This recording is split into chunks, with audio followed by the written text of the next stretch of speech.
Bum, bum, bum, bum. the Uh-oh. priests secretly Oh, we don't have actually have that much battery. that there is no change of the substance of the Apparently bread didn't and the really wine. think about that. This is the great fraud of the Roman Catholic Church. Yep.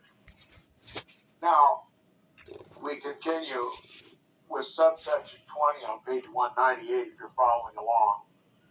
The means by which the popular belief in the wafer God, as it is called by some Protestants, I prefer to call it the Jesus cookie. The cookie Jesus. The means by which the popular belief in the wafer God was established by artful monks and priests were worthy of the doctrine itself. If we are to believe the wondrous legends of those dark ages, which, however, have been reiterated in 1,000 forms in subsequent centuries, the most marvelous miracles were frequently wrought to testify to the reality of the wonderful transmutation effected by those to whom it was given to create their Creator. Some of them attested upon oath, swearing by their vestments, that they had seen the blood trickle in drops, as it does from a human body, from the consecrated wafer held in the hands of the priests. And others that they had received still more ocular demonstration of the reality of the change of the bread into the body of Christ, inasmuch as they had actually seen it thus changed into the Savior himself, sitting in the form of a little boy upon the altar. To prove that this statement is not made without abundant evidence, we will transcribe some few of these pretended miracles related upon the testimony of celebrated and accredited Roman Catholic authors. There's a collection of no less than 73 pretended miracles of animals reverencing the consecrated wafer, collected by a certain Jesuit priest by the name of Father Toussaint Brudal. In the preface to the work, the Jesuit compiler says, quote, "Wherefore, without troubling myself to confute these harebrained people who turn a deaf ear to all that the Holy Fathers have said about it, that is, the Holy Sacrament, the wafer God, and having renounced their reason, I have resolved to send them to the school of the beasts, who have shown a particular inclination, not without a superior conduct, for the honor and the defense of this truth," unquote. The following few instances are transcribed, to which I have taken the liberty, says the author, of affixing appropriate titles. The first little anecdote, he tells us, is entitled "The Wafer Turned into a Little Boy in the Beehive." Oh, okay.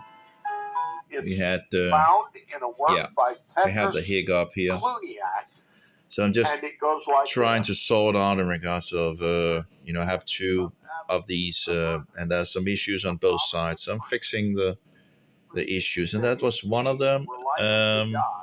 So we'll need to take that 68 file and fix it to that. Yeah. Anyway, let's see here.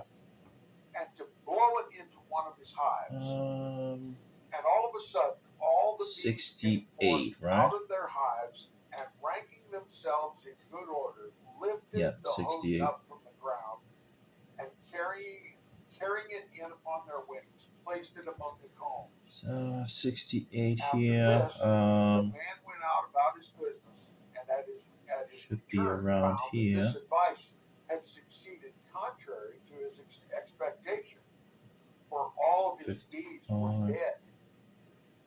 What number is it? It's saw that the host or the wafer was turned into a fair 831. 831. 831. Rename. And then we'll go over here. 68. Rename. And real. And copy that. Cut. Paste. Was a while after chastised by diverse calamities with so much I just need to test that we actually got the right files before we actually delete anything.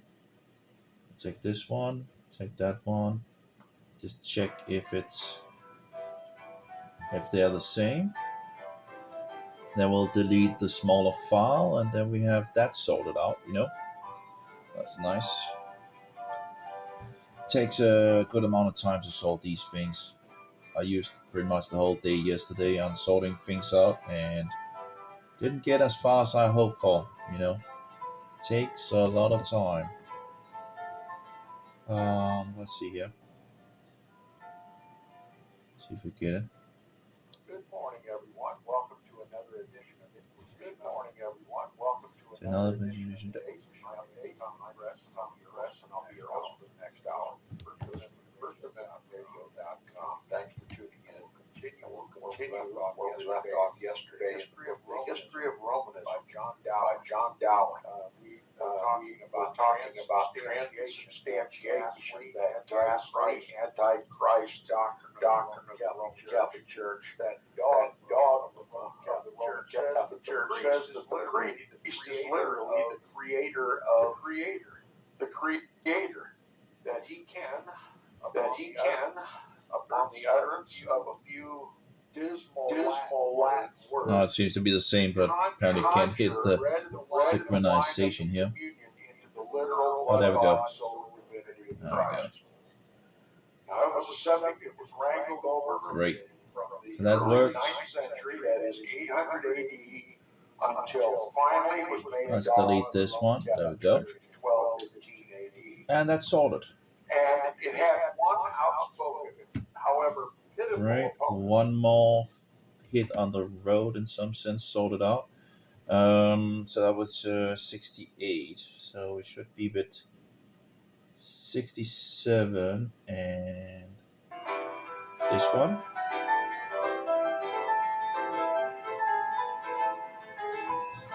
And we'll see how that goes. Should put some numbers into that as well. That's a loud sync clearly.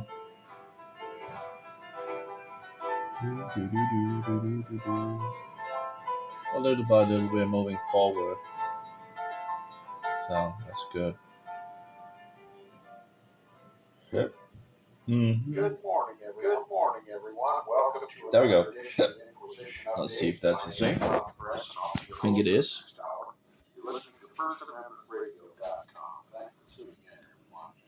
And welcome back to the long weekend. We'll proceed now where we left off Friday in the book The History of Romanism by John Dowling. We concluded subsection 21 on page 201 if you're following along. A series of absurd stories that Rome teaches and uses to substantiate or to bring forward as truth of this absurd idea of transubstantiation. Mm-hmm. That the priest has the power to change the bread and the wine of the Roman Catholic communion, called the Mass, into the literal blood, body, soul, and divinity of Christ to be crucified again on the altars of the Roman Catholic Church as another sacrifice, a perpetual sacrifice, the self-same sacrifice that Jesus made on the cross 2,000 years ago, and that this sacrifice is necessary for salvation. It's necessary for grace to be infused into the Roman Catholic Church when he devours the flesh and blood and bones and divinity of Christ. That's how grace is infused in the doctrine of the Roman Catholic Church, by eating the flesh and the blood of Jesus. Now this is unheard of in the pagan world. This level of paganism, this level of barbarism is known nowhere else in world history but the Roman Catholic Church. The most absurd proposition is reserved for the Roman Catholic Church, the synagogue of Satan. Now we're going to deal with this particular subject as we continue on page 201, subsection 21. The author says So yeah, so that sounds like it's the same thing. So that's great. Let's go to the next one. And probably going to take a little while before we actually get into issues. So we'll just check if the files are pretty much the same. There's a little variations of the files because they're from two different sources. So a little difference in regards to the length and all that, but that's what I'm sorting out. And there's some things from one place that seems to sort out things and other, other way around as well. So let's see. Good morning, everyone. Good morning, everyone. Welcome to another edition update. There we go. I'll be your host for the next hour. You're listening to First Amendment Radio. There we go. Thanks for tuning in. Have it sync. And we'll get right to business this morning. We'll continue our reading and discussion of the book, The History of Romanism by John Dowling. Yesterday we concluded by the reading of some of the questions and answers posed to those who study the Roman Catholic Catechism. The Catechism being a form of education, an instrument through which Roman Catholic dogma is taught to Roman Catholics. And we'll retreat one question for continuity purposes, and then we'll continue with the reading. By the way, we're on page 204 at the bottom of the page. Two questions posed there toward the bottom, and I'll read those and we'll continue. Question: what part of the Mass are the bread and the wine changed into the body and blood of Christ? Answer: at the consecration.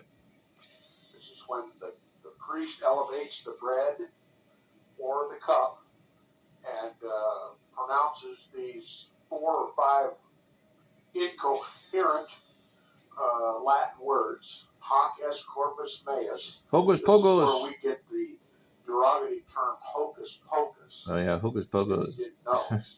It's in mockery of these Latin words of the Roman Oh yeah, that's Catholic another priest. question Hoc for est the. corpus meus. This is Let's the see body here. of Christ. And then a little bell in the back of the church rings, and from that point on, the bread and the wine are the literal blood, body, soul, and divinity of Christ, and then to be sacrificed once again on the altar. Now, the final question that we're going to deal with is, how are we to be penetrated with a lively faith? How are we to be penetrated by a lively faith? Answer: by firmly believing that the Blessed Eucharist is Jesus Christ himself, true God and true man, Oh my. his very flesh and blood, with his soul and divinity. Unquote. So, if you eat this crucified Jesus, Cookie Jesus. participate in this sacrilegious sacrament, the Roman Catholic Church says you've been penetrated with a lively faith. Penetrating. Absurd to those who are not familiar with it, and absurd indeed it is. And that's being polite to say that it's absurd. It's diabolical is what it is. That's satanic. Now, we'll continue with a quote from Dr. Middleton. He says, as to the celebrated act of popish idolatry, so that seems to be pretty good. Let's take the next one. And of course, there we go. A little out of sync clearly. Seems to be the same 5 or 55-16. So yeah, those two at least are very close together in regards to length. But of course, that doesn't mean it's actually the ending usually is different in regards to the two. Yeah, we're getting there's a little time before we hit into a hiccup, so I think we're pretty good on a lot of. I think we're good for the next 10 or so. But anyway, we'll see. Good morning, everyone. Welcome to another edition of Inquisition Update. My name's Tom Press, and I'll be your host for the next hour. There we go. Hit it. Second try. Thanks for tuning in, everyone. Appreciate your listenership and your support. And we'll continue our reading and discussion of the book, The History of Romanism by John Dowling. Yesterday, Yesterday we nearly concluded subsection 24 on page 206 in the work, and it has to do with the Council of Trent. And I would like to read again just this one paragraph of subsection 24 and make some further comments about the Council of Trent for those who don't know and ought to know what the Council of Trent really was. We'll begin at the beginning there, subsection 24. It says, "Let it be remembered that these awful curses were pronounced by the last General Council of the Romish Church ever assembled, that is the Council of Trent. And the curses 151. that we Well, at least the word is there 151 times. To the subject of transubstantiation. And 3 curses were leveled, particularly at Protestants who deny transubstantiation, who say that this miraculous power of the priest to change the substance of the bread and the wine to the literal blood, body, soul, and divinity of Christ on the altar, and that the sacrifice is a pretended power. You know, the Android There's no version. such authority given to anyone in the Bible, and it's directly opposite of the grace of God, since the Roman Catholic Church, through transubstantiation, makes Christ a perpetual sacrifice, not just a one-time sacrifice on Jesus the died cross once and of for Calvary. all But for the sins of the man world. to be saved, he must be continually and perpetually sacrificed on the altars of the Roman Catholic Church. This is directly counter to the Bible. It misses the propitiation of man by grace through faith in Christ altogether. Sounds like it's the same, so let's take the next one. 72. Do the little off sync and all that. But anyway. Do.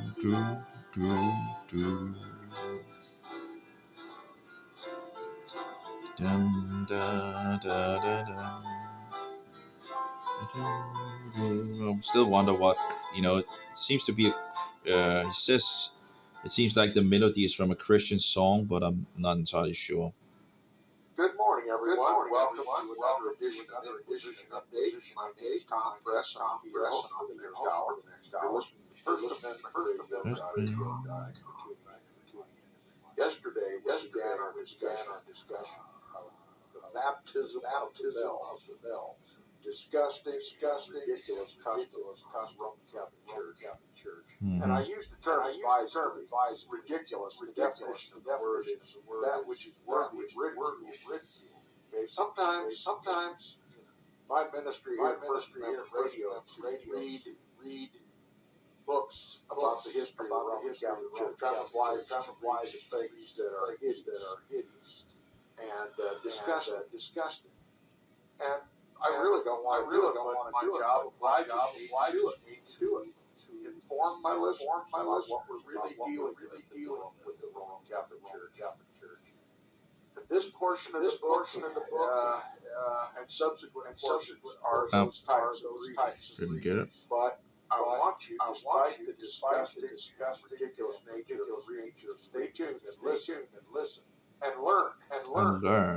Okay, we're talking about, and by the way, the title of the book is The History of Romanism by John Dowling. We are on page 208. And it's free. We're backtracking in the subsection for continuity purposes this morning. Near the bottom of the page, 208, subsection 27, reads thus. It is regarded as a very great standard Godfather or Godmother baptized bell, and rich presents are made on these occasions.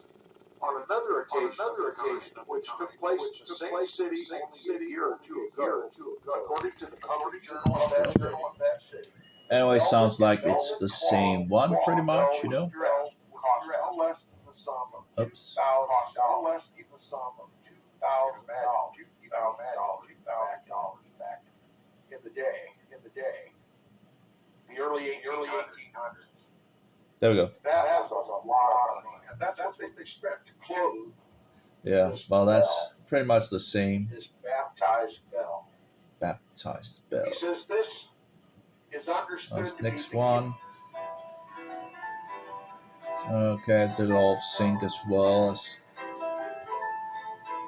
maybe that's. Yeah, well, the next couple of these should probably be the same. That depends in regards if they're running any reruns on the radio shows. You know, if there's no reruns, it's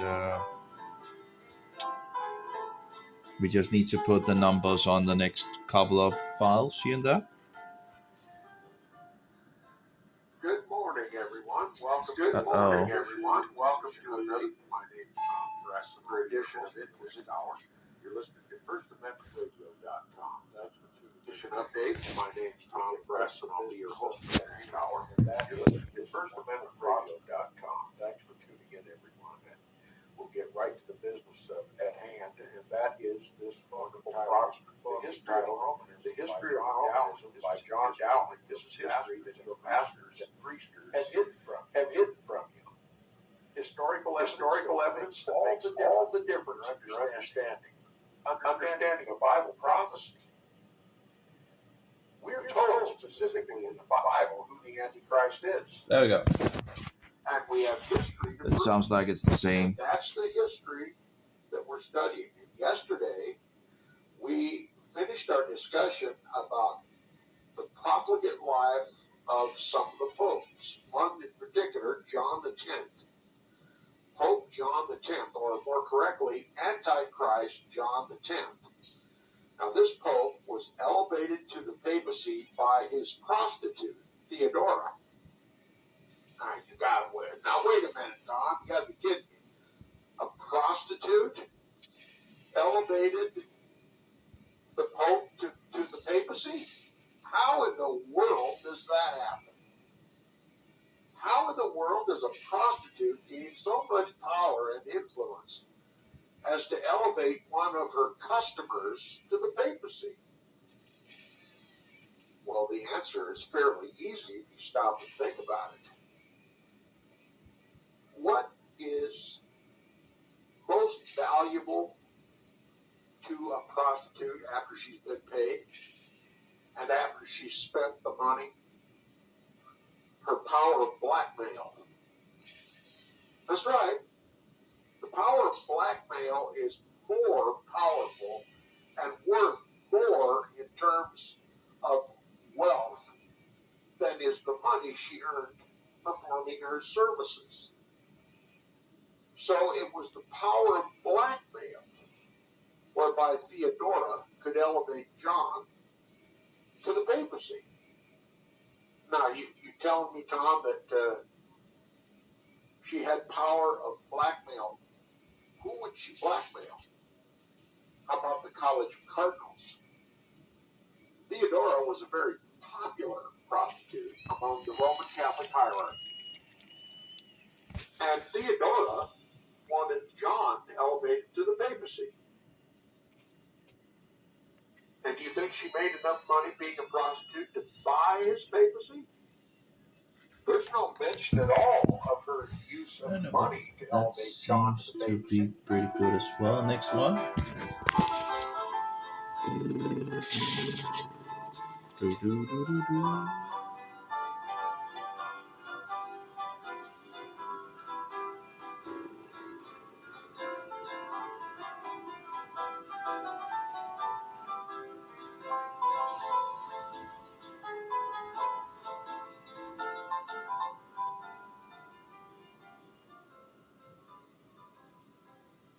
Good morning, everyone. Welcome to another edition of Position Update. My name is Tom Press. I'm your host hour. You're listening to First Amendment Radio. Thanks for tuning in, everyone. And Seed, where we left on Friday. The history of Rome by John Dowling. Last Friday included subsection 36, or rather 35 on page 218, 19. We were discussing the diabolical life of John, or rather Antichrist, Pope John 12th. And before we continue with subsection 36 on page 219, I want to ask my listeners a question. In the last week, we talked about Rome's baptism bells. We talked about Rome's baptism blessing of asses, donkeys, and we're talking now about the debauched lives of the popes. Do you suppose any or all of this happens in a vacuum?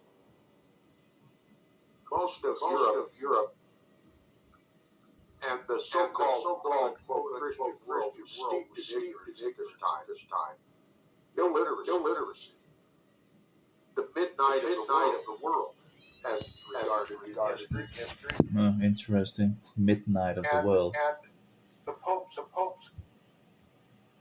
debauched themselves to a degree that is hardly comprehensible. Mm-hmm. Hardly comprehensible. And the ignorant and illiterate were unacquainted with the Bible, unacquainted with the mind of Christ, unacquainted with biblical right and wrong. And they only saw the popes and the priests of the Roman Catholic Church as being God's representatives on earth. Yeah, we'll take the next one. And 1, 2, 3, 4, 5. I think the next probably 5 or 6 will maybe be good. We'll see. It goes pretty good for now, On 75, so that's not too bad. Well, of course, it does take time to, to sort them out. Good morning, everyone. Welcome to another edition of Today's Tom Gress, and I'll be your host for the next hour. You're listening to FirstAmendmentRadio.com. Thank you, everyone. Thanks for listening and for your emails. And by the way, I haven't been able to receive email for the last several days, and it's beginning to look like someone has stolen my password for my C-Waves email account. And so if you don't receive a response from me, it's because I can't access my email. So working on that problem. So keep trying. We'll eventually figure out what's going on.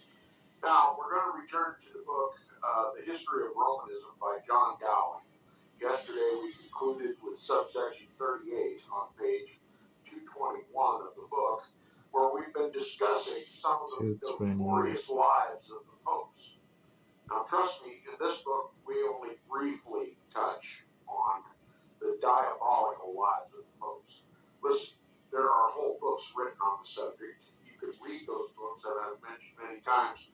The book entitled Vicars of Christ, The Dark Side of the Papacy. It's a very large book, and it details the lives of the popes. And you'll see from reading that book, and from the basic examples we've given here in this book, that some of the most notorious personalities that ever drew a breath had been risen to the papal chair. Some of the most wicked people in human history have been popes. And not just a few. Whole books have been written. It is exactly what we say it is here on Inquisition Update. The papacy is the Antichrist of the Bible. Amen. Anyone who is familiar with the history of these popes can only concur. Now, we have, even from the mouth of one of these popes, Victor III, claiming that his immediate predecessor, Gregory VI, was not the successor of the Apostle Peter, but the successor of Simon the Sorcerer. So, out of the mouth of Antichrist Pope Victor III, it is admitted that there's no such thing as the uninterrupted apostolic succession. The much vaunted uninterrupted apostolic succession in the papacy. Roman Catholicism teaches that it's God who chooses the popes. And each pope is a successor to the first pope, which was Peter the Apostle, according to Roman Catholic teaching. And so, therefore, the popes are Peter's immediate successors, divinely appointed, and hold the keys to heaven and hell and to the earth, and to be Christ's vicar on the earth. Well, here we have the example of one of the popes, Victor III, damning his predecessor, Gregory VI, as being not a successor of the Apostle Peter, but a successor of Simon Magus. Now, we're going to continue with subsection 39 and get on to another subject. It says, it might, of course, be expected that the examples thus set by the occupants of the vaunted Holy See, the boasted successors of St. Peter, would be imitated by their inferior orders of clergy, who were taught to regard the popes as their spiritual sovereign and head, as the vicegerents of God upon the earth. Okay? So we've been discussing the horrendous lives of the popes, the vicegerents of God on the earth. And you would naturally expect that the priests and the monks and even the nuns of the Roman Catholic hierarchy would emulate these divine oracles on the throne in Rome, wouldn't you? Well, indeed they did.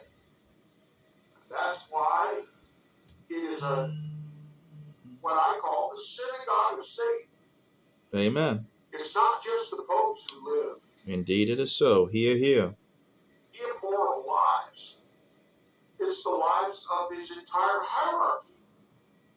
Following the example of these debauched popes, the whole hierarchy of the Roman Catholic Church is satanic. Yep. Okay? We're currently reading in the papers, we can just comprehend this.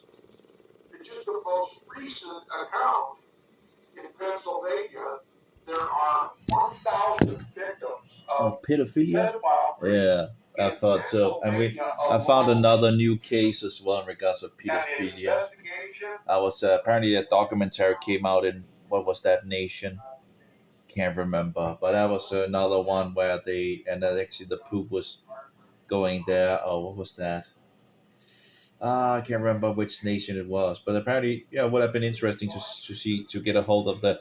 I think it was like Dutch or something like that, or some kind of language that must be a translated version into English. Anyway, this file seems to be the same, so that's great. And some great information as well in these things. Anyway, next one, 76 out of 191, but the last ones are pretty much sorted. There's not really any way to well, there might be some files that might but overall I don't have two of them to compare and all that, so they are what they are. Of course there might be some files that is didn't really, I haven't checked in regards to that might be broken or something, but overall there's a lot of information. Good morning. Welcome to another edition of Inquisition Update. My name is Tom Press, Okay. and I'll be your host for the next hour. Oh, here, pretty good. Proceed now, reading discussion of the book, The History of Romanism by John Dowling. Yeah. Yesterday, Sounds like we hit it pretty good. 23 in subsection 41 of this book. Seems to be the same. Shouldn't be any problem. Was preferred over marriage, both for the people and for the clergy. That is, keeping an in-house whore was preferable to marriage. And essentially, this became, not essentially, actually, this became a part of Roman Catholic canon law. This was determined at the Council of Toledo.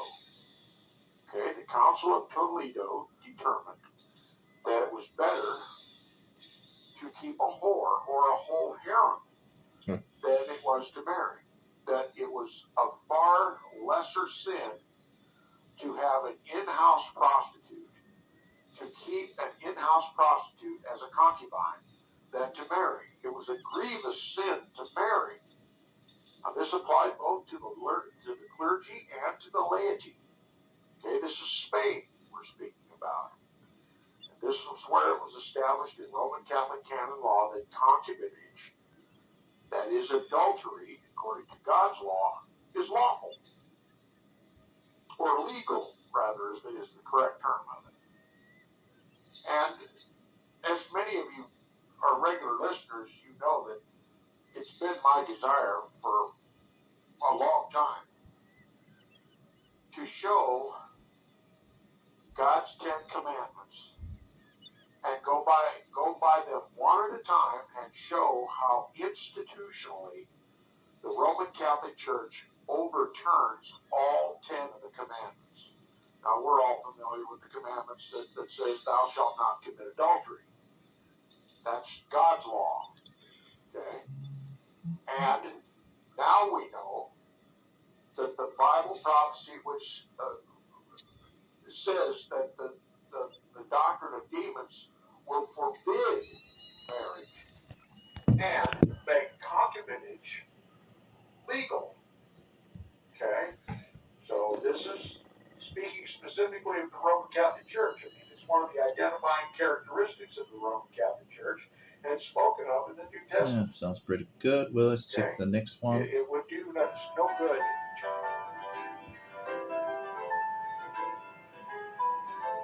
77. Oh, good number. 77s.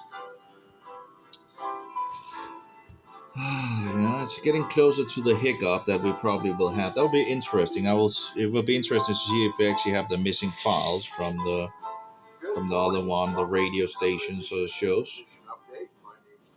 That'll be interesting. Good morning. Welcome to another edition of Inquisition Update. My name is Tom Press, and I'll be your host for the next hour.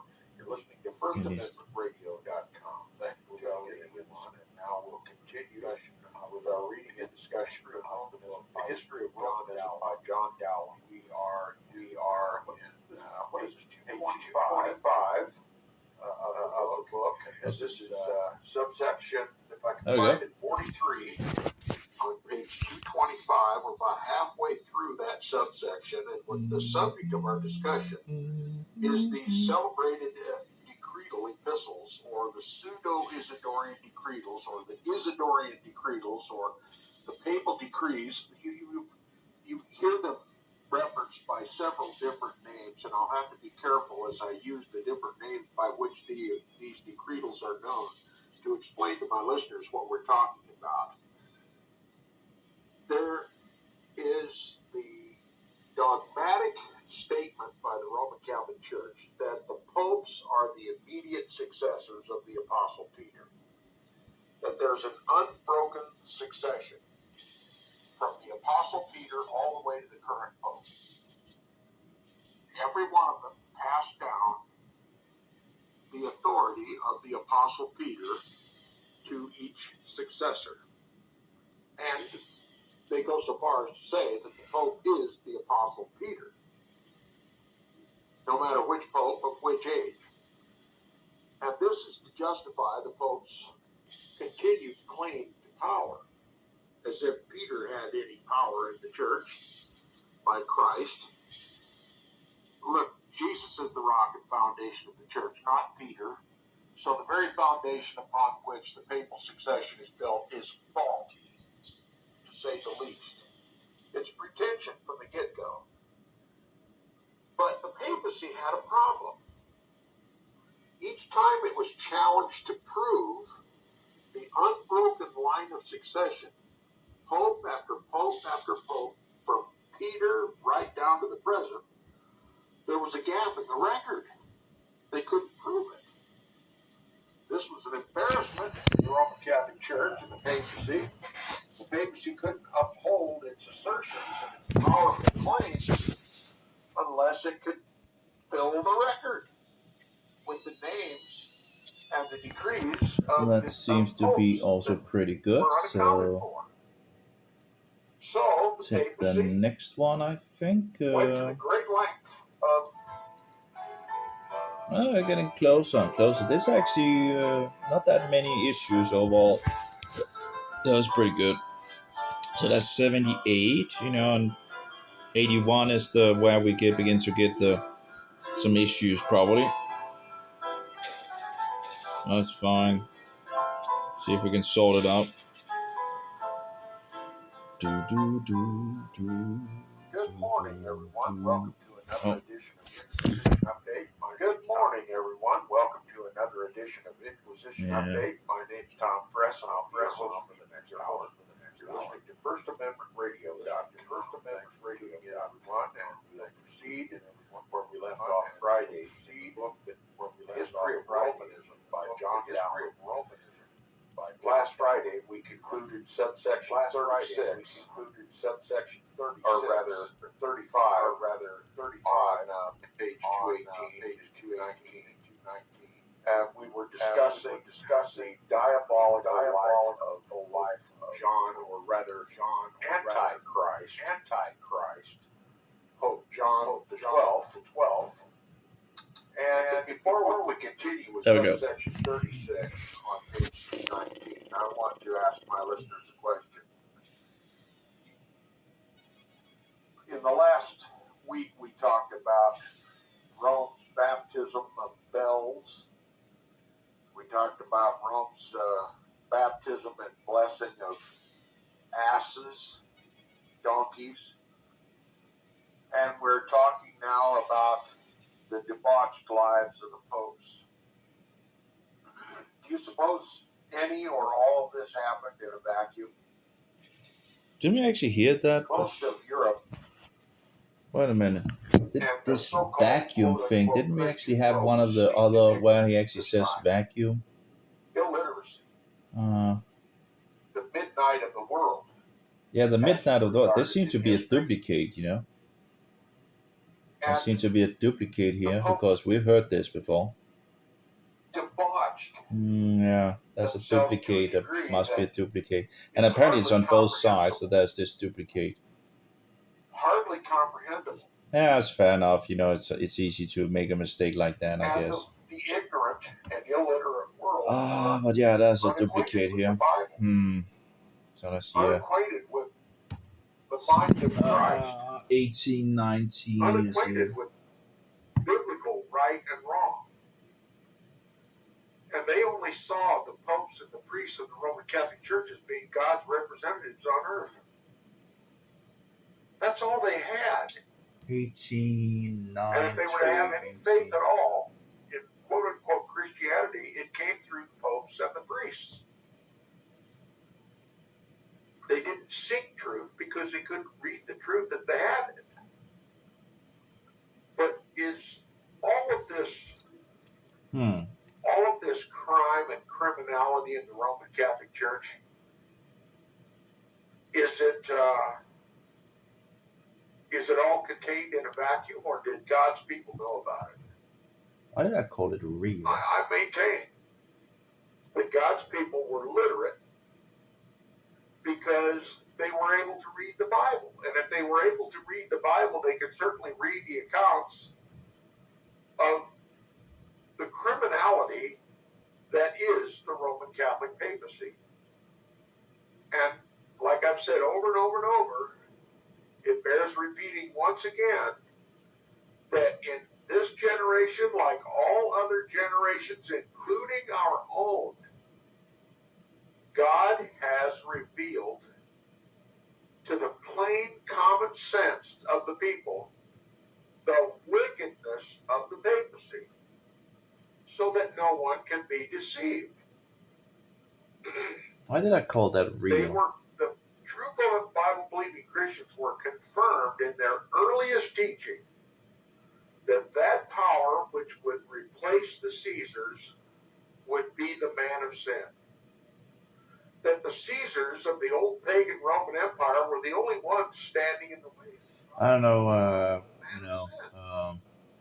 seem to have gotten into a little, because why did I call that file real, real? Why did I, real, what does that mean? Real? Or because of the dating, maybe? Date? No? I don't know. Real? Maybe it was to differentiate the two or something like that. Hmm, that's weird. Anyway, okay, let's get some um, numbers on things. So let's see here. This one, 18913 was 77. So, okay, 18, 9, 13, 18. Okay, so 18, 18, 9, 13. Oh, okay, okay. That no, the real. Okay, the real. Okay, that makes more sense. Okay, there we go. And this should be 77, I think. 077. See if it actually works out. Still don't know why it's doing this nonsense every time you rename now. The old version didn't do that as far as I know. So we have 55, 56, 50. So 56, 50. Okay, let's see. Uh, let's get it to here and rename. And that should be from insert numbering. And we need numbering 56. And let's see what we get if it actually fits. 56, 57, 50, so forward. And it gets to, yeah, that actually fits. Yeah, as it should. Apply. And then it changes in regards to this. I don't get it. There must be something wrong with the file manager or something like that in one of the new versions, Because as far as I recall, it didn't do that in the old version. But it's typical, right? Updating things, you might just get some more issues, right? Because that's the thing with updating things. I don't get it. Why does it move around every time like if I rename something, it then moves away from the place where it at, where it should be without any reason. And of course, that's annoying. That's the clicking bullshit game on which, like, why is it doing it? It's like, give me a break. It's like rename and then it moves away from the from the place. It's just disgusting. But it might be some kind of new version issue or something like that. I don't know. But it's very annoying when you're sitting here and it just moves away from where you are. Like, why? There's no point in regards of doing it, and yet it's doing it. So, anyways, we have 68. I think something in regards to 68. That was probably this one, 180331. Yeah, so that's replaced. Replaced. There we go. That's right, replaced. So I actually, there we go. So that's replaced. And 69, 70, 71, 72, 73, 74, 75, 76, and 77. Okay, great. Oh, we have one more too much here. Great. There we go. I'll probably have to change the numbers overall later on, but yeah, so we at least don't have that many files left on things. Let's see if actually. And our role, Okay, Bible believing Christians throughout history, our role in the world is. So as far as I could listen in regards to this, it's something that we've heard before. This thing in regards of 78. So that seems to be like a duplicate of something. So it seems to be a duplicate of a radio show beforehand. So maybe it's the just beforehand actually. Maybe it's just a rerun of the formerly. I see. Oh, can't play this because could probably just play this one and go.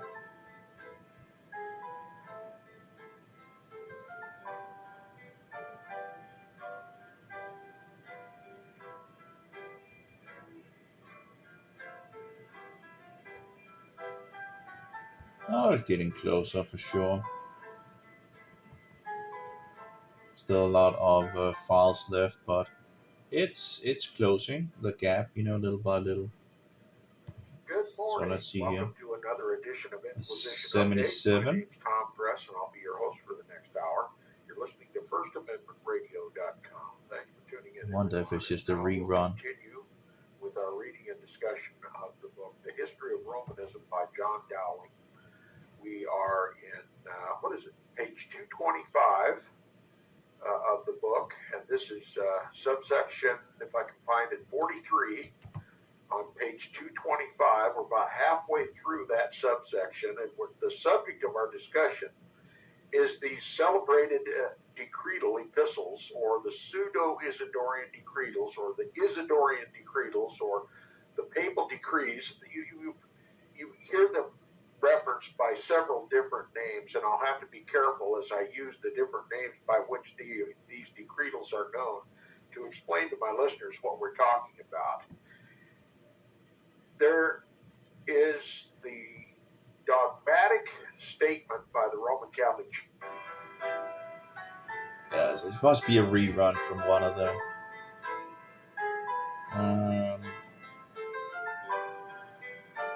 But I guess it's still, you can still call it part 78 at the moment, but it is kind of a duplicate, of one kind of show, which is somewhere.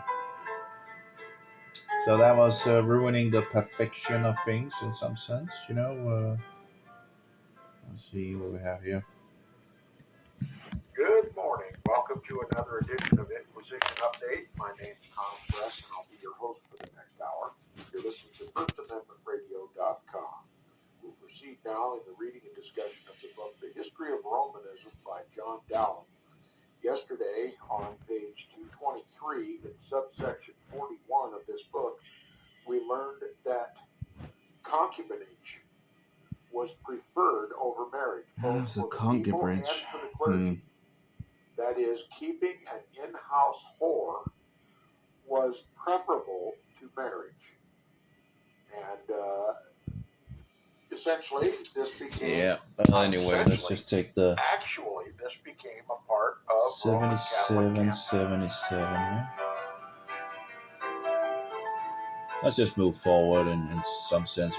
We can write duplicate question mark or something like that, and then see if we can find one of them that sounds like the same. It must be the last 6 or so, that seems to be a duplicate from. Good morning. Welcome to another edition of Inquisition So, Update. My name's Tom Press, and I'll be your host for the next hour. You're listening to First Amendment. Good morning. Welcome to another edition of Inquisition Update. My name's Tom Press, and I'll be your host for the next hour. You're listening to FirstAmendmentRadio.com. Thanks for tuning in, everyone. And now we'll continue with our reading and discussion of the book, The History of Romanism by John Dowling.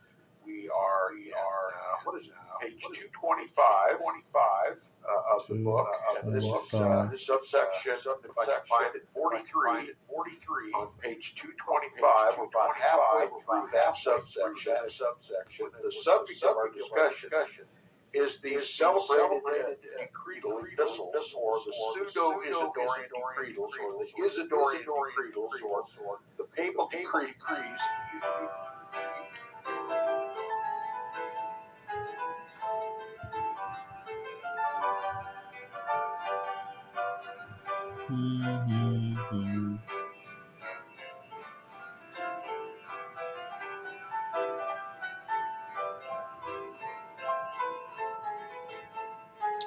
Well,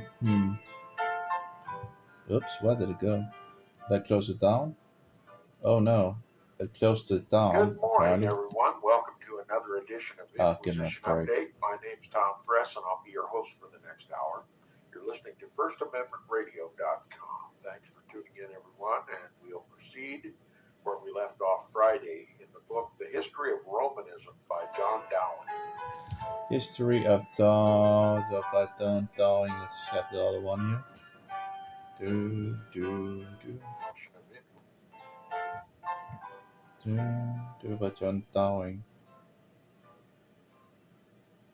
Good morning, everyone. Welcome to another edition of Inquisition Update. My name's Tom Press, and I'll be your host for the next hour. You're listening to FirstAmendmentRadio.com. Thanks for tuning in, everyone, and we'll proceed where we left off Friday in the book, Baptism of Bells. We talked about Rome's baptism and blood on page 218. 78. morning, everyone. Welcome to another. Good morning, everyone. Okay. Come on, that doesn't work either. Give me a break with this nonsense. Good morning, everyone. Welcome to another edition of Inquisition. Are you kidding me? Give me a break. This nonsense of computing. Good morning, everyone. Welcome to another edition of Inquisition Update. My name's Tom Press, and I'll be your host for the next hour. There we go. First Amendment Radio.com. Thanks for tuning in, everyone, and we'll proceed where we left off Friday. The history of Romanism by John Dowland. Last Friday, we concluded subsection 36. Last Friday. Or rather, 35. And that doesn't seem on to... page 218 and 219. We were discussing the diabolical life of Pope John, or rather, Antichrist, Pope John the 12th. And before we continue with subsection 36 on page 219, I want to ask my listeners a question. 78. In the last week, we talked about... I still think it's a rerun, I think it's a rerun. But anyway, let's fix it in. Sounds like a rerun from Friday, so that seems like it must be a Monday show. 78, 078 rerun. There we go. And then it moves around. Give me a break with the bullshit, This is like one issue after another with this bullshit system, What shouldn't be there. It's like, okay, so this is a rerun. So let's see the date of these, 11/10. This would probably be the one. Let's try and open this. Could be at least. Because that seems to be a weekend right there. It's like a 7, 8, 9, and 10. So we have like a couple of days that is skipped. Let's see if it's the right thing, It might be, it might not be.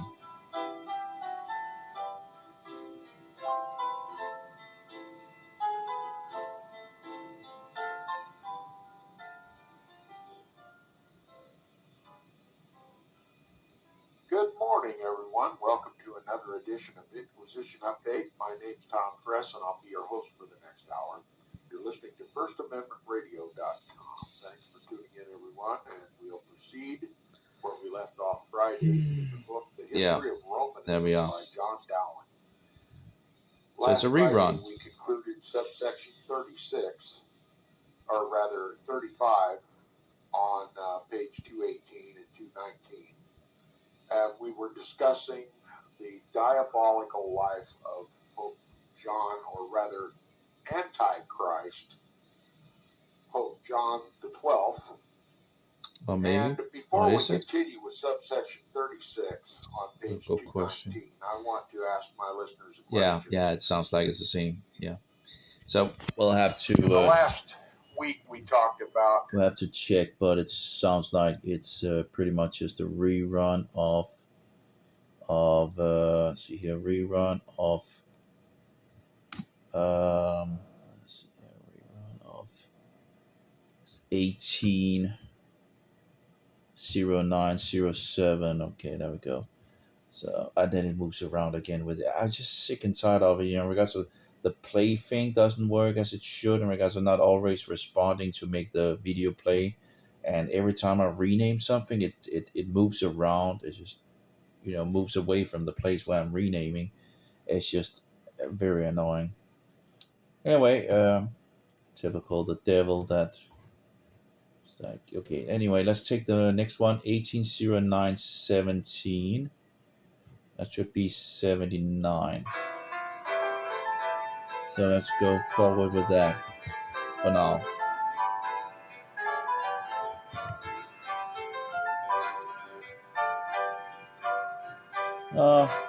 Out of sync.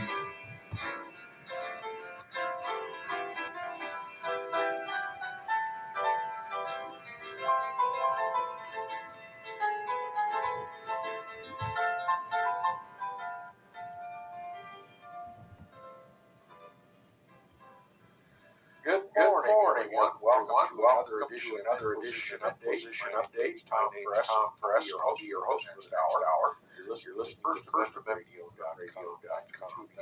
Tuning in every month. This morning, before we begin our reading discussion of the history of Romanism by John Dowling, I have some sad news to relate. There we go. It's recently come to my attention that someone has hijacked my email address, tom@cwaves.us. Some wicked soul has decided to carry on an assault against Inquisition Update and myself, and has literally hijacked my email address. Now, what this means is that if my listeners continue to email me at tom@cwaves.us, their emails won't bounce, but I won't receive them. Someone else is going to receive my emails and read them and possibly even respond. I want my listeners to know that any response you get from anyone holding that email address, tom@cwaves.us, is an imposter, and I don't know what kind of trouble they'll try to conjure up by either not responding to my listeners or responding erroneously, what kind of games this person might try to play. But it's just sad to have to notify my listeners that this kind of thing has taken place. Yeah. And so, until further notice, I have no email address linked directly to the program. And I'll notify my listeners as soon as I find a viable email account somewhere. And there will be a new email address for Inquisition Update. Again, do not send email to tom@cwaves.us. Particularly, don't send contributions. And don't respond if anyone answers from that email address. And I would ask my listeners to save those emails. Oh, no. And when I get another email account, you may forward those emails to me so I can read the headers and try to decide who it is that has done this. But now, after having dispatched that issue, we're going to continue with the most important issue, and that is the reading and discussion of this book, The History of Romanism by John. Next one here. Seems to be pretty good in regards of so far so good. Oh, there we go.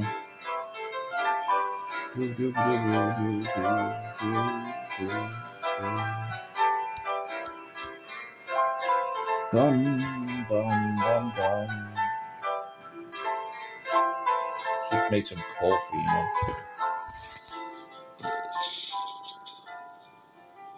Good morning, everyone. Welcome to another edition of Inquisition Update. My name is Tom Press, and I'll be your host for the next hour. Which one is My name's Tom Press, and I'll be your host for the next hour. You're listening to First Amendment Radio. FirstAmendmentRadio.com. Thanks for tuning in, everyone. Thanks for listening and Monday's emails. And by the way, I haven't been able to receive email. Monday. We'll return to the subject at hand. We're reading into the history. I see. Thanks for tuning in, everyone. And this morning we'll continue where we left off Monday. Since I was gone yesterday. Monday. Okay. That's something we got on Monday, so that should be the same. Again, everyone. And thanks for listening and for your emails. And by the way, I haven't been able to receive email for the last several days, and it's beginning to look like someone has stolen my password for my C-Waves email account. And so if you don't receive a response from me, it's because I can't access my emails. We'll return to the subject at hand. We're reading and discussing the book, The History of Romanism by John Dowling. We concluded subsection 52 on page 2. Seems like it's not the same, you know. Seems to be different. It's like, why wouldn't it respond when you push, you know? Like standard features doesn't even work. Maybe I should find another system or something like that, but maybe that's... Let's see. Good morning, everyone. Good morning. Okay, so let's find the good morning part and see. I think there might be a difference between the two.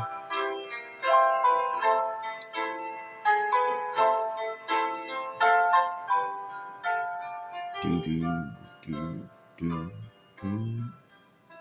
Good morning, everyone. Welcome to another edition of Inquisition Update. My name is Tom Press. I'll be your host next hour. You're listening to First Amendment Radio. Thanks for tuning in. Thank you for tuning in. This morning we'll continue where we left off Monday. Seems I was gone yesterday. And by the way, it sounds like it's two different. That's kind of weird. Let's move one backward here just to be sure that I'm. And of course I renamed that so it can't find that. So okay. Can we like take everything and delete it and get back to the folder here? We'll take rerun from there. There we go. So we have 79. That's 79. Okay, let's try this one. These should be the same.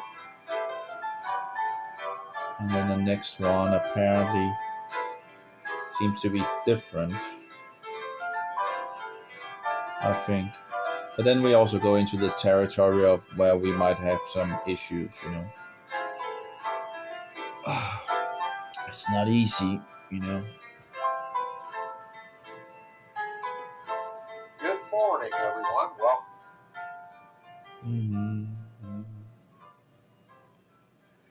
Good morning, everyone. Welcome to another edition of Inquisition Update. My name's Tom Press, and I'll be your host for the next hour.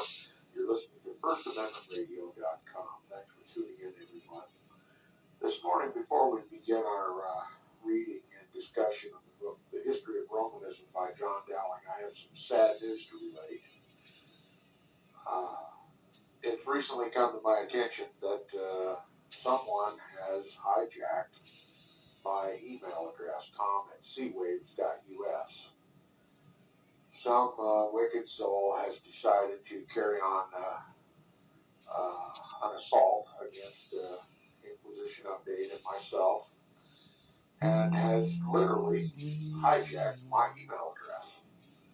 Now, what this means is that if my listeners continue to email me at tom@cwaves.us, their emails won't bounce, but I won't receive them. Someone else is going to receive my emails and read them and possibly even respond. I want my listeners to know that any response you get from anyone holding that email address, tom@cwaves.us, is an imposter, and I don't know what kind of trouble they'll try to conjure up by either not responding to my listeners or responding erroneously, what kind of games this person might try to play. But yeah, it's just sad to have to notify my listeners that this kind of thing has taken place. And so, until further notice, I have no email address linked directly to the program, and I'll notify my listeners as soon as I find a viable email account somewhere, and there will be a new email address for Inquisition Update. Again, do not send email to tom@cwaves.us, particularly don't send contributions, and don't respond if anyone answers from that email address. And I would ask my listeners to save those emails, and when I get another email account, you may forward those emails to me. So that's pretty much the same, 79. Great. But then we have a problem. Now we're apparently going to a problem where it seems there's two different... two different... yeah, so we'll see how that goes. Okay, next one here. Bump bump. It's like this game is just way too easy. Like, I don't understand why they didn't fix any make the AI harder or something like that on the Android version. It kind of sucks, But Good morning, everyone. Welcome to another edition of Inquisition Update. My name's Tom Fress, and I'll be your host for the next hour. You're listening to FirstAmendmentRadio.com. Thanks for tuning in, everyone, and thanks for listening and for your emails. And by the way, I haven't been able to receive email for the last several days, and it's beginning to look like someone has stolen my password for my C-Waves email account. And so if you don't receive a response from me, it's because I can't access my email. So working on that problem. So keep trying. We'll eventually figure out what's going on. Now, we're going to return to the book, The History of Romanism by John Dowling. Yesterday, we concluded with subsection 38 on page 221 of the book, where we've been discussing some of the notorious lives of the popes. Now, trust me, in this book, we only briefly touch on the diabolical lives of the popes.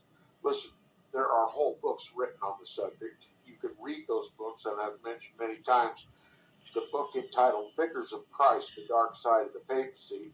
It's a very large book, and it details the lives of the popes. And you'll see from reading that book, and from the basic examples that we've given here in this book, that some of the most notorious personalities that ever drew a breath had been risen to the papal chair. Some of the most wicked people in human history have been popes. And not just a few. Whole books have been written. It is exactly what we say it is here on Inquisition Update. The papacy is the Antichrist of the Bible. Anyone who is familiar with the history of these popes can only concur. Now, we have even from the mouth of one of these popes, Victor III, claiming that his immediate predecessor, Gregory VI, was not the successor of the Apostle probably not. Peter, Stop wasting my but the time. successor of Simon the Sorcerer. Okay, so Simon the Sorcerer. So, out of the mouth of Antichrist. Oh, is this a rerun as well? That his immediate Because that's also a little weird that he would re-talk about things in regards to that it might have been hijacked. But then he talks about this, that's... Now, from the mouth so this might actually be a rerun. Victor III, claiming that his immediate predecessor, Gregory VI, was not the successor of the Apostle Peter, but the successor. Yeah, we have that information before at least. So I think it's a rerun. So probably if I go down here, I'll probably hit into that one that we were actually looking for in regards of this one. Let's see.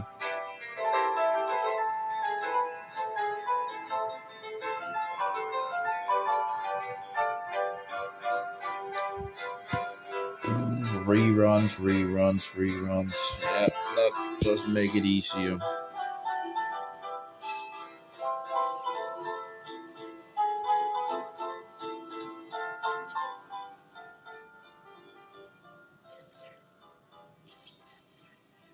Good morning, everyone. Welcome to another edition of Inquisition Update. My name is Tom Fress, and I'm your host for this hour. You're listening to the FirstAmendmentRadio.com. Thank you for tuning in. This morning, we'll continue where we left off Monday, since I was gone yesterday. We'll return to the subject at hand. We're reading and discussing. Yeah, he says he was gone yesterday, so that must be a rerun because that's 1819, so that fits with a rerun, But yeah, but it's still we probably hit the right one here. In regards to this, just need to find the synchronization. Oh, come on, play the file. Just give me a break. Tom Fress, and I'll be your host for the next hour. My name is Tom Fress, and I'll be your host for the next hour. You're listening to FirstAmendmentRadio.com. Thanks for tuning in, everyone. And this morning we'll continue where we left off Monday, since I was gone yesterday. We'll return to the subject at hand. We're reading and discussing. Seems to be the same. The History of Romanism by John John Dowling.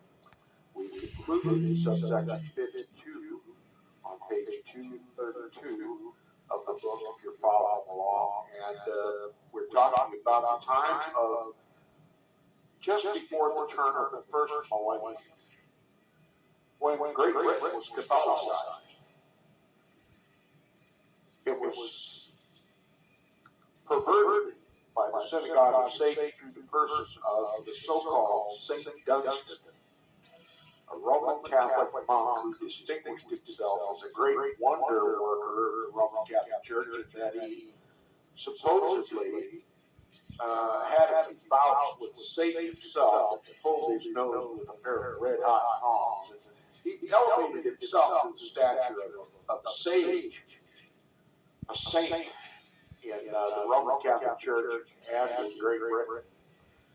And we're talking about his life at times, particularly about 960 AD, just before the turn of the millennium. Saint Dunstan, as he is called in the synagogue of Satan, was elevated to an abbot and then later an archbishop of Glastonbury. He was awarded Glastonbury Abbey as his monastery, and he filled it with Roman Catholic monks, and then they began to plot against married clergy. The object of Dunstan, this so-called Saint Dunstan, was to impose upon the clergy of the synagogue of Satan that doctrine of demons called forbidding to marry. As soon as he gained power and prestige, he was joined by two other monks to wage war to oust the married clergy and have them replaced by celibates. Okay, forbidding to marry, the doctrine of demons. And this is the principal occupation and accomplishment of this so-called saint of the Roman Catholic Church, Dunstan. Beginning in subsection 53, the author says in 960 AD, the former abbot of Glastonbury was made Archbishop of Canterbury, and assured the favor of King Edward, prepared to execute. Okay, so we pretty much have the 8. Okay, so we are next here. So that's a rerun. We need to check that at some point. But it's a rerun. It should be one of the formerly just before in regards to this nonsense or this hijack of his email. So anyway, this should be the next one. And then we should get into some issues, I think, or maybe some solutions, or gaining some shows that we didn't have before. Maybe. At least it says missing. Oh yeah, missing part 82, 83, 82, 83, 84. I don't know why they would be missing. Oh, I know why. Maybe YouTube took them off or something like that. That could be it could have been YouTube that might not have been allowed these shows to actually, So let's see if we actually have them. Good morning, everyone. Welcome to another edition of Inquisition Update. My name's Tom Kress. Our reading and discussion hour, the history of First Amendment Radio.com. Thanks for tuning in. Romanism by John Dowling. We are in, page 220. Okay. I'm anxious to resume where we left off in the book Wednesday. The History of Romanism by John Dowling, book 5, entitled Popery, the World's Despot, from the accession of the Pope Gregory That doesn't sound like the in same. AD 1073 to the death of Boniface VIII, AD 13. Oh, give me a break. We're talking about the height of papal power. We're talking. Yeah, it doesn't sound like it's the same thing here.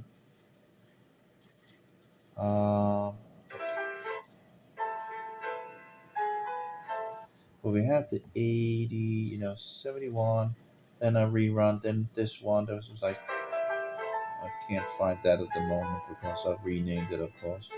Okay, typically. But this doesn't sound like it's the Doesn't sound the same as this one. So maybe it's a rerun. Who knows? I don't know. Let's take this one and just listen to what is in the. Boom, boom, boom, boom, boom, boom, boom, boom, boom, boom.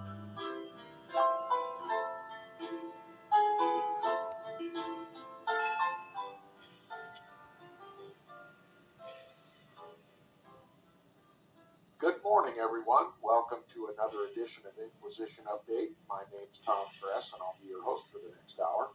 You're listening to FirstAmendmentRadio.com. Thanks for tuning in as always, and I'm anxious to resume where we left off in the book Wednesday.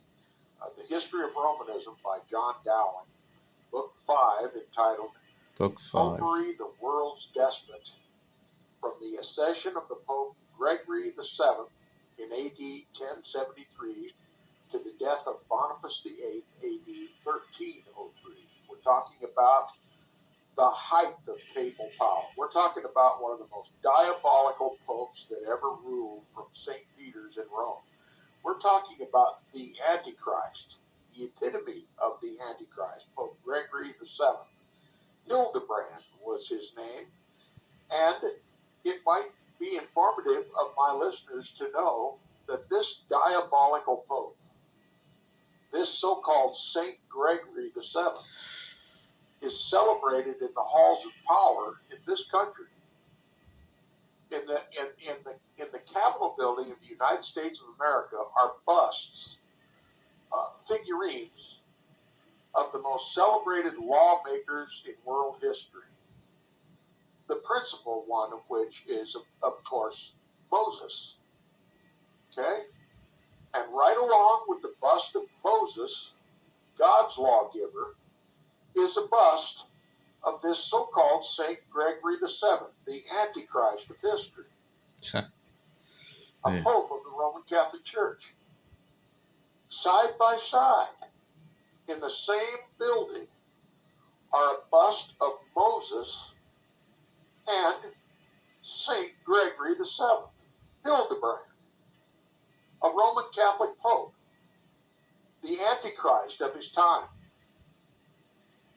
Now, this should inform my listeners, if no one else, my listeners should understand that the government of the United States hold Moses and the Antichrist, or an Antichrist of the Roman Catholic Church, one of the most powerful Antichrist popes of history, in the same room. Yes. In other words, they equate. Yeah, okay. So anyway, let's listen to the other one here and see if we can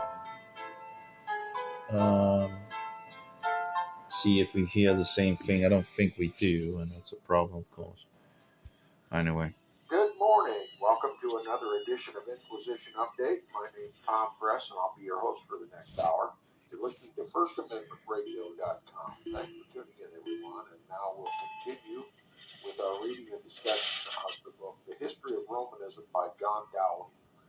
We are in, page 225 of the book. And this is subsection, if I can find it, 43. On page 225, we're about halfway through that subsection, and the subject of our discussion is the celebrated decretal epistles, or the pseudo-Isidorian decretals, or the Isidorian decretals, or seems to be a rerun. Might just be a rerun. Referenced by several different names, and I'll have to be careful as I use the thinking might be a rerun. These decretals are known, to explain to my listeners what we're talking about.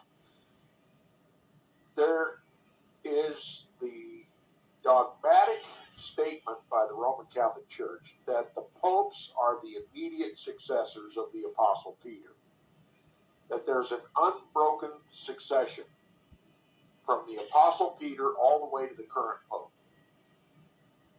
Every one of them passed down the authority of the Apostle Peter to each successor. And they go so far as to say that the Pope is the Apostle Peter, no matter which Pope of which age. And this is to justify the Pope's continued claim to power, as if Peter had any power in the church by Christ. Look, Jesus is the rock and foundation of the church, not Peter. So the very foundation upon which the papal succession is built is faulty, to say the least. It's pretension from the get-go. But the papacy had a problem. Each time it was challenged to prove the unbroken line of succession, pope after pope after pope, from Peter right down to the present, there was a gap in the record. They couldn't prove it. This was an embarrassment to the Roman Catholic Church and the papacy. The papacy couldn't uphold its assertions and its powerful claims unless it could fill the record with the names and the decrees of popes that were unaccounted for. So the papacy went to the great length of filling the gap with fictitious popes, thereby so they could prove the continued line of succession from the Apostle Peter. And the trouble of it is, Yeah, I think it's a rerun. The next one will probably maybe be the. Let's try it out. See if we have a gap again. That's sad, you know. It's like we're going strong without any reruns, and then all of a sudden, just seems to be reruns.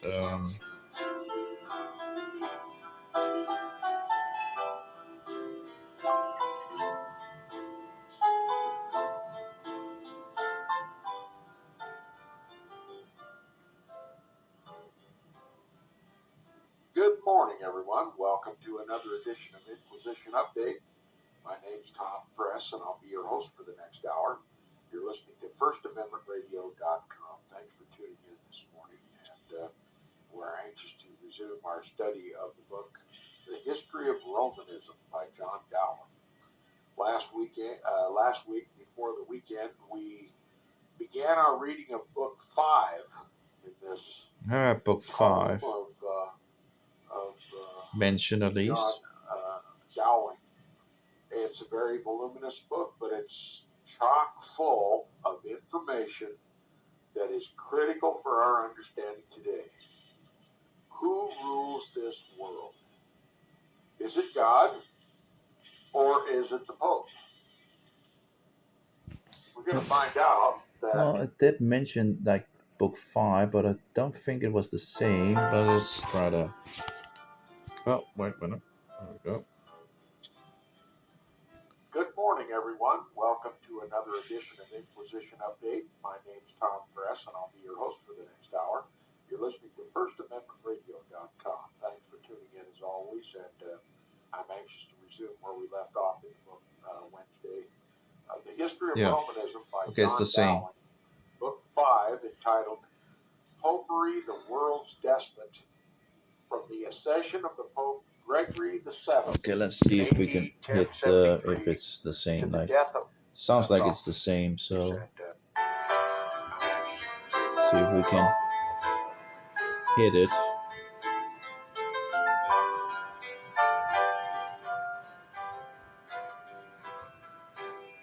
Good morning, everyone. Okay, see if we can hit the good morning. And I guess the formerly was just probably a rerun. Oh, these reruns, it all doesn't make things easier. Good morning, everyone. Welcome to another edition of Inquisition Update. My name's Tom Press, and I'll be your host for the next hour. You're listening to FirstAmendmentRadio.com. Thanks for tuning in as always, and I'm anxious to resume where we left off in Wednesday. Our study of The History of Romanism by John Dowling. Book 5, entitled Popery, the World's Despot. Began our reading of Book 5 in this. The accession of the Pope Gregory VII in AD 1073. Is it not the same? Death of Boniface VIII, AD 1303. We're talking about... Apparently I have some problems in regards to maybe it's not the same, you know. That didn't really go well, at least. This is... Well.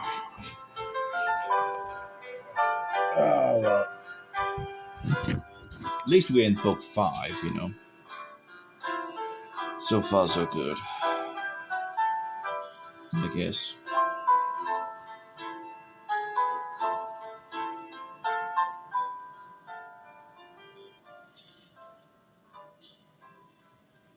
Good morning, everyone. Welcome to another edition of Inquisition Update. My name's Tom Press, and I'll be your host for the next hour.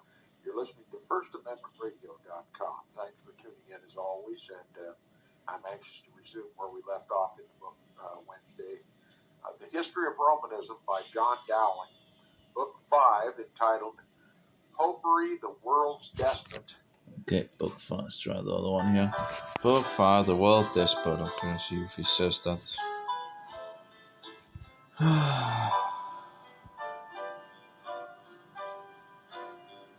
Need some coffee. Need some hot water, some coffee.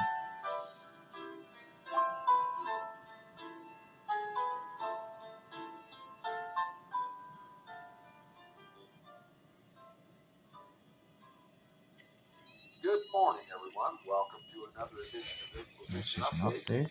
My name's Tom Press, and I'll be your host for the next hour. You're listening to FirstAmendmentRadio.com. We're anxious to resume our study of the book The History of Romanism by John Dowling. Okay. Last week before the weekend, we began our reading of Book 5. We began our reading of book 5. Okay. He doesn't say that over here, does he? Off in the book Wednesday.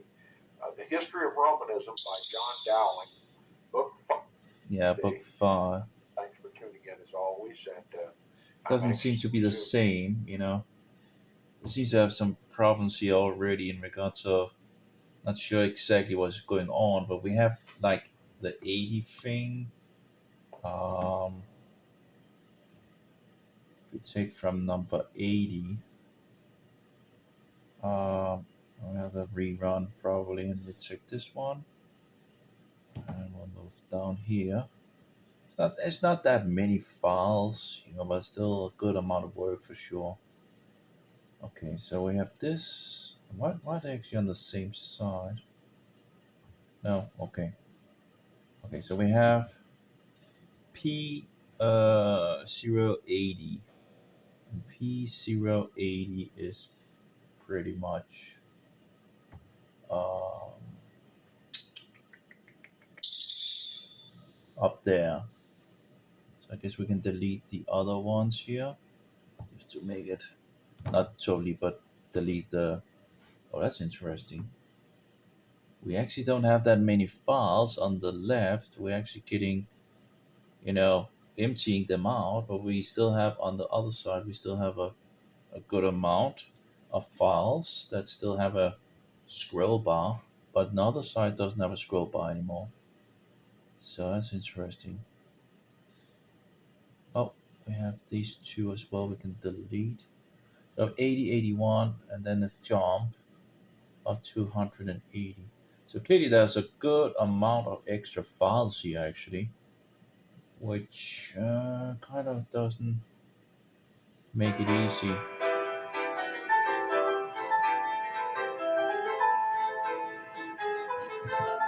So maybe, yeah, that's a good question.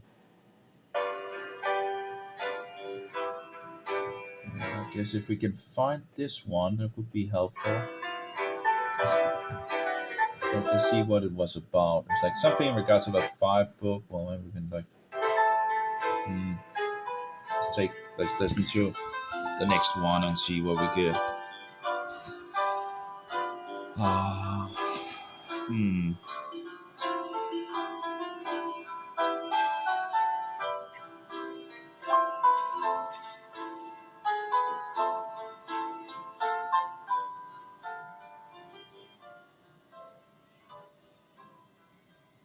Good morning, everyone. Welcome to another edition of Inquisition Update. My name's Tom Press, and I'll be your host for the next hour. You're listening to FirstAmendmentRadio.com. Thanks for tuning in this morning, and we're anxious to resume our study study of the book, The History of Romanism by John Dowling. Last week, before the weekend, we began our reading of Book 5. There we go, Book 5. Tome of Okay. John So Dowling. we began the Book 5. Okay, let's see here. Let's try that one. See if that's what he says on the other one as well. If he found the... We began on Book 5. Okay.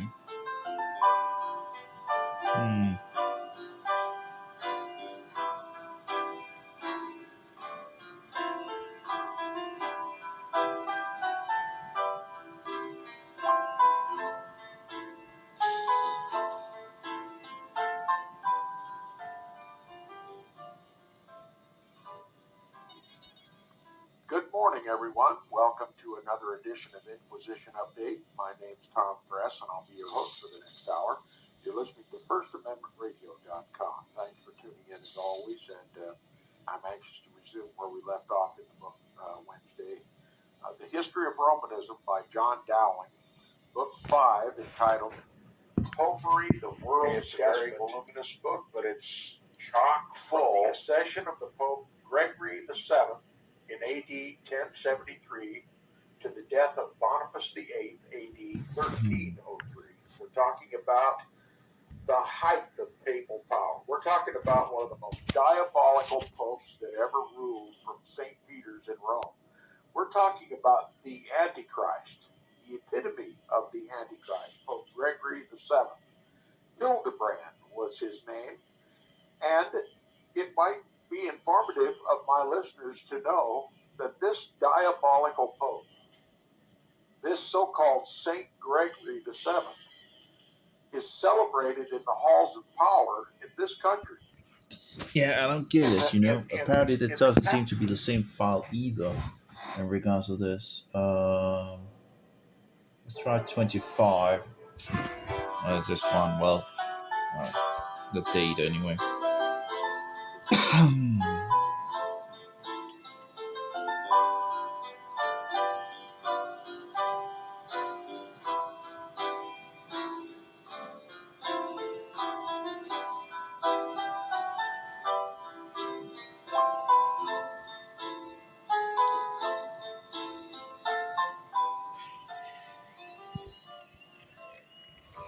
Hmm, 25. Good morning, everyone. Welcome to another edition of Inquisition Update. My name's Tom Press, and I'll be your host for the next hour.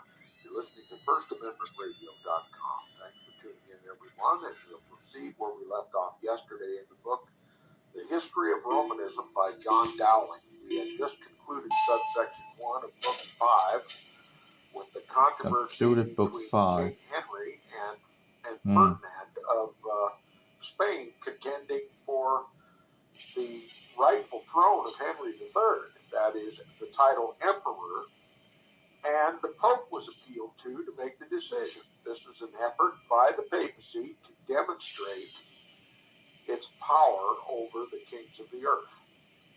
Okay? This is historical record of the fulfillment of Bible prophecy. The Bible plainly says the Antichrist, the man of sin, reigneth over the kings of the earth. And this contrivance, as I call it, between Henry and Ferdinand of Spain gave opportunity for the papacy. Let's try to listen to the last one. This one. It's like I have PH89. Yeah, it's just it's a kind of a messy thing here. Trying to figure out what is going on, you know.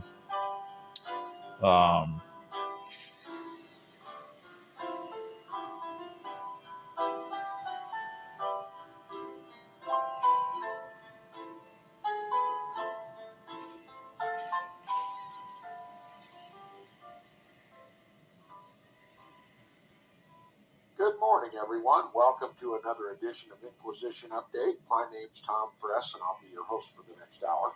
You're listening to FirstAmendmentRadio.com. Thanks for tuning in, everyone, and now we'll get back to business after my frustrating absences lately. We're going to continue our reading and discussion of the book, The History of Romanism by John Dowling.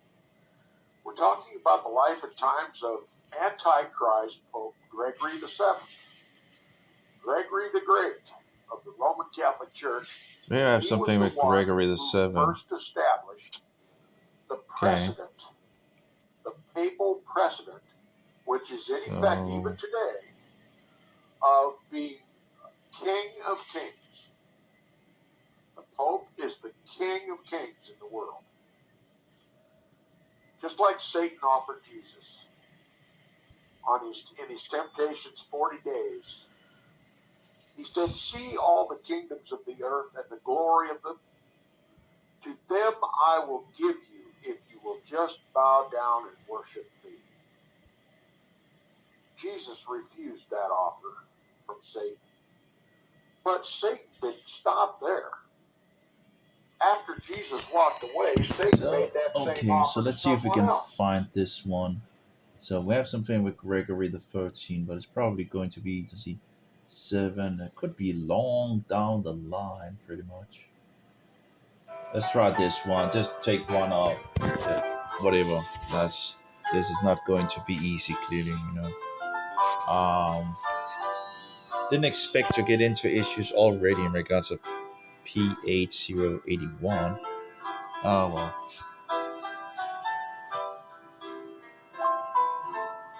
Something with Gregory apparently.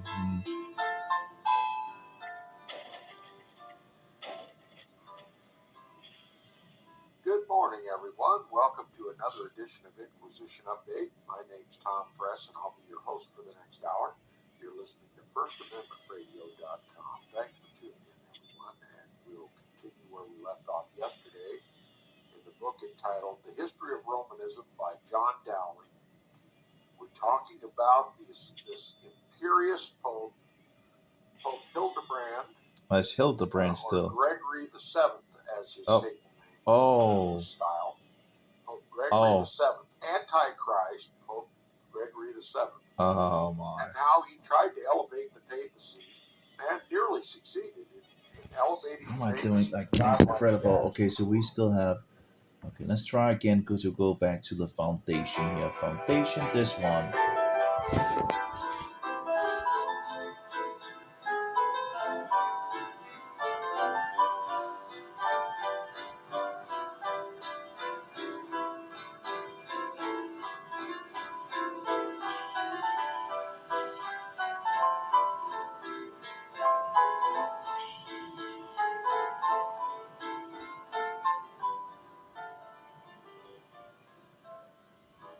Good morning, everyone. Welcome to another edition of Inquisition Update. My name is Tom Press, and I'll be your host of FirstAmendmentRadio.com. Thanks for tuning this morning. We'll continue where we left off Monday. We'll return to the subject at hand. We're reading and discussing the book, The History of Romanism by John Dowling. We concluded subsection 52 on page 232. 232. Following along, and we're talking about the time of just before the turn of the first millennium, when Great Britain was Catholicized. It was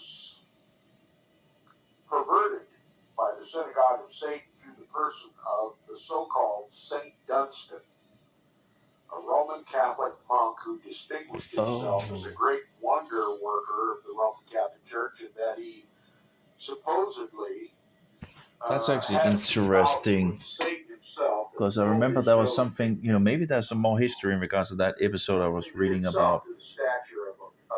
Oh, okay. A saint. If that's the first century? Church and in Great Britain. And we're talking about his life at times. Particularly about 960 AD, just before the turn of the millennium.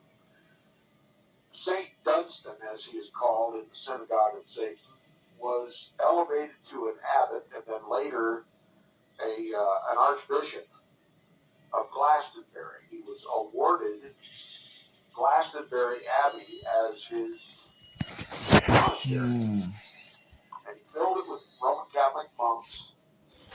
And then they began to plot against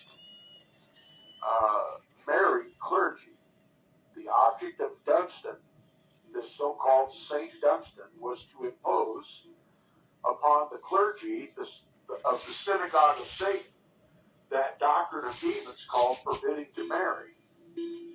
As soon as he gained power and prestige, he was joined by two other monks and to wage war to oust the married clergy and have them replaced by celibates. Okay? Forbidding to marry, the doctrine of demons.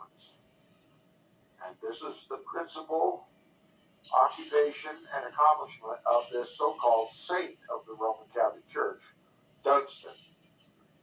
Beginning in subsection 53, the author says in 960 AD, the former abbot of Glastonbury was made Archbishop of Canterbury and assured the favor of King Edgar, prepared to execute the grand design which he had long meditated of compelling the secular canons, that is, the secular priests, the underling priests, to put away their wives and become monks, or of driving them out and introducing Benedictine monks in their place.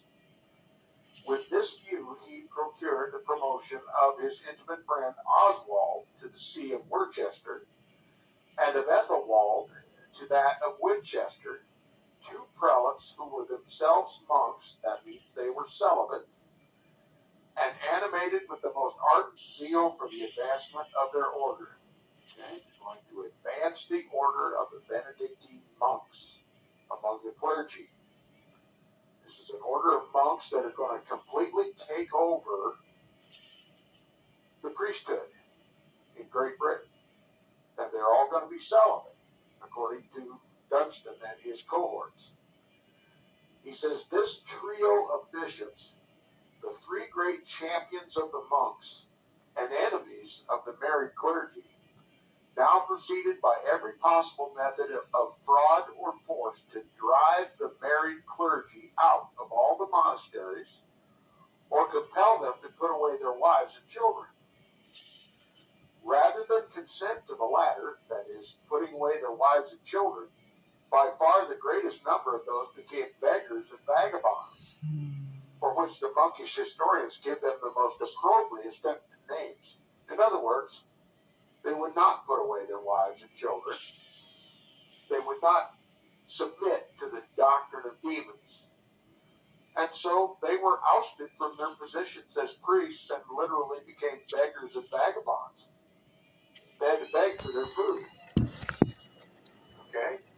This is all thanks to the doctrine of demons of the Roman Catholic Church forbidding to marry, and of this so-called saint of the Roman Catholic Church, Saint Dunstan.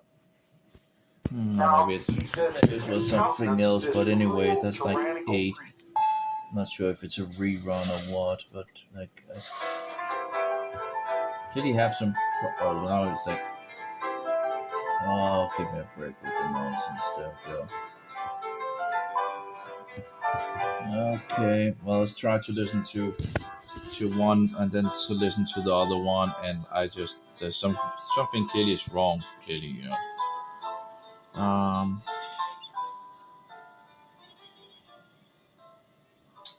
Okay, boom, boom. Good morning. Welcome to another edition of Inquisition Update. My name's Tom Press, and I'll be your host for the next hour.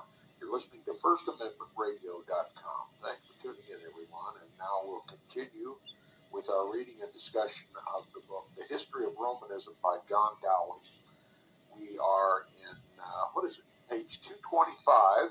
225. And this is subsection, Okay. if I can find it, 43.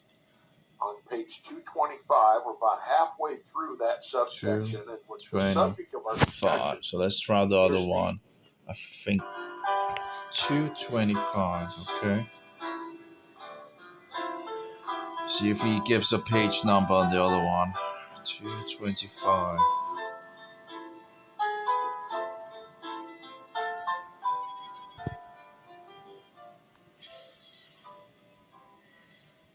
Good morning, everyone. Welcome to another edition of Inquisition Update. My name's Tom Press, and I'll be your host for the next hour. You're listening to FirstAmendmentRadio.com. Thanks for tuning in as always, and I'm anxious to resume where we left off in the book Wednesday. The History of Romanism by John Dowling, Book 5, entitled Popery, the World's Despot, from the accession of the Pope Gregory VII in AD 1073 to the death of Boniface VIII, AD 1303. We're talking about the height of papal power. We're talking about one of the most diabolical popes that ever ruled from St. Peter's in Rome. We're talking about the Antichrist, the epitome of the Antichrist, Pope Gregory VII. Hildebrand was his name, and it might be informative of my listeners to know that this diabolical pope, this so-called Saint Gregory VII, is celebrated in the halls of power in this country. In the Capitol building in the United States of America are busts, figurines of the most celebrated lawmakers in world history. The principal one of which is, of course, Moses. Now, okay?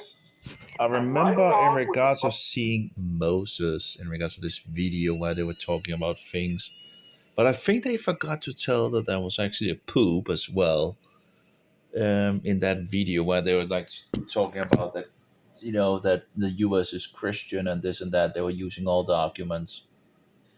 Oh, that was actually, I can actually find that. I think I want to actually see that if they actually show that the poop is actually shown, because I don't think they actually do. They just point out, oh yeah, this is Christian thing and all that.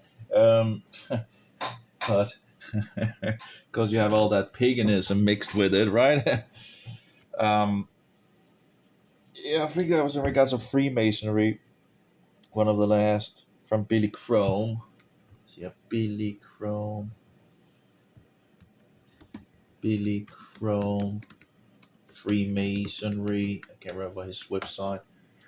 I know there's a website. No, he has a website somewhere, and they have these free things in regards of. There's some good stuff for sure, but they're promoting the rapture and they're promoting. It doesn't really point out that the Antichrist is pretty much have been here for a long, long time. Where's the website in regards of it? There's Freemason 10 and 9, I know, in regards to the last couple of Freemasons. Apparently, they're also on YouTube. Watch here. Let's see here, whatever. And that's one of the places where they go into and try to point out that the U.S. is Christian. And that's like this video. But I think it's number 9, but I'm not sure. Maybe it is this one. Yeah. Okay, it is number 10. Search the scriptures, John 5:39. And they talk about Moses somewhere in this video, as far as I recall. And yeah, I would need to see the thing again to find the Moses thing. That's called false propaganda, folks. Well, as far as I recall, they show like oh yeah, Moses is here as well in regards to this place and all that. Yeah, well, if the Antichrist is kind of in the same room as him, it's kind of it's kind of a little suspicious. Well, of course, there's so many pagan things in regards of, and of course, Romanism is where they mix one with the other. I can't, where would that be? It should be in this video, but I can't, But they also talk about some preachers and all that, which is fine, of course, in regards of it. I'm sure they were much more Christian, and the overall people would, most likely be much more Christian than they are today. Like where you have all the left brains and all that. And then you, in some sense, you have Roman Catholicism all over pretty much. Anyway, it's just a little hard in regards to figuring this out. But could we get some pages of the book pages? Of this so-called Saint Gregory VII, the Antichrist of history. Because we had like a pope of the Roman Catholic Church. And can we get a page number? Side by side, in the same building, are a bust of Moses and Saint Gregory VII. Yeah, it's like it's kind of jumping because I wouldn't, it's like, oh, come on, why does it make issues right there? That's kind of, if we could actually find at least some of the follow up in regards of maybe 89 and find out what 89 is, maybe that could be helpful. And that would probably be like, let's say 7, 8, 9 down or something like that, maybe even more. Maybe the dating will help us. That's a good problem in regards to this. It's 54, maybe that can be helpful. No, we have this one, it's kind of 41. That doesn't help. Doesn't help. They're pretty much the same length. Good morning. Welcome to another edition of Inquisition Update. My name's Tom Press, and I'll be your host for the next hour. Yeah. You're listening to Okay. FirstAmendmentRadio.com. Thanks for tuning in, everyone. And now we will continue with our reading and discussion of the book, The History of Romanism by John Dowling. Mm-hmm. We concluded at the beginning of subsection 11 on page 247 yesterday on the broadcast. 247. So here we have 247. 247. I need something to write down on.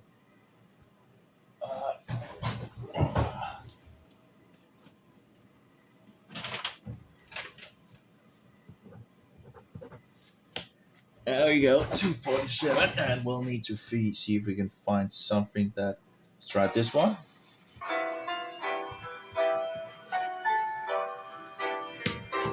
I seem to have some static noise on it.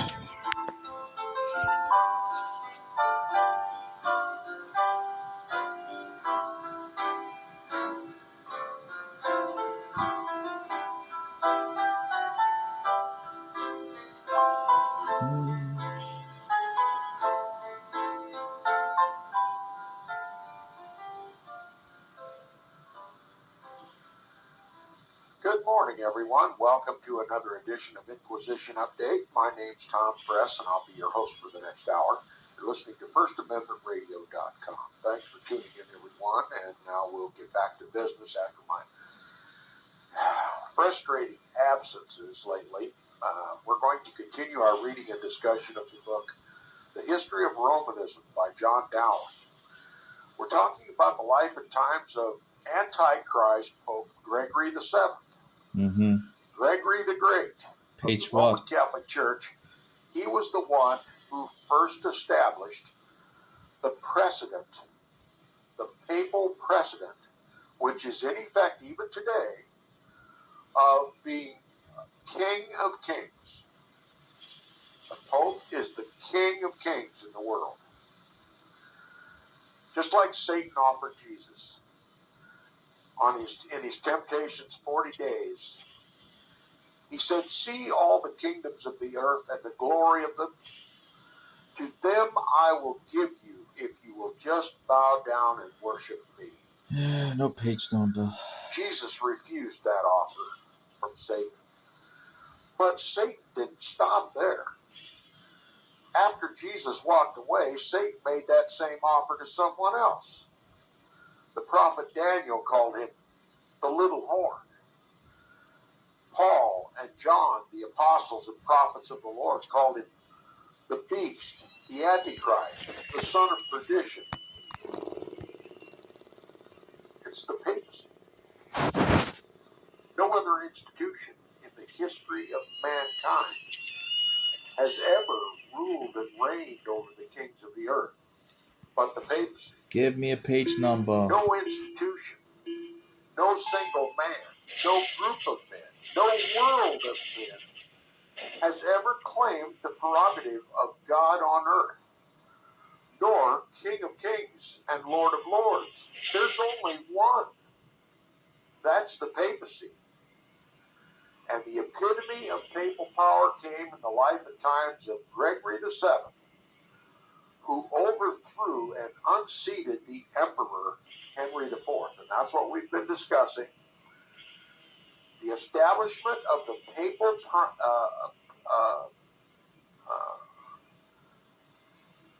primacy. The establishment of papal primacy over the kings of the earth was established by Pope Gregory VII. Antichrist Pope Gregory VII when he unseated Henry IV. Now, originally, the contention between Henry IV and the Pope was over the argument of Hungary. King Solomon had been overthrown by his brother, Asa, and instead of appealing to the Pope, King Solomon appealed to the Emperor, Henry IV. This was, well, more than the Pope could stand.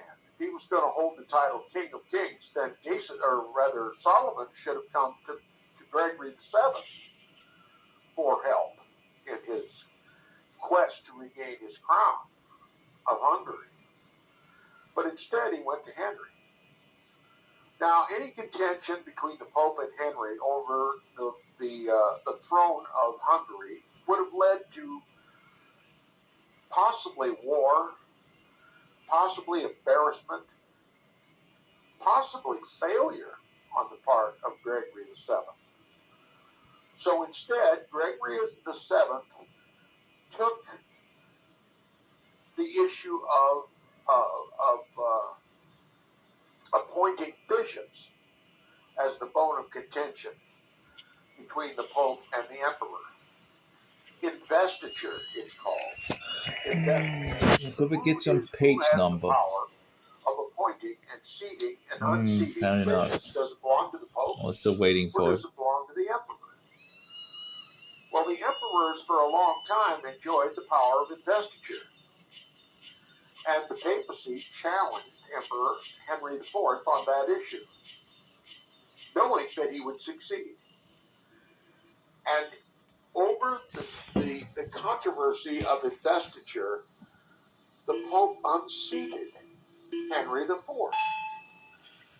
And Henry was excommunicated by the Pope, and he was abandoned by all of his country, by the empire.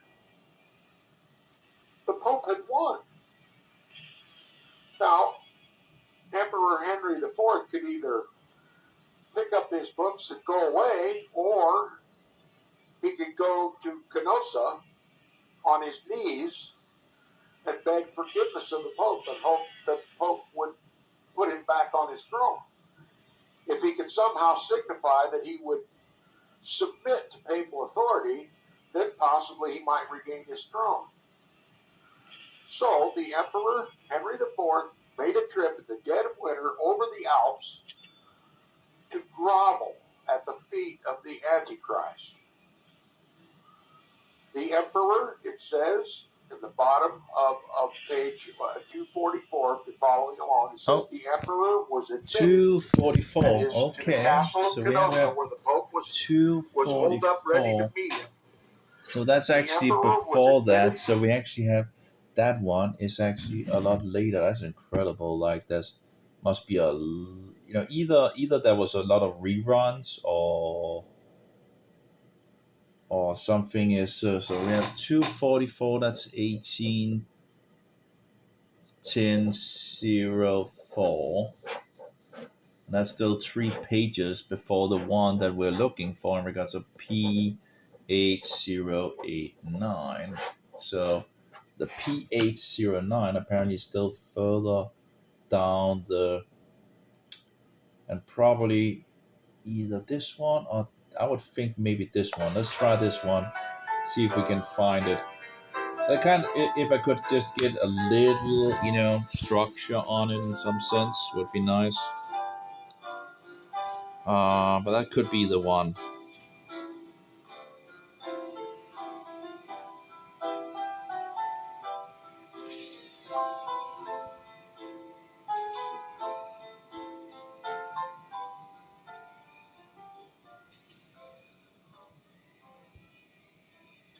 Good morning, everyone. Welcome to another edition of Inquisition Update. My name's Tom Press, and I'll be your host. That's actually interesting. Like when people like Judea Christianity, they're like, there's not called Judea. Well, it's not Roman Catholicism, right? Judea Christianity.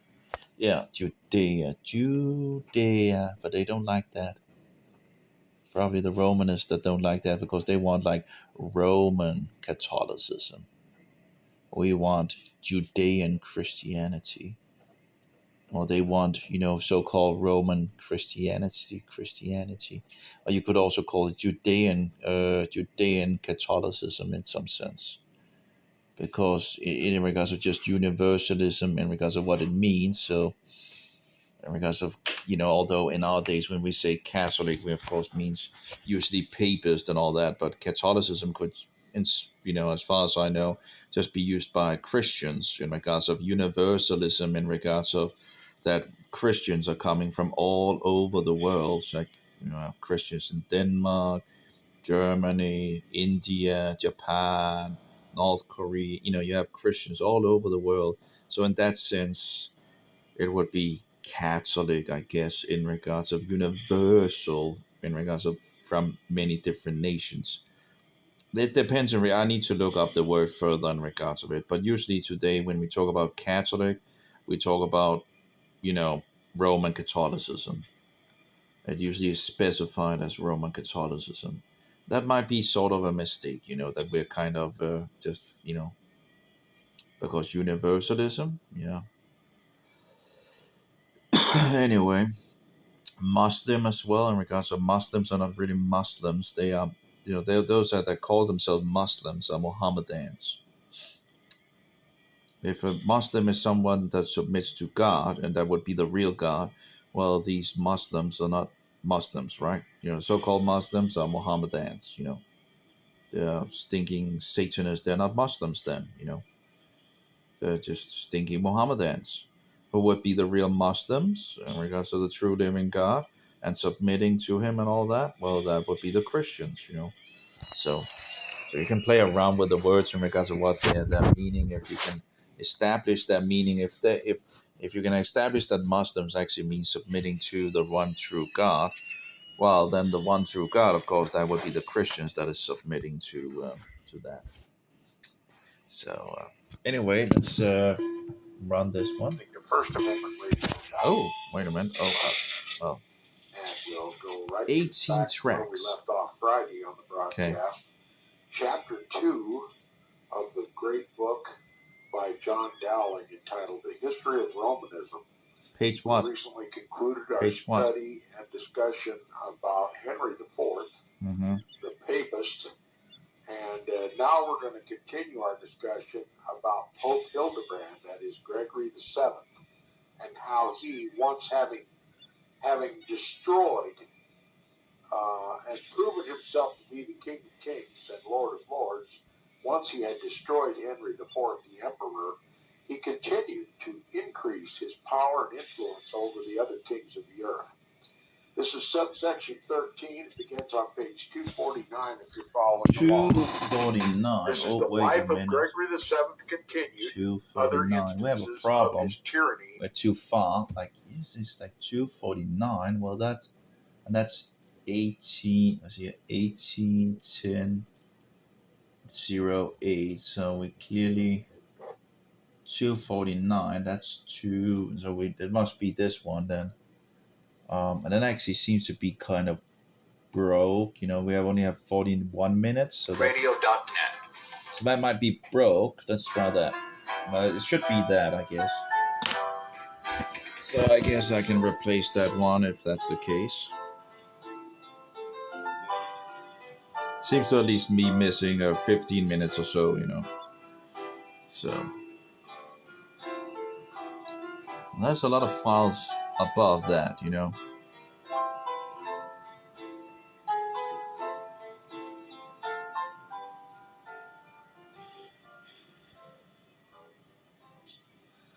Good morning. Welcome to another edition of Inquisition Update. My name's Tom Press, and I'll be your host for the next hour. You're listening to FirstAmendmentRadio.com. Thanks for tuning in, everyone. And now we will continue with our reading and discussion of the book, The History of Romanism by John Dowling. We concluded at the beginning of subsection 11 on page 247 yesterday on the broadcast. 40. What? Along. Wait a minute. Oh, yeah. 247. Yeah, 247. Great, we have it. So that's absolute. That's 181005. Great. So these we now have a kind of a data point on that, and the file seems to be missing something, so that the other file probably is better. But like, there's a lot of files, compared to the other side. But apparently that would be 89. Apparently, great. 181006. Okay. Okay, that gives us at least one data point, to run with, or to. So 181005. This one that has. We'll just fix 0089. There we go. Wow. Uh, oh, wait a minute. 18. Wait a minute. Why is that 1, 2, 3, 4, 5, 6, 7, 8, 9, 10? It shouldn't be. Must be. Wait a minute. No, yeah, it is. Oh, yeah, yeah, yeah, yeah, yeah, yeah. Yeah, but what? Like, I'm so confused at the moment. It's like we have missing a lot between 89 and 80. Okay, yeah, yeah, yeah. Which is not in the other one. This is the 89 compared to, and then we don't have all these. Okay, so this is the 89. So that jumps. Okay, okay, okay, okay. That's 89. So we have 80, 81, 82, 83, 84, 85, 86, 87, 88, 89. That's two more actually than it actually should. Okay. Oh my, it's not easy to figure out.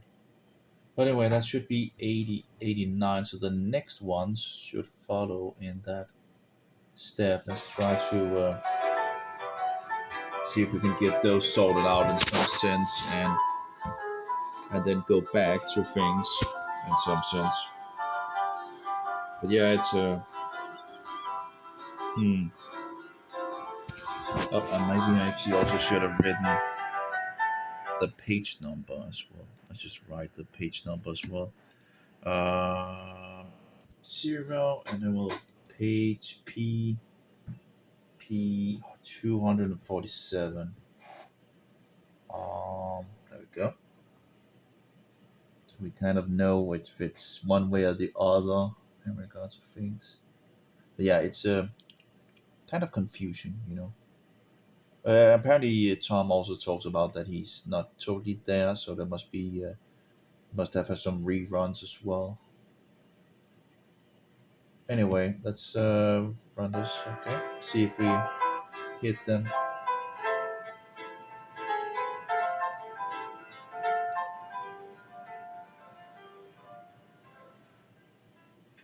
Good morning, everyone. Welcome to another edition of Acquisition Update. My name is Tom Press, and I'll be your host for the next hour. You're listening to FirstAmendmentRadio.com. Thank you for tuning in, everyone. And we'll go right back where we left off Friday on the broadcast. Chapter 2 of the great book by John Dowling entitled The History of Romanism. We recently concluded our study and discussion about Henry IV, the papacy, and now we're going to continue our discussion about Pope Hildebrand as Gregory VII, and how he, once having destroyed and proved himself to be King of Kings and Lord of Lords, once he had destroyed Henry IV the Emperor, he continued to increase his power and influence over the other kings of the earth. This is subsection 13, begins on page 249 if you follow along. This is the life of Gregory VII continued other instances of his tyranny and usurpation. Okay, the life of Hildebrand abounds with instances of his haughty insolence and tyranny over earthly sovereigns and nations. Almost equally in atrocity above related history of his conduct toward Henry IV. Anyway, it seems to be the same file, so that's let's see here. That is 1810. 181080. Let's see if we can find 1810.8. There we go. Rename. I was like, see here. There we go. Yeah, so we have renamed. That's number. It should be number 909. Great. That's fine.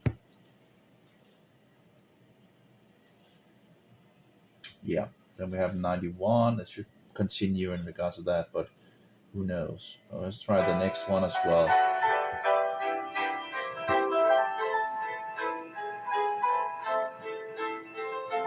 Could be nice if we didn't have so many issues on the last couple of ones, and then I can return to what is kind of a little confusing.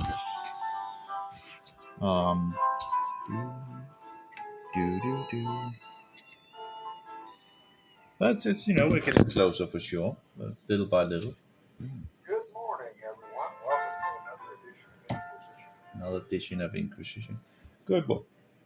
Good morning, y'all. Come on. Good morning, everyone. Welcome to another edition of Inquisition Update. My name is Tom Bress, and I'm your host for this hour. Listening to First Amendment Radio.com. Thank you again, everyone. And apologies where we left off yesterday. The History of Romanism by John Dowling. Just concluded because of such a technical difficulty yesterday. Now, we seem to have a difference already as well. So we have another issue. It seems 91. It seems like there's different, these two as well. Okay. So we kind of have some issues as well. Inquisition Update. My name's Tom Press, and I'll be your host for the next hour. You're listening to First Amendment Radio. Maybe I can say like from behind, in regards to the last one, like 18, 11, 16 should be this one. Let's try this. First Amendment Radio. Postponed his ruling until this morning. CNN wants correspondent Jim Acosta's hard pass What is that? to the White House reinstated immediately. Okay. The pass was pulled after a contentious exchange in the East Room last week during President Trump's post-midterms news conference. CNN claimed What is that? What? James Acosta's First Amendment and due process rights were violated. The Justice Department argues that access to the White House, which is the president's home and office, is not a right. In Washington, Rachel Sutherland, Fox News. Okay. Georgia election officials appear to be on the cusp of certifying Republican Brian Kemp as the winner of the bitterly fought governor's race, but Democrat Stacey Abrams is considering an unprecedented legal challenge that could leave the state's Supreme Court deciding whether to force another round of voting. American Family News is online at onenewsnow.com. I'm Washington. I guess we got a little radio action, I guess, and then it should stop. First on FirstAmendmentRadio.com Okay. and FirstAmendmentRadio.net. 15 naps, yeah, well. It didn't really get harder, did it, And then finally we get the advertising, get into the program. Bum, bum, bum, bum, bum. Do, do, do, do, do, do.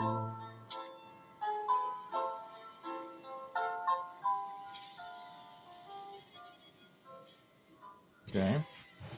Good morning, everyone. Good morning. So let's see if we can find the other one and see if we. Good morning. Come on. Good morning, everyone. Welcome to another edition of Inquisition Update. Yep. My name's Tom Press, and I'll be your host for the next hour. Seems like it's the same, but we'll see. Thanks for tuning in, everyone. This morning, I want to continue our reading and discussion of John Dowling's book, The History of Romanism. We'll begin on subsection 46 on page 286 for those who are following along. 286. Following along, rather. Subsection 46, page 286. It gives time to find your place there before we begin. But this morning, before I begin, I have somewhat humorous interludes this morning. And many of you who are regular listeners will recall that we were reading subsection 46. Seems to be going a little off topic or off. Where it is recorded how Pope There we go. Innocent Found it again. flattered King John of England just before the Pope Innocent declared himself the King of England, despite King John's face. And I took that reading and I made my usual comment, how I warned my listeners against flatterers. And I used the example of Pope Innocent and his flattery of King John. I remember he said, 4 golden rings with precious stones in them, just for he basically unseated King John. Look. I described my reaction to flatterers as first drawing both 6 Well, it seems like it is the same thing, but there's a little difference in regards to the speed, clearly. So it kind of show how my syncs. listeners should respond to flatterers. So Now, apparently that's one of my listeners, see here. a precious French listener, and that's as far as I'll go, I'm going to preserve his identity, took my reading and discussion of that incident and was fearful that it was a warning from me to him not to send me flattering emails. The poor blessed soul had a day or two before sent me a very complimentary email praising me and Inquisition update and the lessons he'd learned and all. And he took that coincidental reading of subsection 45 in this book as an indirect warning. Yeah, that doesn't really make it easier, you know. Oh, we have a lot of issues here that are kind of, there's still a lot of issues. Oh my, that's a good question. So we have 90 right there, and then we got into issues already in regards to it. So we have all these. Okay, I guess we can take this one as well. There should be. That should be. Well, we can still go backward. I'm not. And then we have 107. So this one. But apparently this is like a little different in regards to recordings. It has some other stuff in it.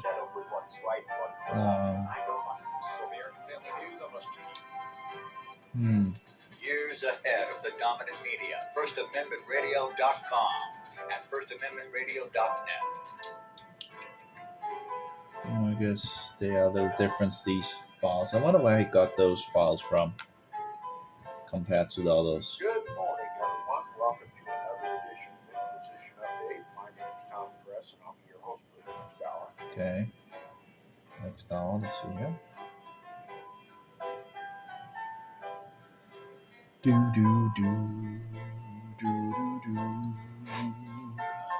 Ooh, it's hot.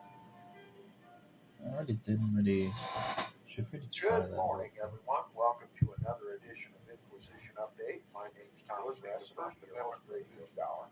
You're listening to FirstAmendmentRadio.com. Thank you for tuning in. Now we're going to resume on the left off history of Romanism by John Dowling. We're going to see for ourselves from history how England fell. How once Protestant England fell. There we go. To the Antichrist. Yeah, that's also under 107. King John. Great. Now, but before we continue our reading and discussion, let's just remember something. What we're talking about is a controversy that was raised in England, the self-same controversy that was raised between the Pope and the Holy Roman Emperor Henry IV.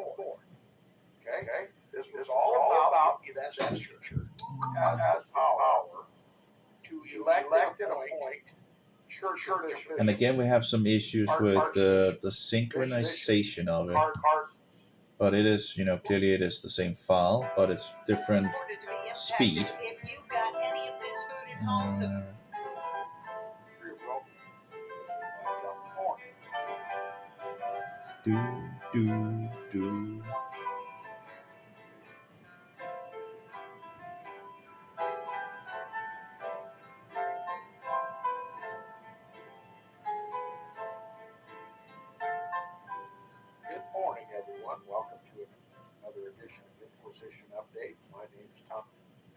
My name is.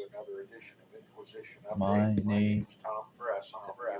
Your host hour next hour. You're listening to First Amendment Radio. There we go. So we Now, got. this morning we'll return to our reading and discussion of the history of Rome by Oops. John Dow. Yesterday we concluded with the discussion of how There we go.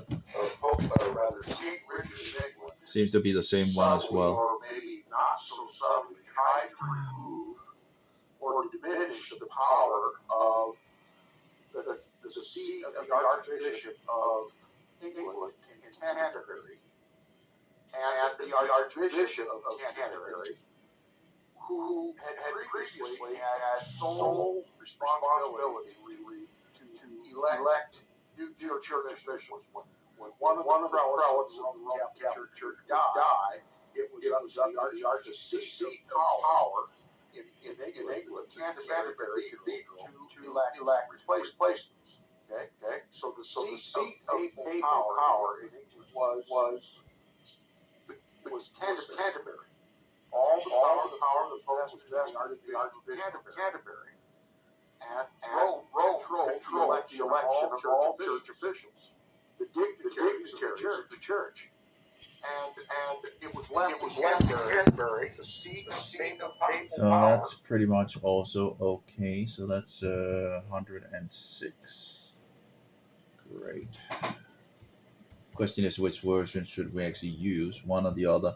One apparently has this advertising in the beginning. As long as it has the same information, that's as the file sizes are pretty much the same on this level.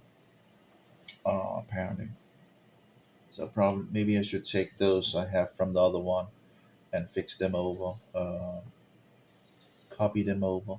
Anyway, that's the next one. Let's see here. The two next ones should also be the same, hopefully. We'll take it. Take this one. This one.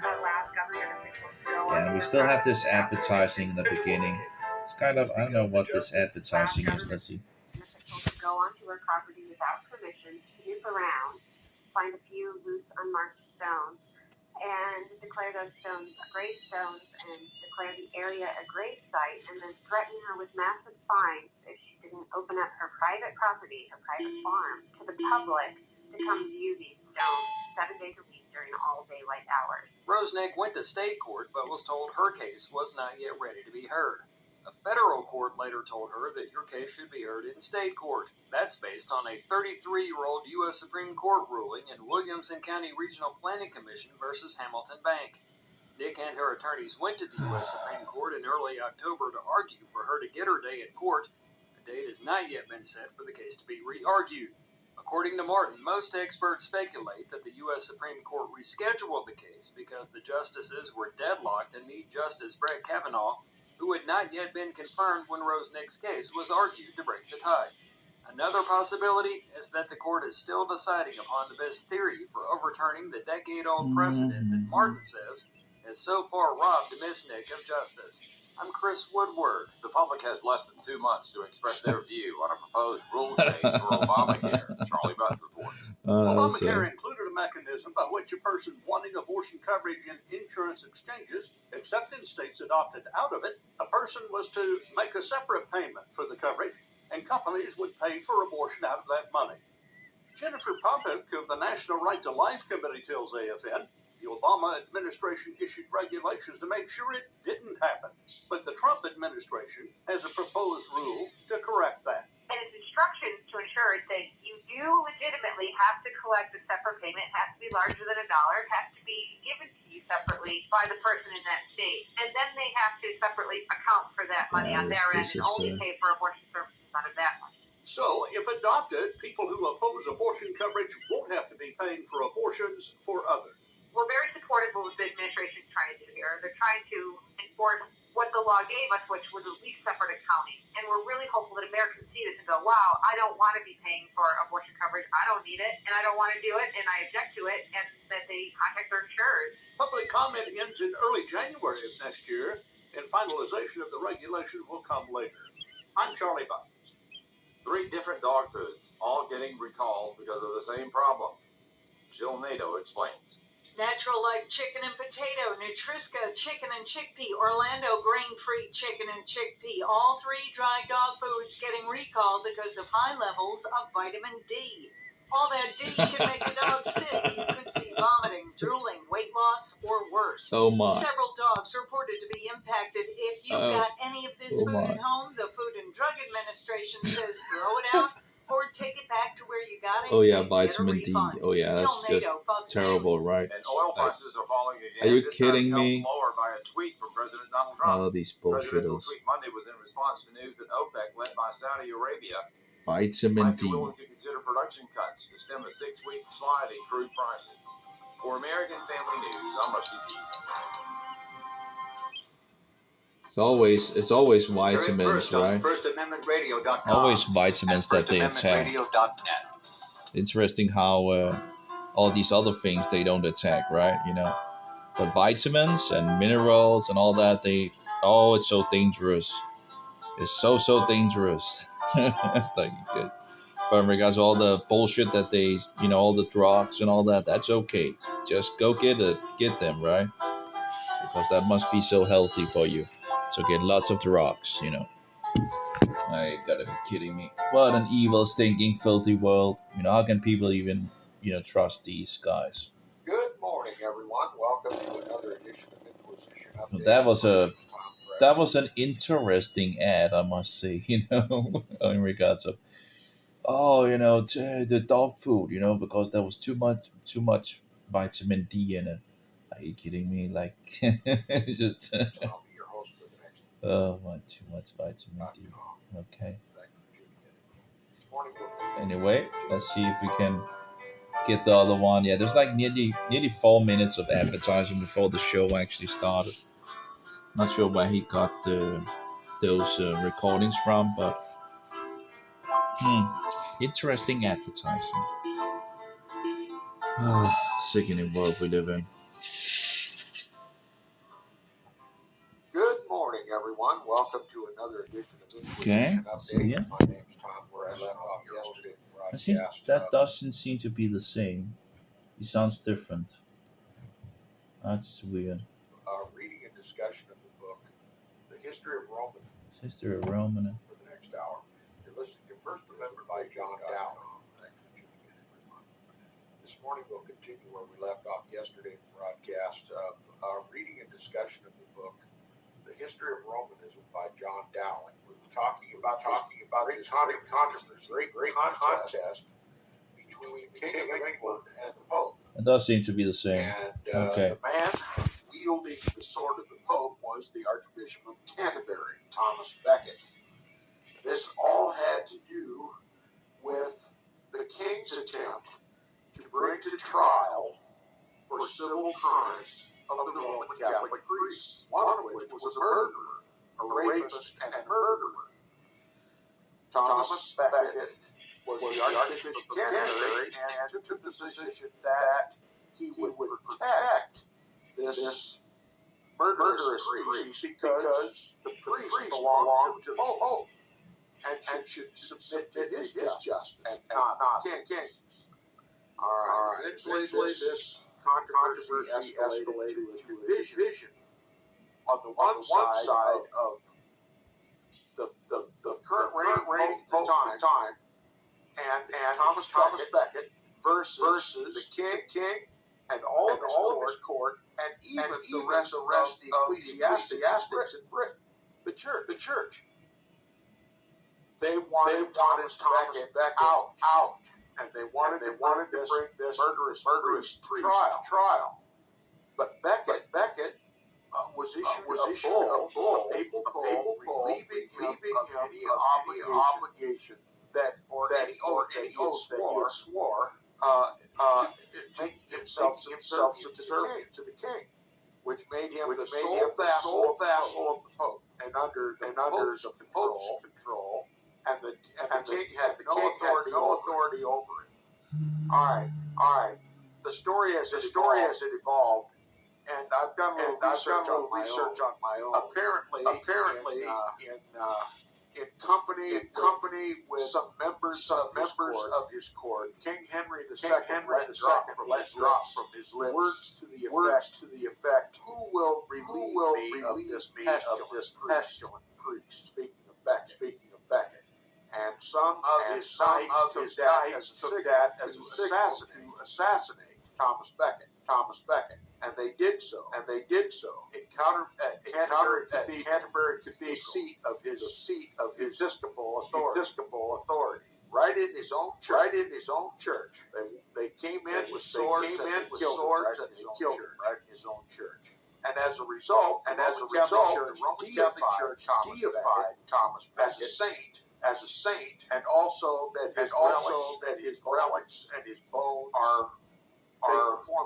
they perform miracles. Okay. God had punctuated Thomas Becket by elevating godlike status. Yeah, we seem to have, but it's going out of sync. Conduct miracles. Oh well. Okay. This is typical. There we go. of Roman So that Catholic was saints. another one, 105. So fix that as well. 105. So at least we're going from that way. Should be one more that is the same and has advertising and all that. But let's try. 101 freeway and Yeah. authorities ordered most of Malibu It's like blah blah blah blah blah blah blah. Jessica Rosenthal. And that should be Fox News. 104. One of the fires in Southern California, not too far from Thousand Oaks, scene of the bar massacre there. So I guess we get some American advertising. People at that bar in Southern California Ugh. posted to social media during the attack. The official told the Associated Press that Ian David Long had Facebook and Instagram accounts, and that he posted about his mental state and whether people would believe he was sane. Authorities have not determined a motive. The official said investigators are looking at several possibilities, including whether the gunman believed his former girlfriend would be at the bar. Israel and Hamas have reached a ceasefire agreement. Fox's Trey Yingst has more from Jerusalem. Over the next 2 weeks, Gazans are expected to see more medical supplies entering from Israel. An increase in the size So of we the have some zone from 9 to advertising 12 of miles, Israel as and well. increased electricity for the I wonder where 25 this is miles from, away. where he's recording it Within the from. next 6 months, Israel will also, according to a Hamas official, work towards solutions to address sewage and water problems in Gaza, as well as finding a permanent electricity solution. This follows an objective met by the Israeli government this week, where it allowed the transfer of $15 million in Qatari money to Gaza and Hamas employees. These transfers are expected to continue under the new ceasefire agreement. New ceasefire. Fox News. President Trump and Republicans have reason to be optimistic heading into 2020.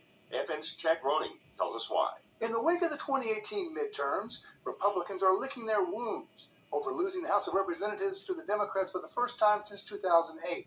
But the midterms were a split decision, as the GOP not only gained seats in the Senate, but elected more conservative members to that chamber. Dr. Charles Dunn, who is Professor Emeritus of Government at Clemson University, says the GOP should be in good shape heading into the next election cycle. He says there will again be the Trump factor. We'll call them whistle-stop airplane drop-offs on behalf of Republican candidates. Nothing like it. And Republicans got revved up. If they could have done the same thing in the House races, we'd had an entirely different outcome. He, I think, only made one stop for a House candidate, Barr in Kentucky, and look what happened. He turned that race around. So Dunn believes Trump will use the same strategy to create huge coattails in 2020. So they have 2 years to plan for how they're going to take back the House, utilizing Trump coattails. So if they play their cards right, they'll be going into 2020 ready to do business, take back the House, and do even better in the Senate. Democrats are going to have to defend themselves. They're talking about conducting investigations and all these things. And well, that's just going to make Trump look all the better the more they attack him. I'm Chad Groening. A majority of YouTube users are exposed to misleading or troubling videos. Pew Research Center polled over 4,500 adults in the U.S. 2/3 say they at least sometimes come across videos which seem obviously false. 60% at least see clips which show people engaging in dangerous behavior. This could be problematic considering 1 in 5 YouTube users polled say the site is important to them to understand what is happening in the world. YouTube continues to try and crack down on misleading clips. Earlier this year, it removed millions of videos which violated its rules and rolled out additional features to highlight clips from credible news outlets, especially during major events. Kristen Goodwin, Fox News. And for American Family News, I'm Steve Jordan. I do wonder what is it recorded from a radio place or something like that? It like takes 3 minutes and nearly 4 minutes of advertising. FirstAmendmentRadio.com and FirstAmendmentRadio.net.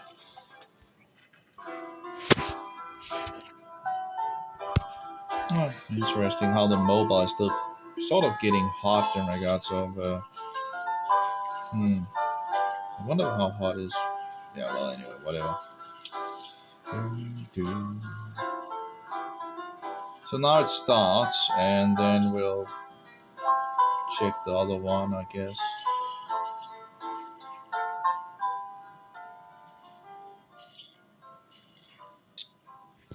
Good morning, everyone. Good morning, and well, next one, there should be number 104, and then that should really be I think the last one of those with advertising. So, but anyway, then we're a little closer for cleaning things, and then of course there's all those other things that needs to be looked into. Well, anyway. So it's far from done, I guess, but at least it's closing, sort of. Good morning, everyone. Welcome to another edition of Inquisition Update. Yeah. My name's Okay, there we go. another edition of Inquisition Update. My name's Tom Press, and I'll be your host for next hour. You're listening to FirstAmendmentRadio.com. Thanks for tuning in. There we go. And before we begin, Let's see. thank my listeners for their prayers and support during my most recent bout with bronchitis. Apologize for my listeners for my absence and beg your patience. And Oh no. and thank you very much. So we have a lot of reruns, I guess. I was getting busy Oh this no. morning with our return to the reading and discussion of the book, The History of Romanism by John Gowan. We'll begin our reading in subsection 38 on page 277 for those who are following along. 277. But before we begin our reading, we want to recap a little bit for those who are patiently waiting for my return to the program. My voice is a little weak this morning, but I'll struggle through as my recovery continues. But to recap, before we continue to subsection 38, you're talking about one of the most memorable, consequential events in British history. The great contest between the reigning pope at the time, Alexander, Pope Alexander, Antichrist Pope Alexander, and his man. So we pretty much have the same as well on those, and that should be the last one of those. But then the question is, do we have a lot of reruns, you know? That's a good question. So let's try the next one here. And FirstAmendmentRadio.net. A little closer. We don't have any ads, at least.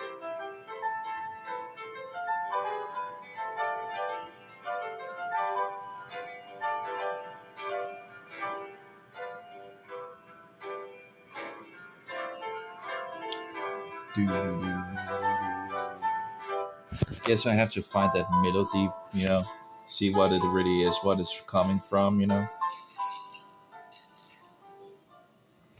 Okay, so we have the first one here. Good morning, everybody. Good morning, everybody. Let's see if we can get the other one. Oh.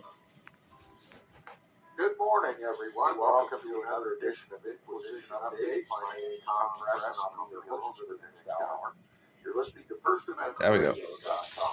Right. Thanks for tuning two things at the same time. Now let's return where we left off yesterday. The History of Romanism by John Dowling.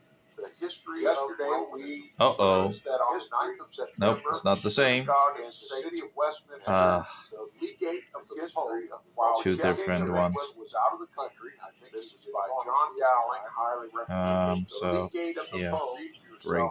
convened a synod of bishops You know, to know it would have been nice if they, you know, when they did these, what do you call it? When they did these, when they did these without, you know, that breaks and all that, you know, like maybe take an interview or something like that instead of these reruns of the, well, I guess, you know, I guess it's also okay if someone hasn't, but it would have been nice to actually know that it's kind of a rerun.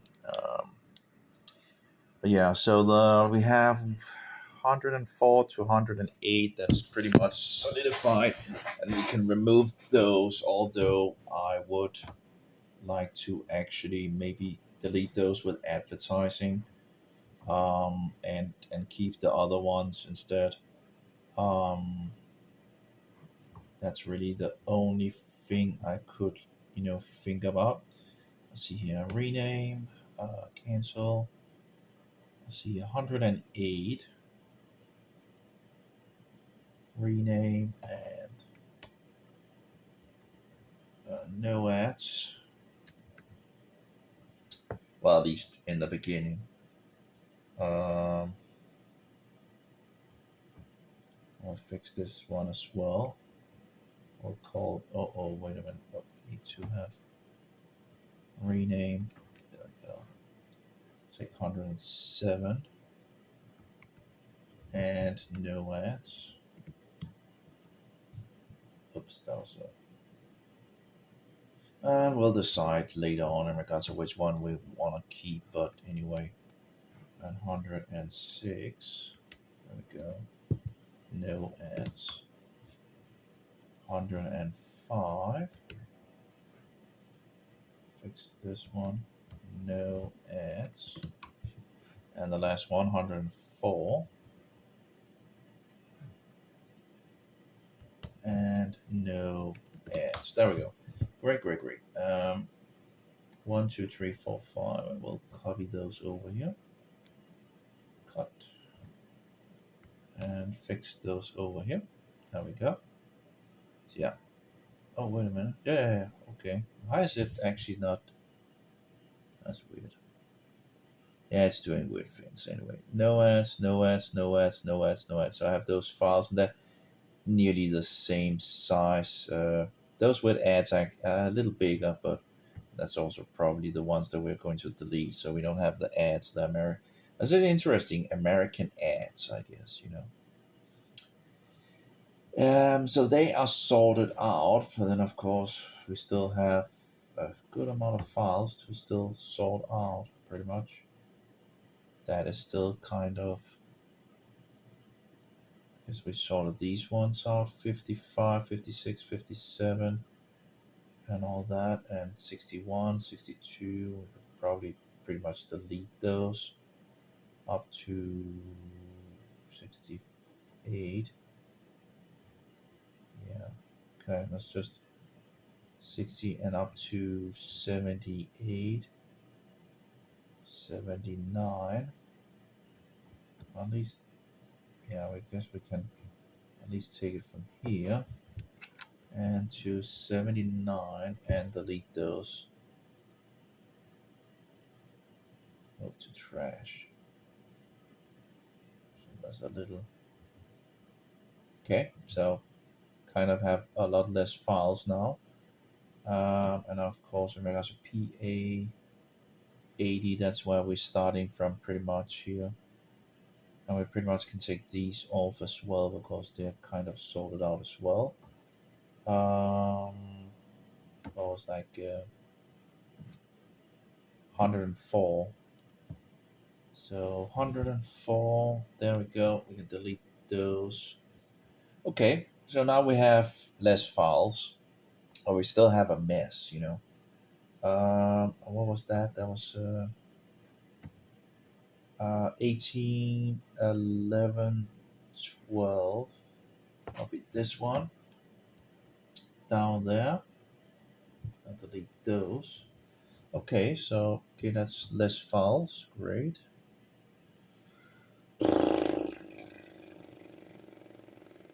Yeah, so far so good, I guess. Rerun 79, rerun 80. I guess I need to, let's make some coffee, I think. Let's get some heat going. Oh, what's it called? Comfort heat. Do we have some? Need some battery from the light.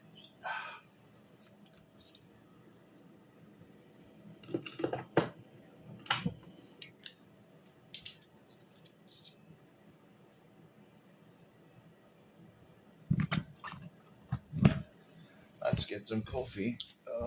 See if we can get some coffee heating up here, or some water at the very least.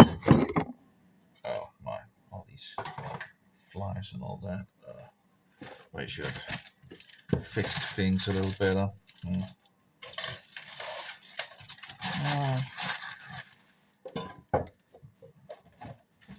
Let's get some hot water. Oh, I still have these. I still make another of these smoothie things, weird smoothie things.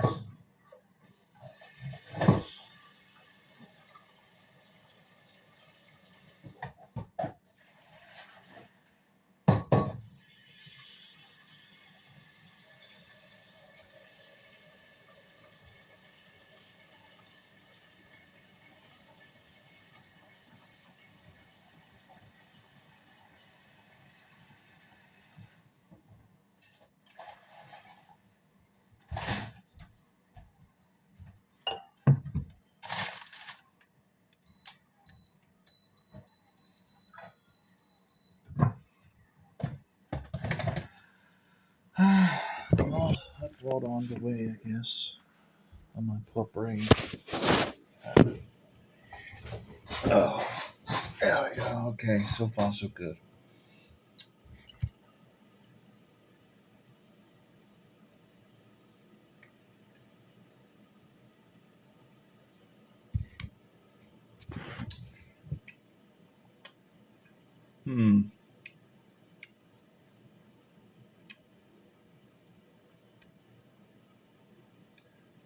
Place. Oh yeah.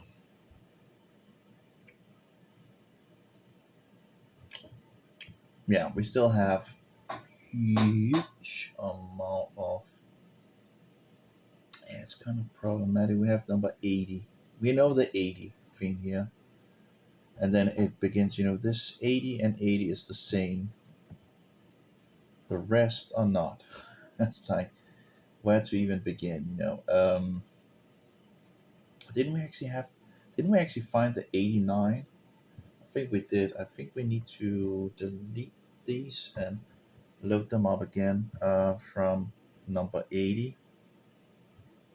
There we go, and until right there, and we'll fix those over so we get some little more details on things.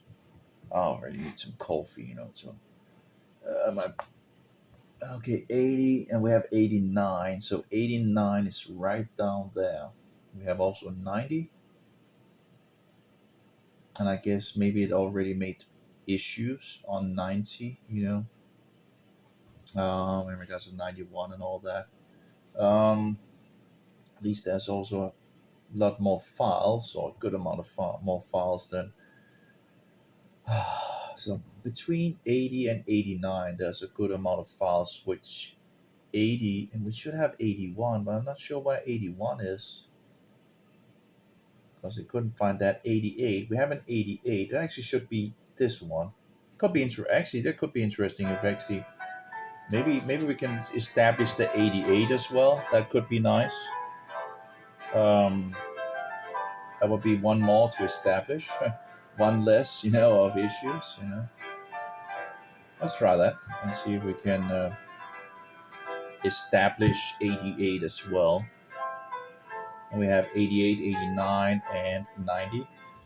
We just we have the things that is between them, and I probably haven't heard those between those when I listened to it many years ago because I didn't have them as far as I can see. They were missing apparently.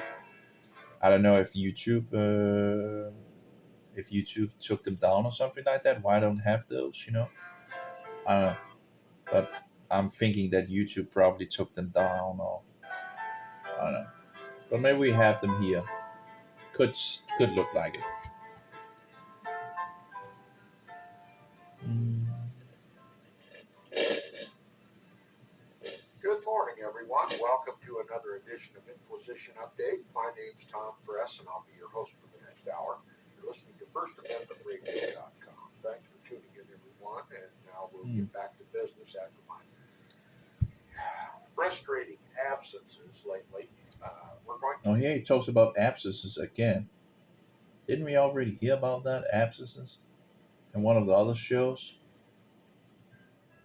Good morning, everyone. Maybe it's a rerun. I don't know. Inquisition Update. My name's Tom Press, and I'll be your host for the next hour. You're listening to FirstAmendmentRadio.com. Thanks for tuning in, everyone, and now we'll get back to business after my frustrating absences lately. We're going to continue. At least it seems to be the same. Continue our reading. History of Romanism by John Dowd.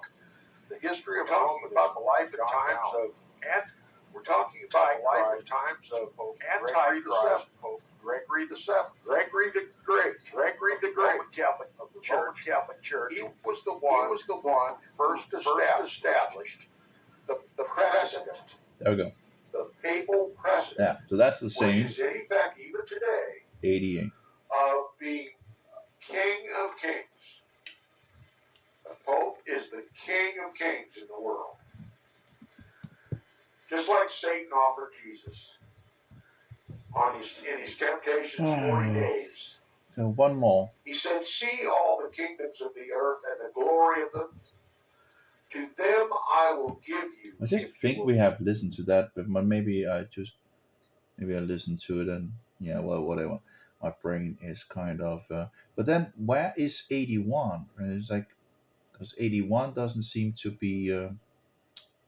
Didn't really seem to be. Now if we're going like here, right? 88, 87, 86, 85, 84, 83, 82, 81. This one should actually be 81 then.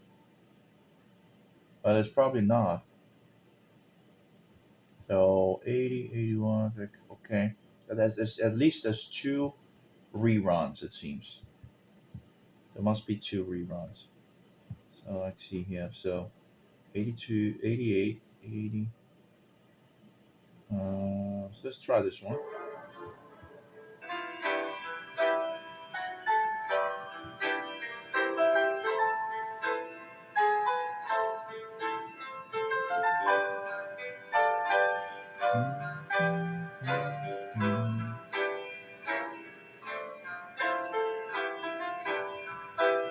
Oh, wait a minute. That actually seems to be 89. It seems to be a problem maybe in regards to the length of it.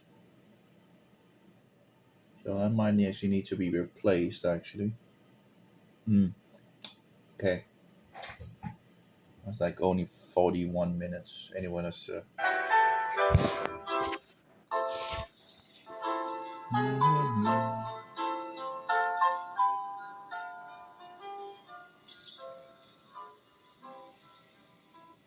Good morning, everyone. Welcome to another edition of Inquisition Update. My name's Tom Press, and I'll be your host for the next hour. You're listening to FirstAmendmentRadio.com. Thanks for tuning in, everyone, and we'll proceed where we left off yesterday in the book, The History of Romanism by John Dowling. We had just concluded subsection 1 of book 5 with the controversy between King Henry and Ferdinand of Spain contending for the rightful throne of Henry III, that is, the title Emperor, and the Pope was appealed to make the decision. This is an effort by the papacy to demonstrate its power over the kings of the earth. Okay, this is historical record of the fulfillment of Bible prophecy. The Bible plainly clearly says the Antichrist, the man of sin, reigneth over the kings of the earth. This contrivance, as I call it, between Henry and Ferdinand.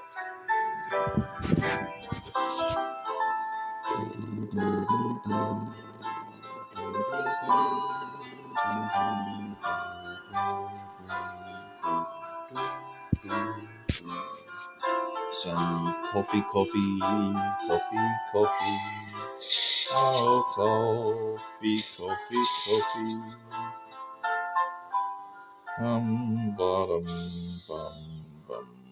It'll be good with some coffee. Good morning, everyone. Welcome to another edition of Inquisition Update. My name's Tom Press, and I'll be your host for the next hour. You're listening to FirstAmendmentRadio.com. Thanks for tuning in as always, and I'm anxious to resume where we left off in the book Wednesday. The History of Romanism by John Dowling, Book 5, entitled Popery, the World's Despot, from the accession of the Pope Gregory VII in AD 1073 to the death of Boniface VIII, AD 1303. We're talking about the height of papal power. We're talking about one of the most diabolical popes that ever ruled from St. Peter's in Rome. We're talking about the Antichrist, the epitome of the Antichrist, Pope Gregory VII. Hildebrand was his name, and it might be informative of my listeners to know that this diabolical pope, this so-called Saint Gregory VII, is celebrated in the halls of power in this country. In the Capitol building of the United States of America are busts, figurines of the most celebrated lawmakers in world history.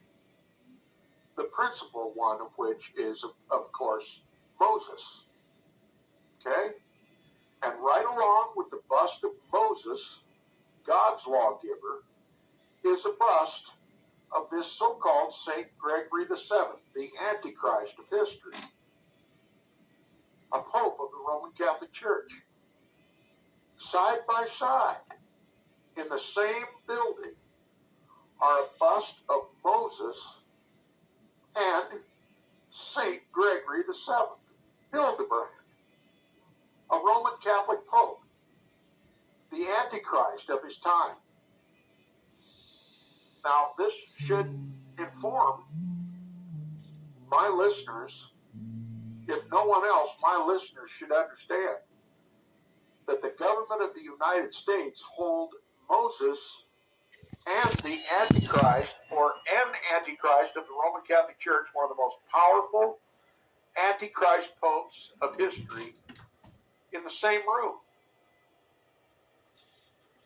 In other words, they equate this Saint Gregory VII as a lawgiver equivalent to that of Moses.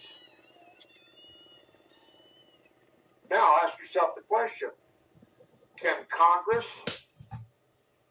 ascertain the difference between the holy and the profane? To whom does the Congress of the United States render service? To whom does the government of the United States render service? To Moses, or the God of Moses, or to the Antichrist? Probably the Antichrist. That's a difficult question. And it makes all the difference. It's the difference between the holy and the profane. Does our government serve the holy or the profane? Because both the holy and the profane are represented as lawgivers in Congress. The representative of God, Moses, and the representative of Satan himself, Gregory VII, together held in equal esteem in the halls of Congress of the United States of America. Right there is indication that our government is corrupt, at the very best, wayward, under a false direction, confused, unable to discern the difference between the holy and the profane. Oh, Roman Catholicism. Now Freemasonry. we're going to begin chapter 1, where we started Wednesday, and I apologize to my listeners for my absence yesterday, but we have to continue. Chapter 1, the life and reign of Pope Hildebrand, or Gregory VII. Now I want to preface this by saying, during this time, 1073 AD, if there was any doubt among God's holy people who the Antichrist was, all doubt was erased during the pontificate of Pope Gregory VII. The papacy reached the epitome of its power under Pope Gregory VII.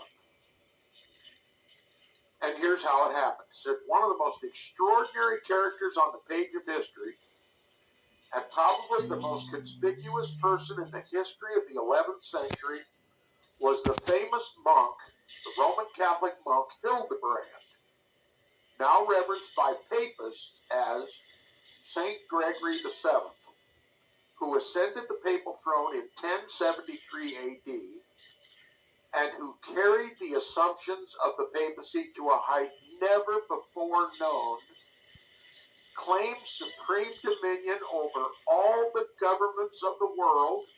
Let me read it again. He claimed supreme dominion over all the governments of the world.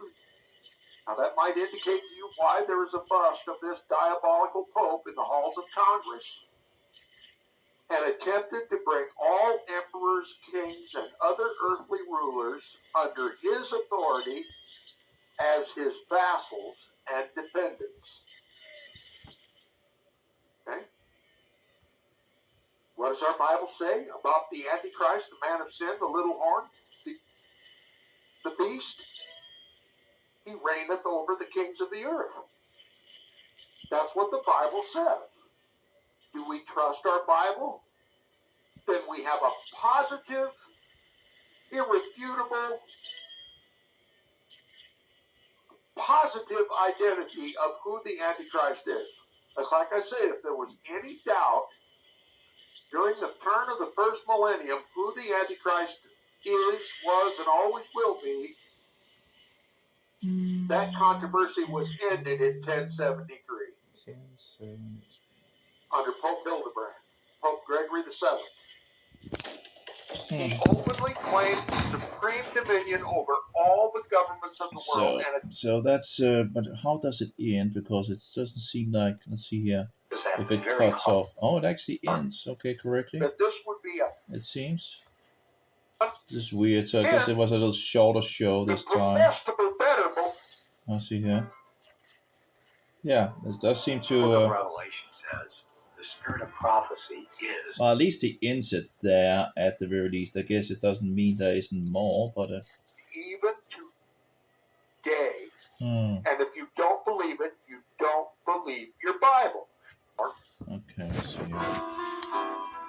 Let's try that again. So this is in regards to book 5, so we need to find that book 5 thing, you know. See if we can find that specific, but we did find 88, so we just need to find 80, 89, 81, sorry.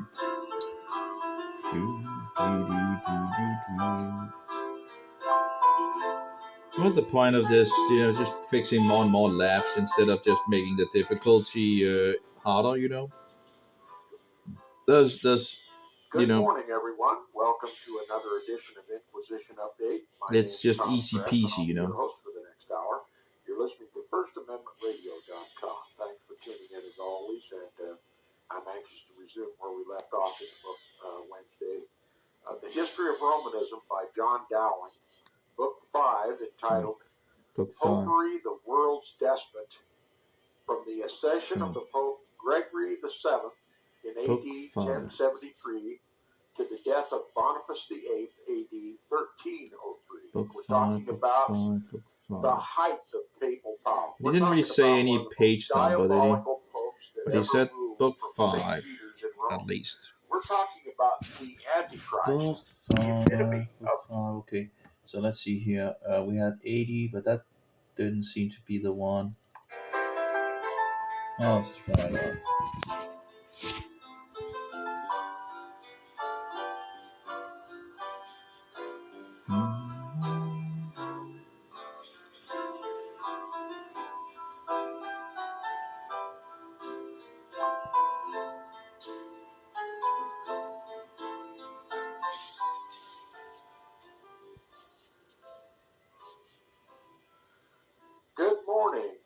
to another edition of Inquisition Update. My name's Tom Press, and I'll be your host for the next hour.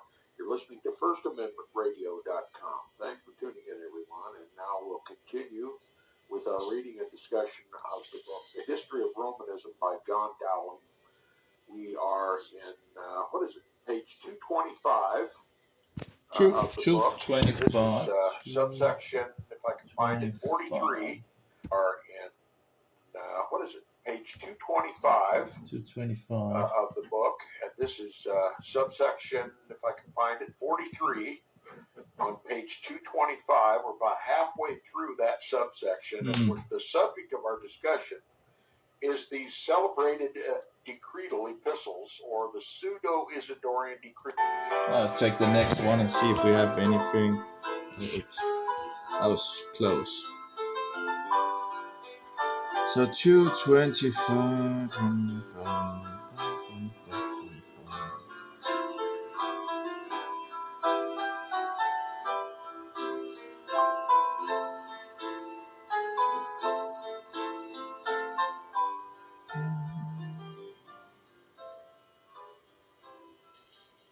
Good morning, everyone. Welcome to another edition of Inquisition Update. My name's Tom Press, and I'll be your host for the next hour. You're listening to FirstAmendmentRadio.com. Thanks for tuning in this morning, and we're anxious to resume our study of the book, The History of Romanism by John Dowling.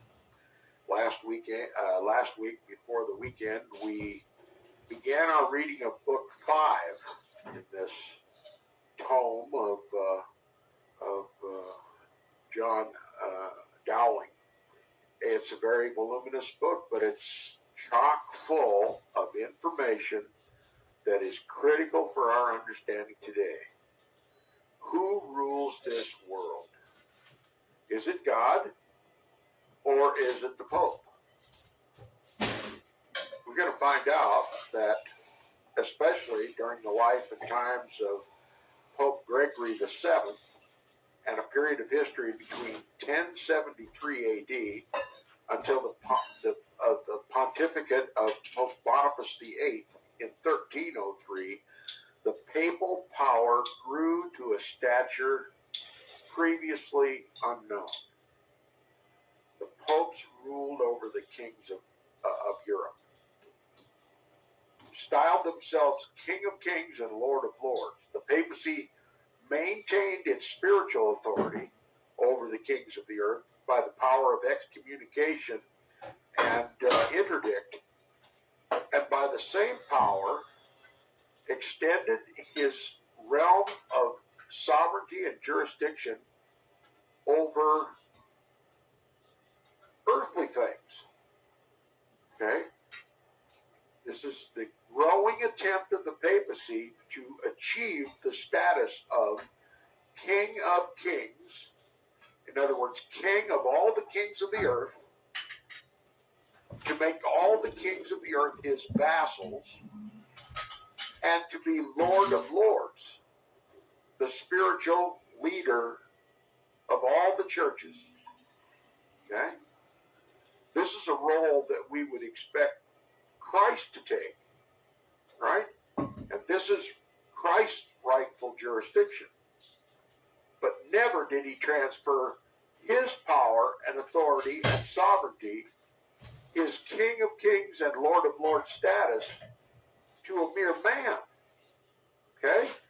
So we have Christ on one hand, the rightful King of Kings and Lord of Lords, the heir of this creation. Yeah, and we join heirs with still him. doesn't sound like anything we had in regards to the other one.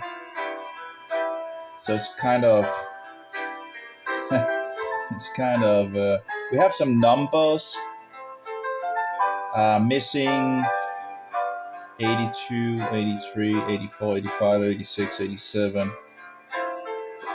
But in regards to what they really are, that's a good question.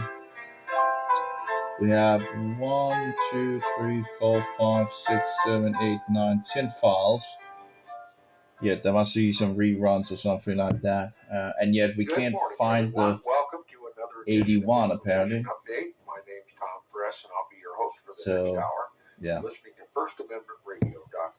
Thanks for tuning in, everyone, and we'll proceed where we left off yesterday in the book, The History of Romanism by John Dowling. We had just concluded subsection 1 of book 5 with the controversy between something King because of Henry. book 5 at least.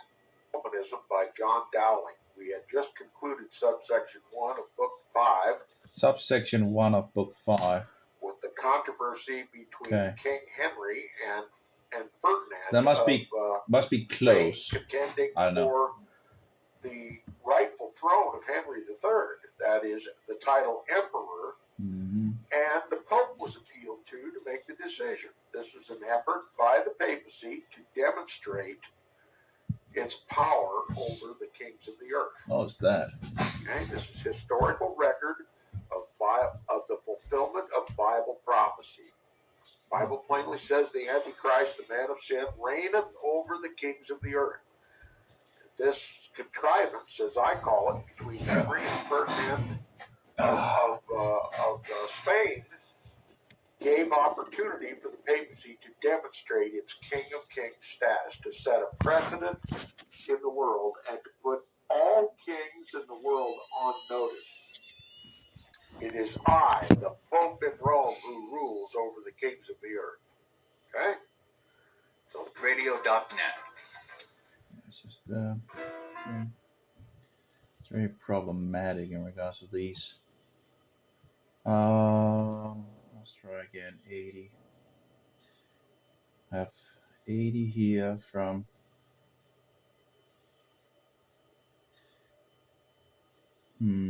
88, 89.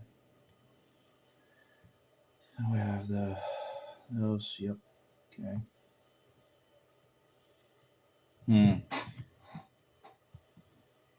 So we're missing 89, 90, 91, 92, 93, 95, 96, 97, 99, 100 and all that. There should be some of those that we have here, of course. We have 90, right? But that's... but after 90, we seem to either have a rerun or... Anyway, okay, so I'll just take the 90 and just, for now, listen to 90 on that level and see if we can find... Well, that's already found, actually. So... I already have 90. There's 91 we need. 91. Let's see if we can find 91.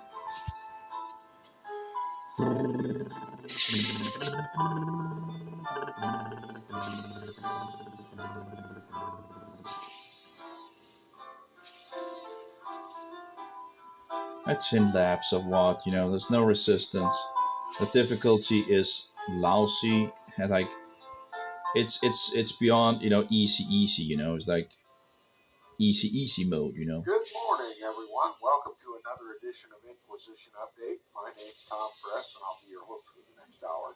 You're listening to FirstAmendmentRadio.com. Thanks for tuning in, everyone, and apologize for my voice. It's a little bit hoarse this morning for one reason or another, but we'll continue now. Because of a technical difficulty yesterday, we were not unable to do the broadcast, so we'll return to where we concluded on Monday's broadcast. Okay, so he says because of technical difficulty, we couldn't do it, so maybe that's a rerun, because there's a 1810, so maybe this one, maybe it was just a rerun then. So this one should probably be 91, so that's probably a rerun. We'll see. 1810, probably a rerun. We'll see.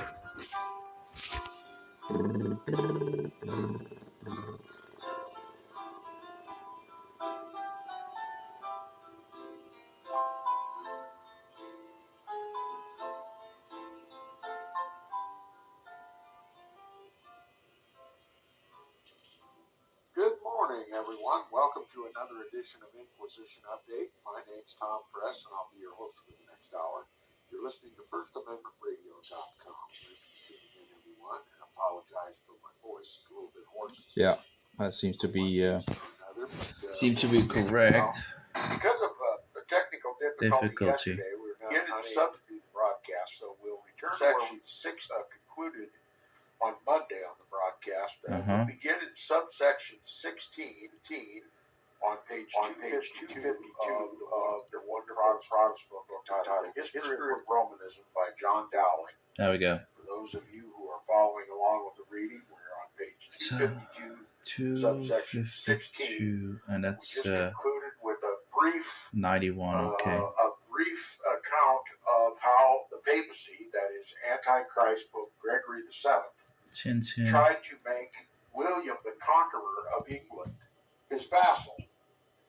And William the Conqueror, though he granted the Pope Peter's pence, in other words, a tax paid every year by England, the Kingdom of England. So I guess we found one more. So I see here 92. Should then be this one. We can drop some more, hopefully.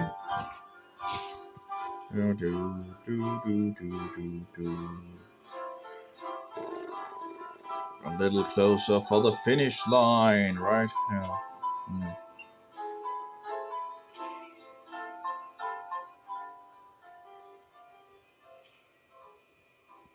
Good morning, everyone. Welcome to another edition of Update. My name is Tom Press, and I'll be your host for the next hour.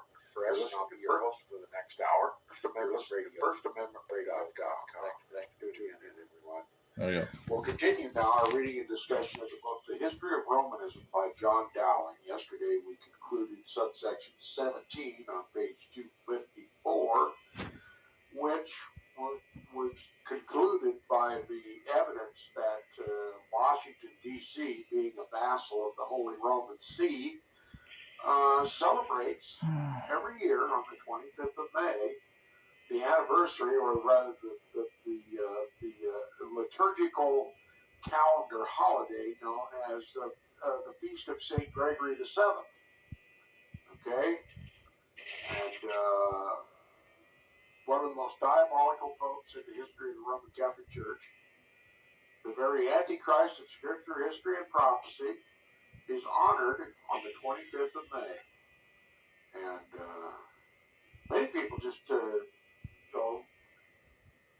don't pay any heed to the significance of this, but certainly those who have listened and paid attention to the writing of this book comprehend now, at least begin to comprehend, what is really taking place in Washington, D.C. and other governments around the world with relationship to the papacy. And are coming slowly and surely, though maybe grudgingly, to the conclusion that the Scripture proved who the Antichrist was when it said he reigns over the kings of the earth. And that we know now that our government is ruled by the papacy. Or the Bible's a liar. Take your pick. All right. Now we're going to continue with subsection 18 on the same page, page 254 if you're following along. And we're going to give a brief summary of what we've learned so far in the book.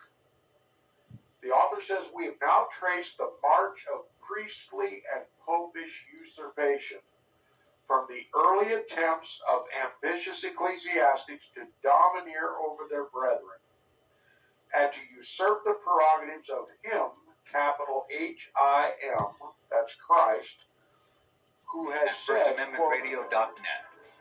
At FirstAmendmentRadio.net.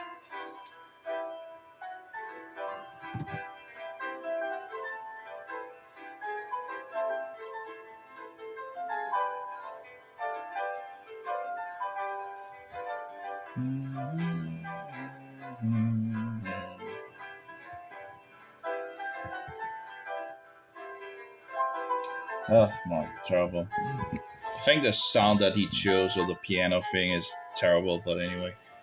Oh, coffee. Oh, my brain can't follow along. Good morning. Welcome to another edition of Inquisition Update. My name's Tom. Good morning. Welcome to another edition of Inquisition Update. My name's Tom Press, and I'll be your host for the next hour. You're listening to First Amendment Radio. Hit that pretty good. Let's see if it's the same. Continue now where we left off in the book, The History of Romanism by John Dowling. This is chapter 3. It's entitled Pope Urban and the Crusades. We're talking about the death of Pope Gregory VII, Antichrist, Pope Gregory VII, and the beginning of the period known as the Crusades. Now, this is subsection 19 of the book, and it is on page 256 if you're following along. The author says, upon the death of Pope Gregory VII, which took place at Salernum in 1085 AD, the faction which supported his measures proceeded to the election of a successor, who assumed the title Victor III, while Clement III, who, as we've already remarked, had been elected by the Emperor's party at the Council of Brixen, was acknowledged as Pope by a great part of Italy, and continued to maintain his pretensions to the papal throne until his death in 1100 AD, that is, during the whole pontificates of Victor III and Urban II. Okay, remember, Henry IV and his Council of Brixen essentially unseated Gregory VII and elected their own pope. So there were two popes at once, all vying for the position of God on earth.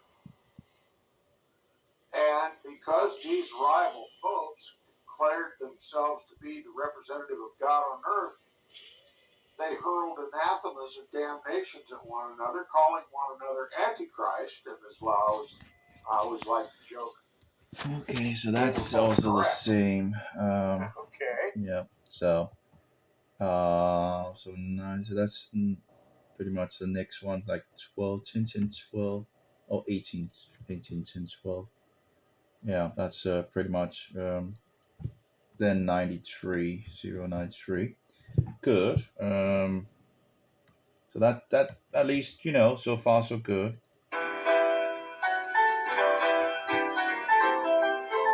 Oh, might take some time.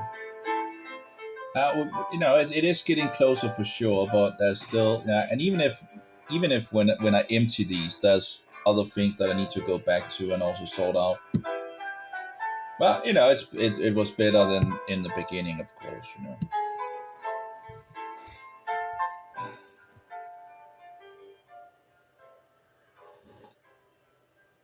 Good morning, everyone. Welcome to another edition of Inquisition Yeah, Update. I'm Congress, and I'll be your host for the next hour. You're listening to First Amendment Radio.com. You're listening to FirstAmendmentRadio.com. Thanks for tuning in, everyone. It's my pleasure and blessing to be here. And to continue to be here, our reading of the discussion of the history of Romanism there we go. by John Dowling. Last Friday, we concluded with a brief beginning of our discussion on the Crusades. This is the turn of the first millennium. Seems to be the same as well. So this is 18, 10, 15, 94. Wholly superstitious. Great. Being dominated by the idolaters of Great. the Catholic Church, unaware of prophetic truth, saw the first millennium as the turn of the first millennium as being the imminent return of Christ and Judgment Day. And there was much hype surrounding it. As a matter of fact, virtually all my Christians brain. were It's already. expecting the return of Christ. My brain already had enough. It's like, oh my. Well, let's take the next one. But yeah, my brain already feel like it has enough. That's terrible. Ah, my poor brain.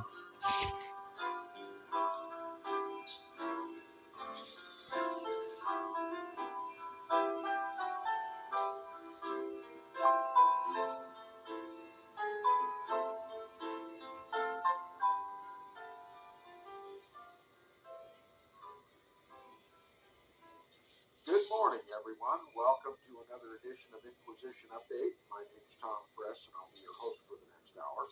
You're listening to FirstAmendmentRadio.com. Thanks for tuning in. Inquisition Update. My name is Tom Press, and I'll be your host for the next hour. You're listening to FirstAmendmentRadio.com. Thanks for tuning in, everyone. We left off yesterday. Resume where we left off yesterday. History of Romanism by John Dowling. Currently, I believe we're at book 5. This is chapter I think that's the same as well. Popery, the world's despot. The world's Popery, despot. the world's despot. This portion of the book encompasses the years from 1073 to 1303. This is vital information for God's people. This is history that your churches won't tell you about. Yeah. Your pastors won't tell you about. And there's a strategy behind hiding all this information, and that is to make Christians friendly to the Roman Catholic Church, to assist in the ecumenical movement, to draw all Christians back into the Roman Catholic So Church. that's 95. Unite all of Christianity. And this has special significance for God's people when they finally come to the realization, the biblical, prophetic, and historical realization that the papacy, that which heads the Roman Catholic Church, is the Antichrist of the Bible. Okay? Well, we know he's the Antichrist. The Protestant Reformation was built upon that foundation. The papacy is the Antichrist. And Amen. little Protestantism is left in the world. We champion Protestantism here at Inquisition Update. Now, I've been setting the mindset of Europe at this time. 87. This was the turn of the first millennium, 1073 AD, thereabouts. It was the first century after the turn of the millennium, and all of quote-unquote Christian Europe. Oh, that's pretty much the same as well. So we pretty much got that as well. Next one, I guess. I really wonder in regards to this. We actually should check that one actually. That should probably be a problem with this. Where the pastors won't tell us who the Antichrist is, where even our own parents won't teach us who the Antichrist is. Yeah, amen. Oh, Tom, I love you. You know, when you speak the truth, you have just so much absolutely amazing. Okay, let's see here. 80, 89. 89, it should be this one. But that seems to be a spirit to get your print.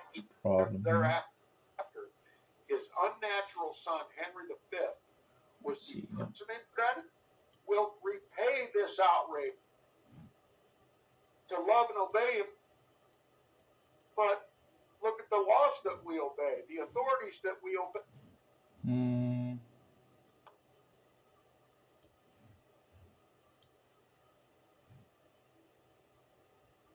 Perjury, he should have sworn his oath to Christ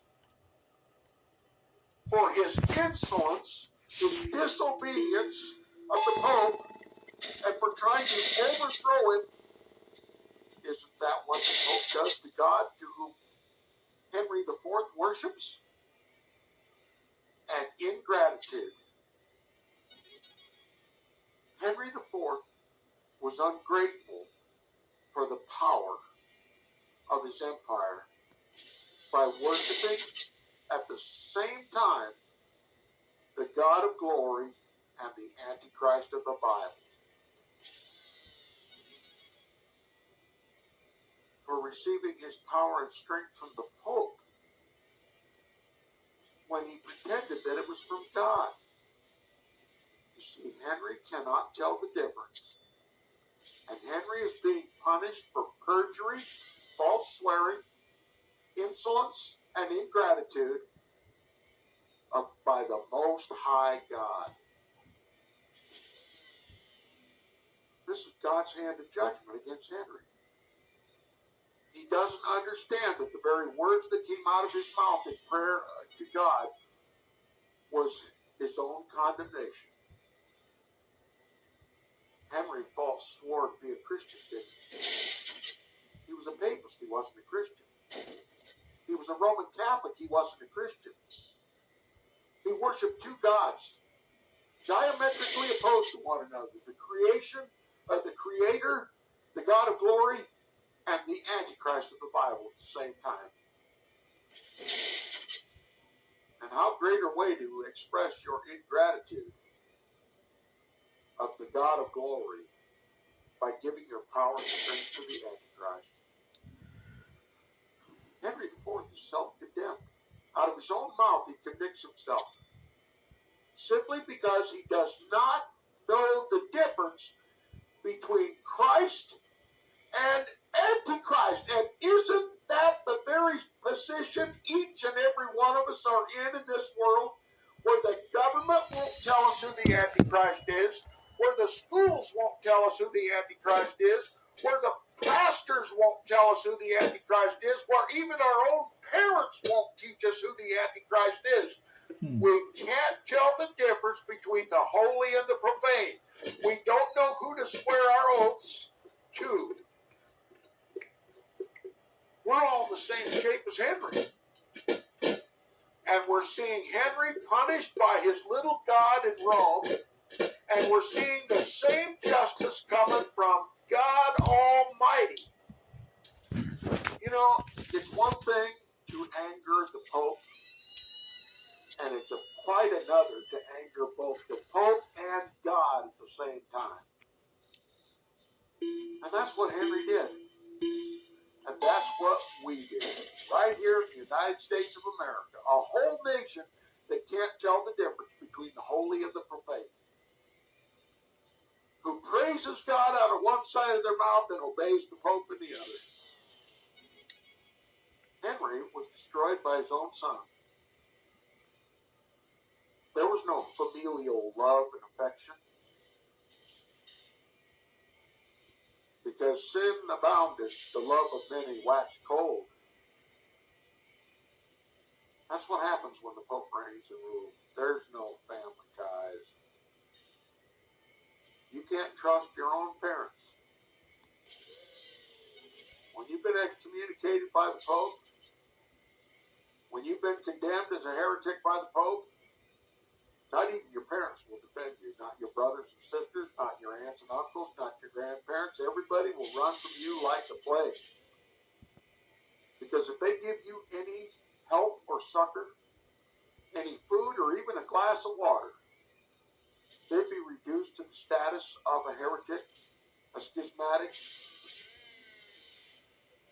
just like you.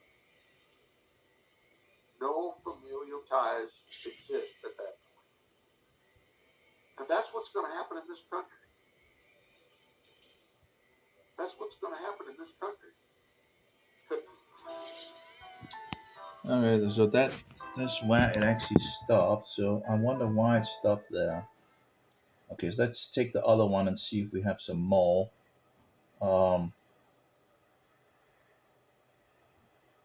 on, play. Time against those who cannot tell the difference between the holy and the profane. Just go backward. He swore to be a Christian, didn't he? He was a papist, he wasn't a Christian. He was a Roman Catholic, he wasn't a Christian. He worshipped two gods, diametrically opposed to one another. The creation of the Creator, the God of glory, and the Antichrist of the Bible at the same time. And how greater way to express your ingratitude of the God of glory by giving your power and strength to the Antichrist. Henry IV is self-condemned. Out of his own mouth he convicts himself. Simply because he does not know the difference between Christ and Antichrist. And isn't that the very position each and every one of us are in this world, where the government won't tell us who the Antichrist is, where the schools won't tell us who the Antichrist is, where the pastors won't tell us who the Antichrist is, where even our own parents won't teach us who the Antichrist is. Yeah. We can't tell the Yeah, let's just hear that again. That was so nice. It's true. No one tells you the truth. opposed to one another. It's so amazing. Creation of the Creator, the God of In a glory, negative way. and the Antichrist Coffee, of the Bible coffee, at the same time. And how greater way to express your ingratitude of the God of glory by giving your power and strength to the Antichrist. Henry IV is self-condemned. Out of his own mouth he convicts himself. Simply because he does not know the difference between Christ and Antichrist. And isn't that the very position each and every one of us are in this world, where the government won't tell us who the Antichrist is, where the schools won't tell us who the Antichrist is, where the pastors won't tell us who the Antichrist is, where even our own parents won't teach us who the Antichrist is. We can't tell the difference between the holy and the profane. We don't know who to swear our oaths. Oh, we shouldn't swear any oath and all that, but I guess he's pointing out in regards to this guy that probably did it. I'm not I'm missing some context here, but yeah, it's true. The government doesn't tell us the truth about the Antichrist, although not a surprise, but um, in regards of the school system doesn't tell us the truth about the Antichrist. What did he had four in a family, and there's like last one we had. Let's go to the backward. That's wonderful. Antichrist. And isn't that the very position each and every one of us are in this world? Yeah. Where the government won't tell us So who the government, that Antichrist was the first one. They don't tell us the truth. is. Where the schools won't Schools tell us who doesn't the tell us the truth. Antichrist is. Yeah. Where the pastors won't Oh tell us yeah, who yeah. the That was Antichrist actually the worst one, right? The Christians, the pastors, the bullshitters who stands behind the pulpit don't want to tell us who the Antichrist is, because they really should be the ones pointing it out. They should know the Bible, right? They should know history and all that, and yet they don't tell us. That's the worst thing. How in the world have there's just compromises and evil everywhere. Where even our own parents And our family doesn't want to tell us who the Antichrist is. It's all bullshitters. Everyone, government, school system, these congregations, so-called Christians, don't want to talk about who the Antichrist is. They're leading people right back to the Antichrist. In regards of family not worth much in regards of telling the truth either. Like, who's going to tell us the truth? And if no one does it, well, what is left? Well, only darkness. That's pretty much how it is these days. There's a lot of darkness in the world. No one want to tell you. No one dare nearly dare talk about the poop being the Antichrist. A lot of people don't have they either don't want to hear it, they don't want to research it, they don't want to know about it, and this and that and all that. We are all ignorant because we have gone astray. It's incredible how Protestant nations could end up not knowing who the Antichrist was, and how we don't get around, like, at least getting the information about that. Some believe that the Pope, or some, a lot of people throughout history have pointed out that the Pope is the Antichrist. Isn't that interesting how that information just keeps, not getting to the people,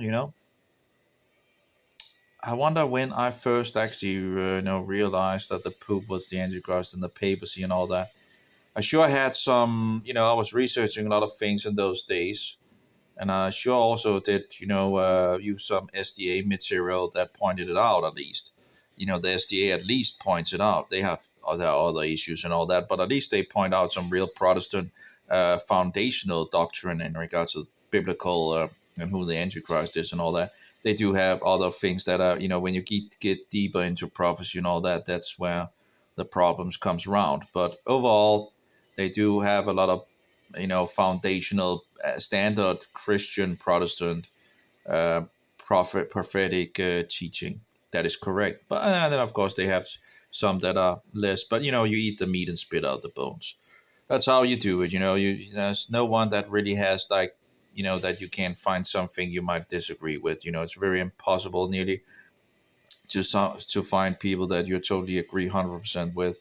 We're all learning and this and that and all on our different levels of learning, and there's a lot of deception, so it can be a little hard to figure out also who to trust and this and that, and you have to test everything and research things, and it can be a very like swimming in peanut butter pretty much, because these days there's so much evil, deception, and darkness, and but he's right. The governments can easily be corrupt for sure, in regards that's the world. School system, well, that's usually run by the government these days. And if the government is run by the darkness in regards of all roads leads to Rome, well, then of course the school systems would also be in that direction. Then of course the pastors, so-called pastors, well, they're Freemasons and Satanists and all that. They don't want to speak about it. They are political correct and all that, leading people back to Rome. And then of course you have the families. Well, family don't care about the truth either, clearly. It is utterly shameful. I have no idea how we got to this point. I guess people just don't like the truth. Between the holy and the profane.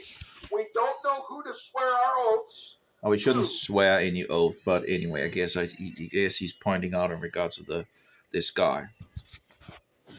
We're all the same shape as Henry. And we're seeing Henry punished by his little god in Rome. And we're seeing the same justice coming from God Almighty. You know, it's one thing to anger the Pope, and it's quite another to anger both the Pope and God at the same time. And that's what Henry did. And that's what we do. Right here in the United States of America. A whole nation that can't tell the difference between the holy and the profane. Who praises God out of one side of their mouth and obeys the Pope in the other. Henry was destroyed by his own son. There was no familial love and affection. Because sin abounded, the love of many waxed cold. That's what happens when the Pope reigns and rules. There's no family ties. You can't trust your own parents. When you've been excommunicated by the Pope, when you've been condemned as a heretic by the Pope, not even your parents will defend you. Not your brothers and sisters, not your aunts and uncles, not your grandparents. Everybody will run from you like the plague. Because if they give you any help or succor, any food or even a glass of water, they'd be reduced to the status of a heretic, a schismatic, just like you. No familial ties exist at that point. And that's what's going to happen in this country. That's what's going to happen in this country. Because we can't tell the difference between the holy and the profane. We can't tell the difference between Christ and Antichrist. We've all sworn an oath to Christ to love and obey him. But look at the laws that we obey, the authorities that we obey in Washington, D.C., in the state governments, and even the local governments, the schools, the pastors. The pastors serve the Pope too.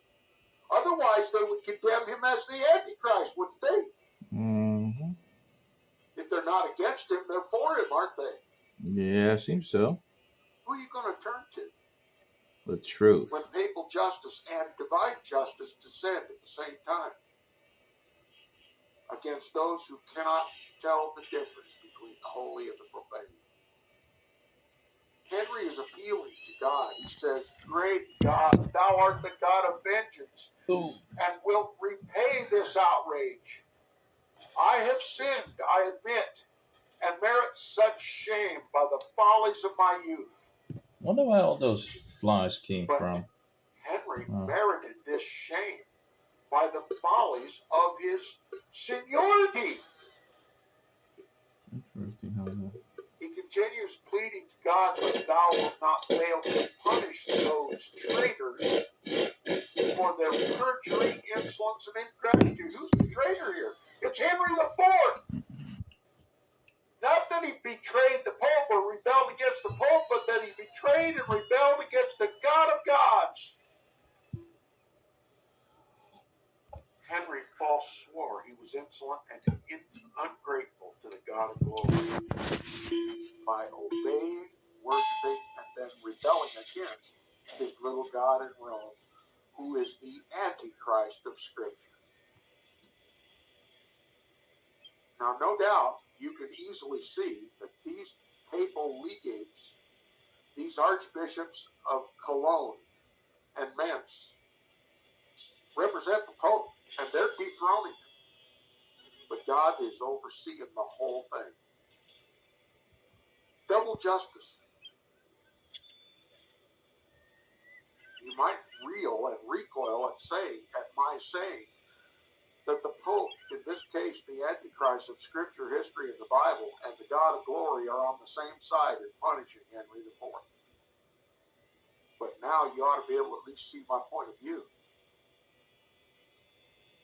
He says, to such a degree of wretchedness was this unhappy prince reduced by the barbarity of his son, that destitute of the common necessities of life, he entreated the Bishop of Spire, who owed his office to him, to grant him a canonicate for his subsistence, representing that he was capable of performing the office of chanter and reader. That's right, Henry IV didn't have any income at this point, and he appealed to the local officer of the church, to whom he got his office. Give me a little money, give me a little bread, and I'll sing in the choir, or I'll chant, or I'll read in the church. Henry is reduced to begging. He went from emperor to chanter or reader in the local church for a meek and meager subsistence.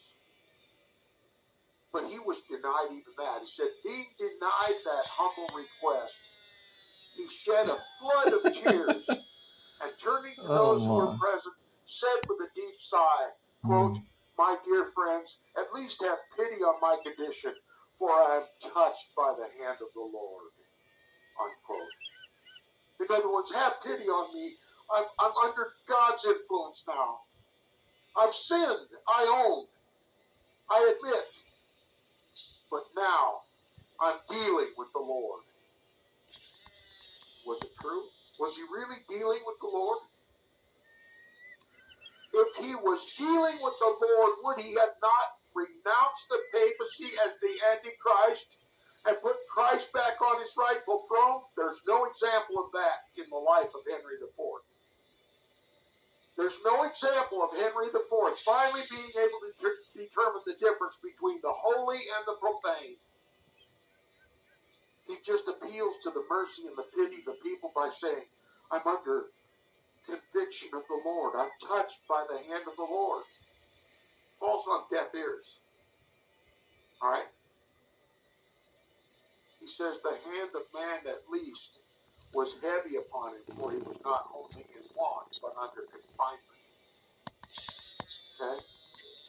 He said, after the death of the unfortunate and deeply afflicted old man, which occurred soon thereafter, his unnatural son, Henry V, was depraved enough to gratify the papal vengeance still further by the barbarous and hypocritical act of digging up the dead body of his poor old father from the consecrated ground of the Cathedral of Spire and causing it to be cast with indignity into a cave at Spire. You see, in Roman Catholic canon law, an excommunicate cannot receive a Christian burial. He was buried at the Cathedral of Spire, no doubt by a Christian burial. So his son was ordered by the Pope to impose Roman Catholic canon law and dig up his body and throw it into a cave. See, the Pope is wreaking his vengeance upon Henry IV. And all in the knowledge of God himself. Looks down and sees the whole thing. I don't see anything in history where Henry IV ever learned to worship the true God. He was dug up by his own son. His bones were dug up by his own son, and they were thrown into a cave. Emperor Henry V, the son of Henry IV, desecrated his own father's bones, treated him like an excommunicate, like a heretic, dug him up at the inspiration of the Pope and his legates, dug up his bones and threw him in a cave. Such is popish morality, says the author, and such is the terrible vengeance anti-Christian Rome in those days of her glory exhibited towards such as resisted her authority or disobeyed her mandates. And I know people are going to recoil from this, but such is the justice of Almighty God, too. Had Henry ever gotten down on his knees and repented of his popery, repented of his Roman Catholicism, repented of ever having served and obeyed him, repented of ever having received any power or dignity or strength or wealth from the Pope, and put Christ back on his rightful throne, and made an example of Christ to every prince and potentate of all Christendom, God may have saved him.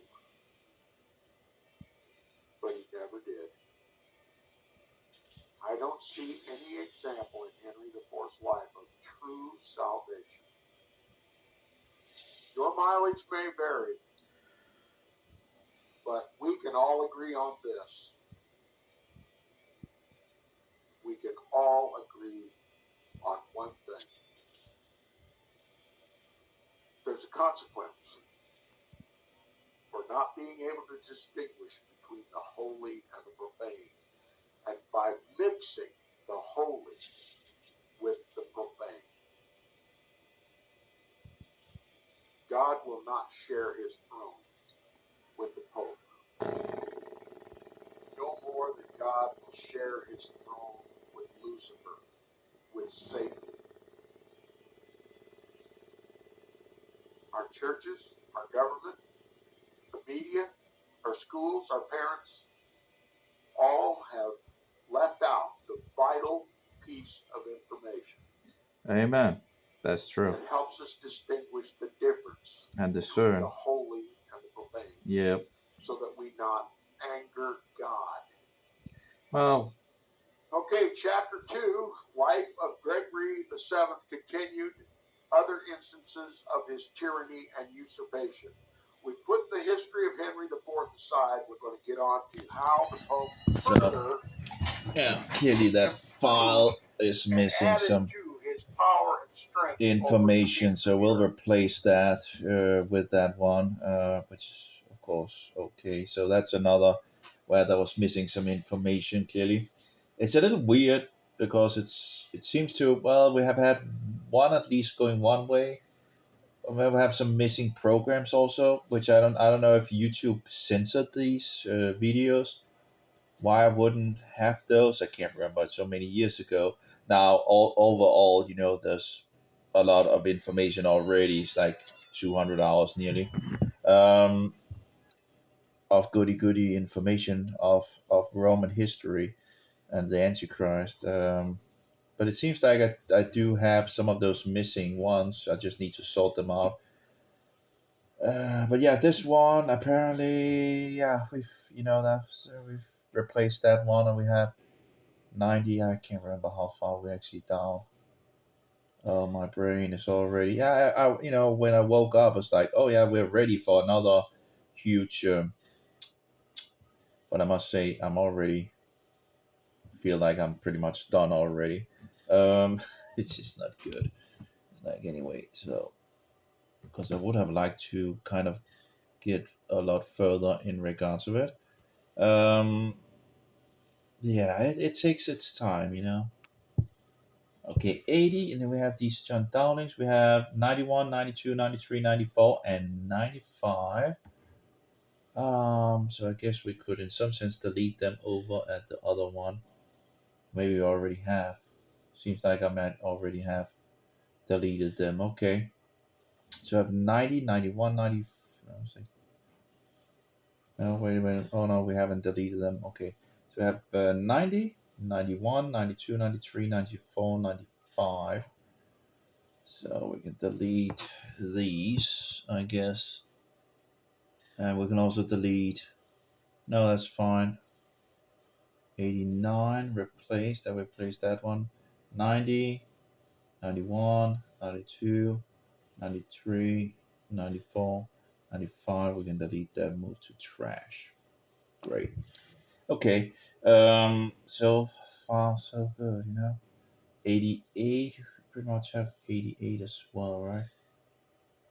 88, that's fine. We actually have that, but we still have some information in regards to the missing between those 81 and 88. We also have the 80, pretty much that's the one I guess I use to synchronize things at the moment. Okay. And you want to see here, 88, delete these. And from 80 to what? To this one. Great. Fix that over here. This one, we can delete these.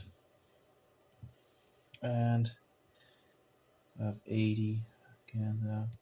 Don't have many files in regards of that from the other show, so it's getting lower for sure. How many we have from that, so that's nice. Getting closer, I guess. So 96, 96, 97, 98, 99, 100, 101, 102, 103. We kind of could be nice to sort out.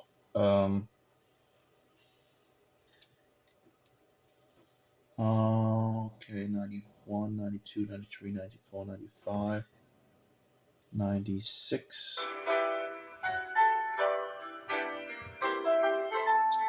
Oh well, let's see that one.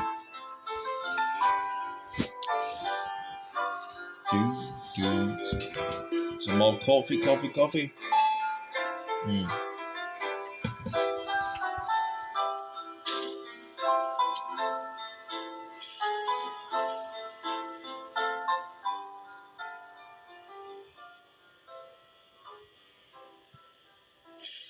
Good morning, everyone. Welcome to another edition of Inquisition Update. My name's Tom Press, and I'll be your host for the next hour.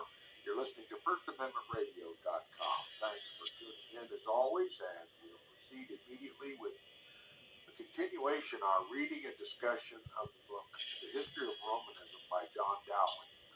Yesterday, we concluded near the bottom of the page 262, this is subsection 23, and we're talking about the time when Peter the Hermit had whipped all of quote-unquote Christendom, that is Christian Europe, or rather Roman Catholic Europe, into a frenzy, a religious frenzy, to go on a crusade to liberate the holy city, Jerusalem, the city of God, from the infidel Turks. And after Peter the Hermit had done his business, in walks Pope Urban II and exhorted all of Europe, all of Roman Catholic Europe, to mount up and go on a holy Roman crusade to liberate Jerusalem from the Turks. Okay, the papacy has always desired and coveted Jerusalem, the city of God, right? Mm-hmm. The Pope claims to be God on earth, and where better to pronounce that Godship than in Jerusalem? And that's still the goal of the papacy today. It was then 1,000 years ago, and it's still the goal of the papacy today. Here we have, well, I agree with Tom Fress and all that, but he seems to have changed his views on some of these things. Where it's like I don't understand how he could change his views on where he just makes fun of people that believes that there will be another temple. Of course there will be another temple. How can he say that? I don't understand why they were so like, it's just weird. Why would they go astray on things and change? Why would he change his views on things? And the same thing with Jörg as well, which they're kind of together, and Jörg is now Unitarian. Although he says, "Oh no, he doesn't want to be called a Unitarian." Well, that's what he is. And the next book he has in line is a Unitarian book. So, and attacking the divinity of Jesus, like, how could you? It's just diabolical, and mixing the truth with with the lies. Well, yeah. So you have truth in regards of things, and then he mixes it with that Jesus is not God and all that, and it's disgusting. So if you're going to read anything in regards of Jörg and all that, you need to get the videos before he went astray in regards of against Jesus being God and all that. And I don't know in regards of Tom. I still haven't really heard him directly say that Jesus is God. In regards of the response that he gave me as well, and some of the other things that making fun of people who believe there will be another temple. Like, are you kidding me? That's biblical. There will be another temple. There actually will be two temples. And when people say, "Oh, we can't be sure there will be a temple," oh, we can absolutely. Like, there's no question about that. I don't. It's like, yeah, give me a break. We have data points in the Bible in regards of temple. So a future temple, and at least as far as I can see, there will be at least two. So it's also interesting when they're talking about in regards to the third temple. They're talking about, should we actually build the temple according to what is actually written in the Tanakh in regards of Ezekiel, I think it is Ezekiel or something like that in Hebrew. Well, the thing is that would be the temple that comes when Christ comes back. So I doubt that will ever happen. But it's interesting that they're talking about it. It's like, well, wait a minute. There's actually like descriptions of a temple here, right? And things of that nature in the book of Ezekiel. And it's like, should we build the temple like that? Nah, that's not going to happen, I think. But that will be a third temple. Now, the temple described in Ezekiel will be the temple for when Christ comes back, and Jerusalem will be pretty much the head capital of the whole world. Of course, the capital of Israel, and of course, Israel will be the nations of nations, and of course, God will rule from Jerusalem the nations of the world, and that's where we have this temple that is described in Ezekiel. So, anyway, that's at least the best that I can do from what I can see. Of course, I can make mistakes and all that, but that's the best. That's the best that I can do with what I have. With what coins I have, that's what I see. That's speaking directly out from the.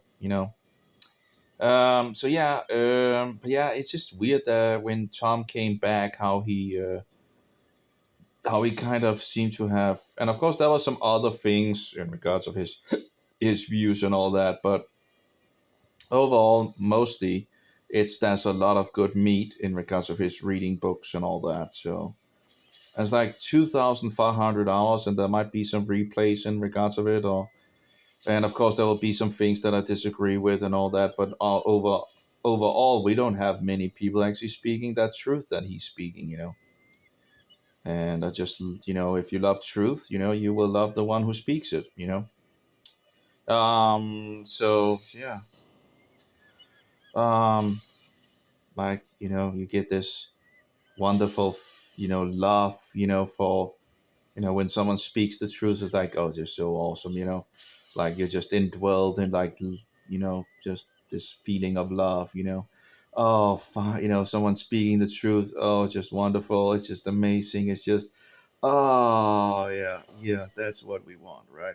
Anyway, and again, just because a person can make mistakes, okay.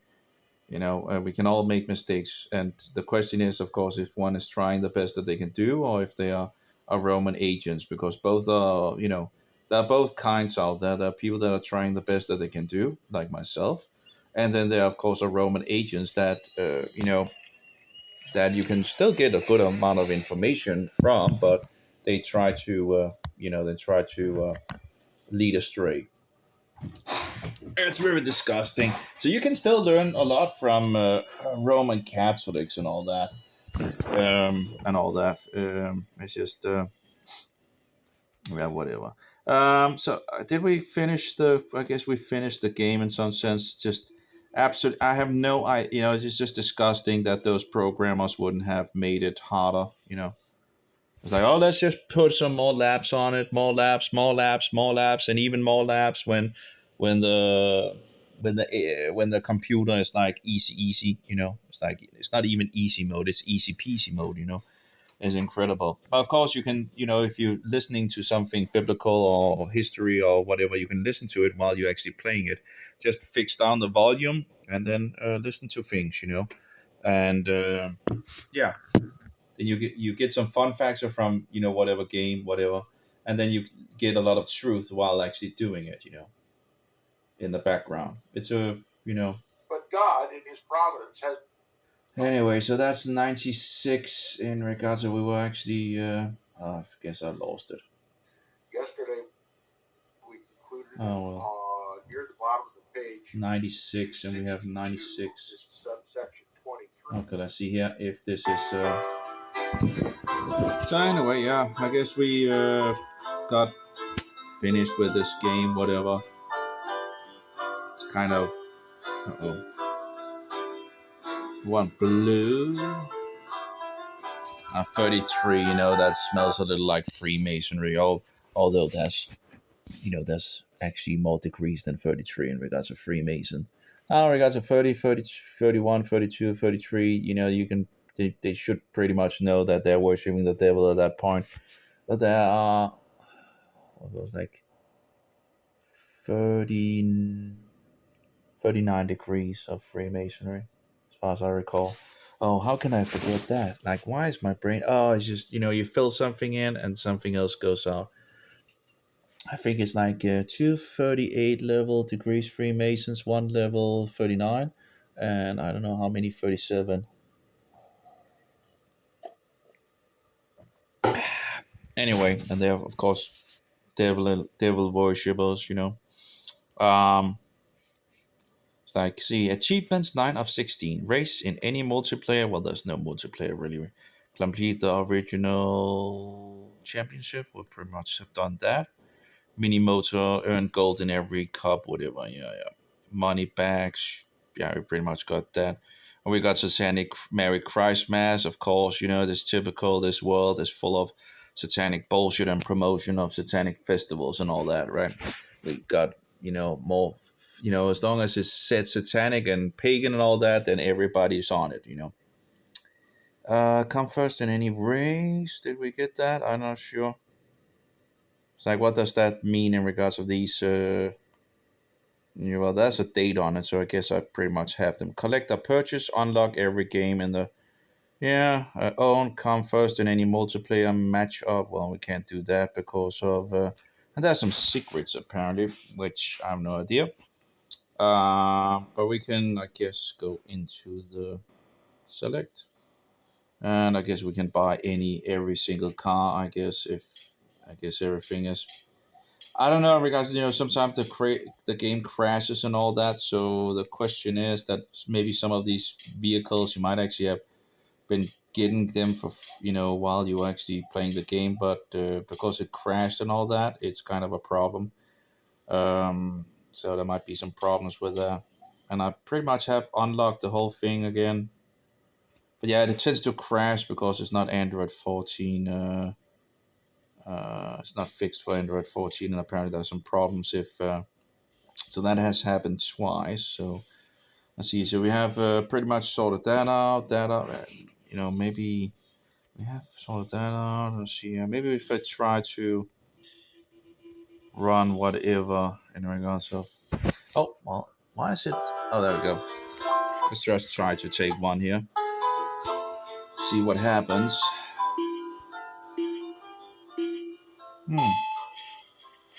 Oh my.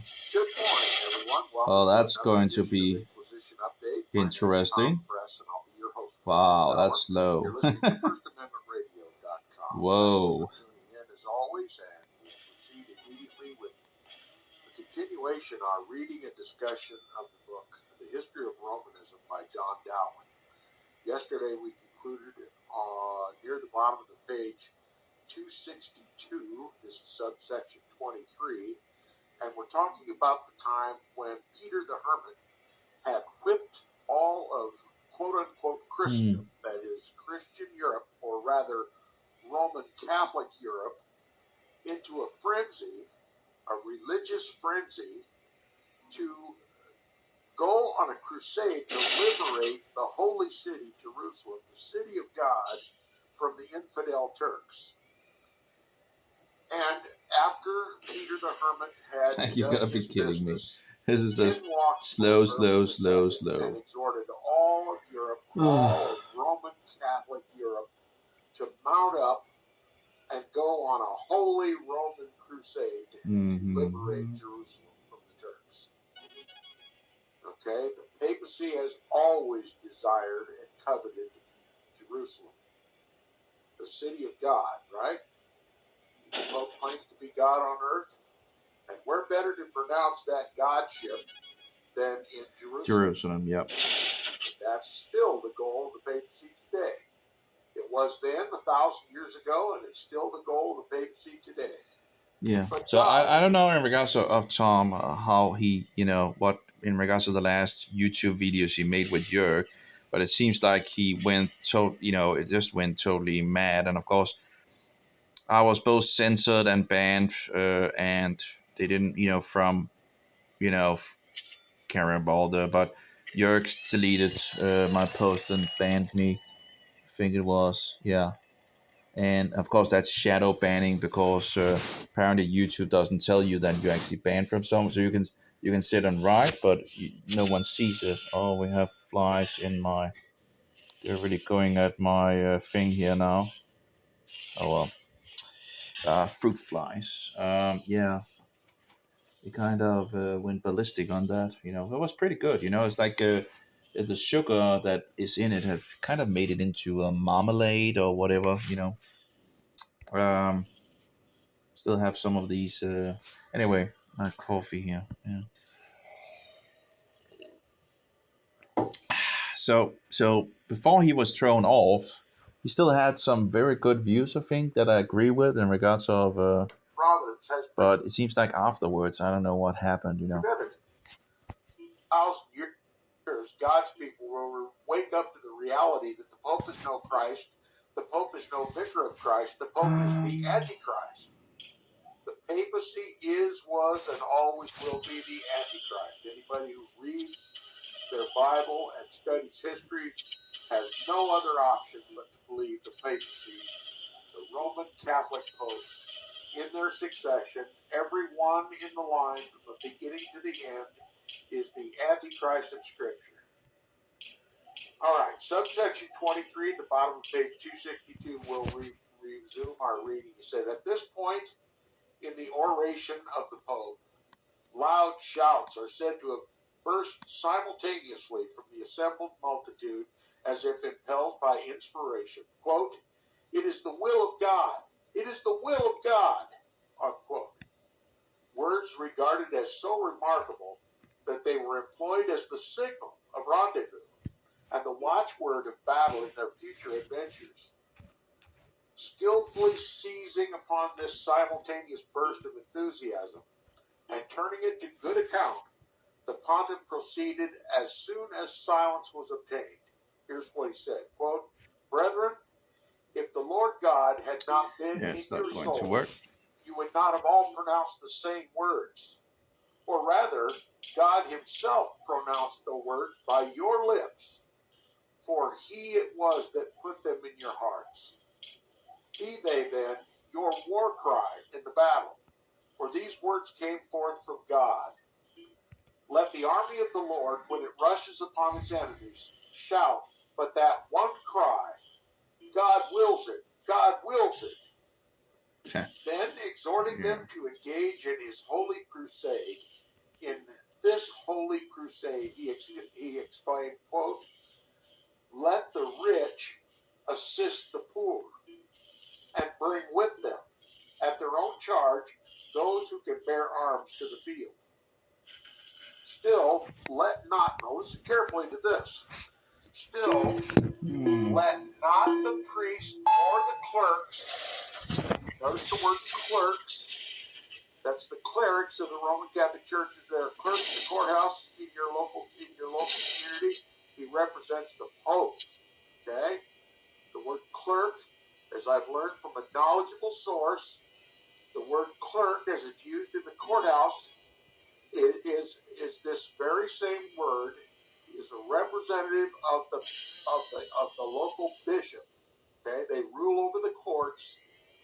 Now he says, still, while he's calling rich and poor, free and bond to go down to Jerusalem, he forbids the priest or his clerks to go with them.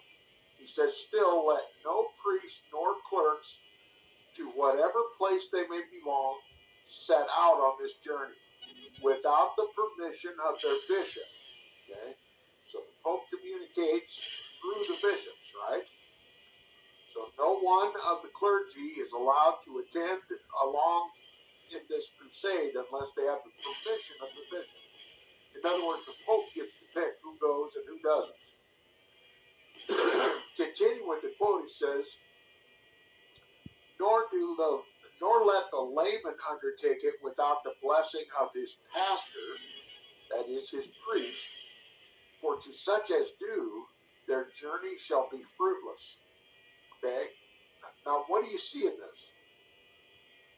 The Pope is commanding all of Europe to go, and he is deciding who gets to go and who doesn't get to go. Okay? This is a papal crusade. The Pope has initiated it, and now the Pope is organizing it, and his priests are overseeing it for him. This is a papal crusade. Okay? This is the Antichrist of Scripture leading all of Europe to war against the Turks. All right? This is the kings of the earth that's doing this. This is the Pope that's doing this. All right? He's made it perfectly clear. He says, still, let not the priests or the clerks, to whatever place they belong, wherever they're located, wherever city they're located, don't let the priests or the clerks set out on the journey, on the crusade, without the permission of their bishop, nor the layman undertake it without the blessing of the pastor. For to such as do, their journey shall be fruitless. All right? So your life depends upon the blessing of your priest if you're going to go on this crusade. Now, he said, let whoever is inclined to devote himself to the cause of God make it a solemn engagement and bear the cross of the Lord, either on his breast or on his brow, until he sets out. And let him who is ready to begin his march place the holy emblem, that is the cross, on his shoulders in memory of that precept of the Savior, quote, he who does not take up his cross and follow me is not worthy of me, unquote.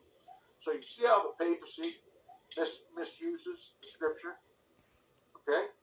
And those who are illiterate in the Scriptures to begin with are hearing possibly this Scripture for the very first time. And they must take it for the Pope's word that it is. I see here. So we have 96. I don't think it's the same, sadly, but it should have been the same in regards to that. Yeah, well, anyway. Well, quit. There we go. Let's try to see if we can. Now the mobile is getting hot. Let's see how hot. 46 degrees. Oh, that's pretty good amount. Okay, let's turn this on. There we go. So we get. Good morning, everyone. Welcome to another edition of Let's try this one. My name is Tom Press, and I'll be your host for the next hour. You're listening to First Amendment Radio.com. Thanks for tuning in as always, and we'll proceed immediately with the And we still have the problem in regards of the history of Romanism. we can test it, I guess. Yesterday we concluded near the bottom of the page 262. This is subsection 23. And we're talking about the time when Peter the Hermit. Oh, that sounded like the same. Of quote-unquote Christendom, that is Christian Europe, or rather Roman Catholic Europe. Sounded like the same thing. Great. Okay, religious frenzy. Subsection 23. And we're talking about the time Peter the Hermit. Yeah, great. All of quote-unquote seems to be the same. That is Christian Europe, or rather to Roman Catholic go on a crusade to liberate the holy city, a religious city of God, from the infidel Turks. Frenzy to go on a crusade to liberate the holy city, Jerusalem, the city of God, from the infidel Turks. And after Peter the Hermit had done his business, Urban II, and exhorted all of Europe, all of Roman, to mount up and go on a holy Roman Roman crusade to liberate Jerusalem from the Turks. There we go. Okay. Papacy has always desired and coveted. There we go. Nice. The city of God, right? The might be God on earth. And we're better to pronounce that Godship than in Jerusalem. And that's still the goal of papacy today. It was then 1,000 years ago, and it's still the goal of papacy today. But God, in His providence, has prevented it, hoping that in 1,000 years, God's people will wake up to the reality that the Pope is no Christ, the Pope is no vicar of Christ, the Pope is the Antichrist. The papacy is, was, and always will be the Antichrist. Anybody who reads their Bible and studies history has no other option but to believe the papacy, the Roman Catholic popes, in their succession, everyone in the line from the beginning to the end is the Antichrist of Scripture. All right, subsection 23 at the bottom of page 262 will resume our reading. It said, at this point in the oration of the Pope, loud shouts are said to have burst simultaneously from the assembled multitude as if impelled by inspiration. Quote, it is the will of God. It is the will of God. Unquote. Words regarded as so remarkable that they were employed as the signal of rendezvous and the watchword of battle in their future adventures. Skillfully seizing upon this simultaneous burst of enthusiasm and turning it to good account, the pontiff proceeded as soon as silence was obtained. Oh, very expensive. Quote, brethren, if the Lord God had not been in your souls, you would not all pronounce the same words. Or rather, God Himself pronounced the words by your lips, for He it was that put them in your hearts. Be they then your war cry in the battle, for these words came forth from God. Let the army of the Lord, when it rushes upon its enemies, shout, but that one cry, God wills it, God wills it. Then, exhorting them to engage in His holy crusade, in this holy crusade, he exclaimed, quote, let the rich assist the poor, and bring with them, at their own charge, those who can bear arms to the field.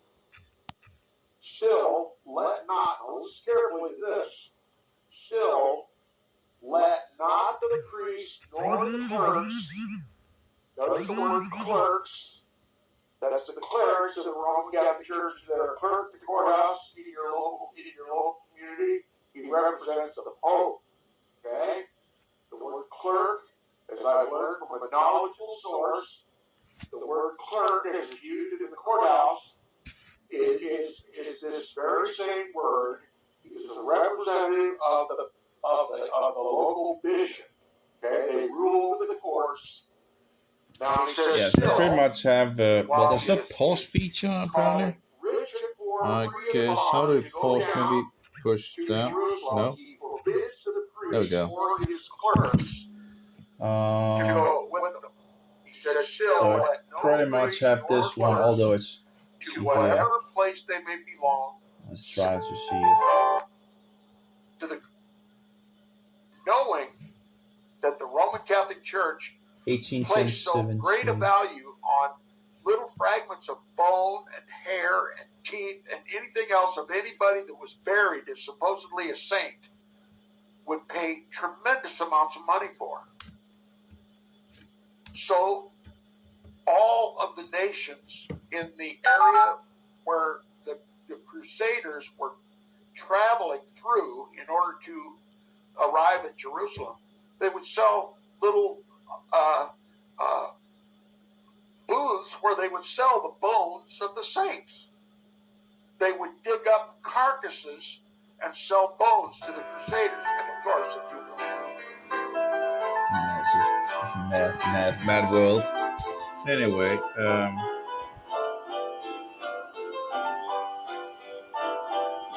let's try the next one here and see what we get. Now, this should be a lot harder, than the standard. Of course, the biggest problem is that it's lacking, but clearly you can see the computers are much more, welcome to another edition of Inquisition Update. and we have way too much lag here, so it's very. FirstAmendmentRadio.com. Thanks for tuning in, everyone. This morning we'll continue where we left off yesterday not good. in the book, The History of Romanism by John Dowling. Yesterday we concluded by a discussion, a brief discussion as it is, but a discussion about how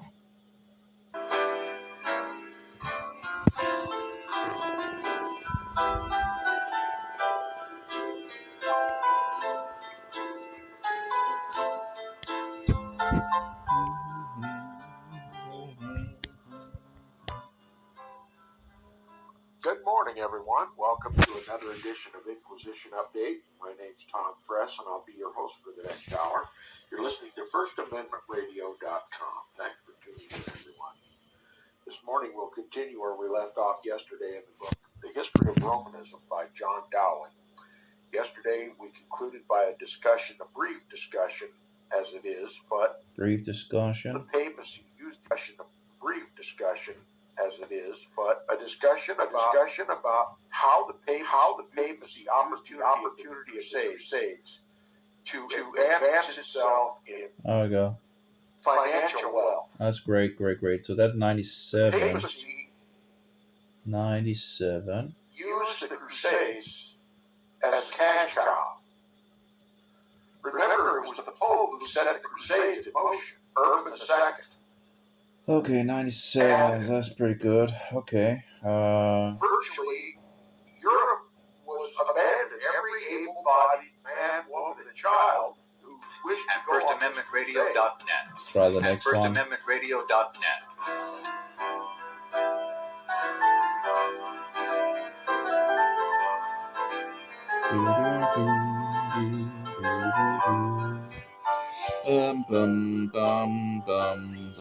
Let's see here if that's.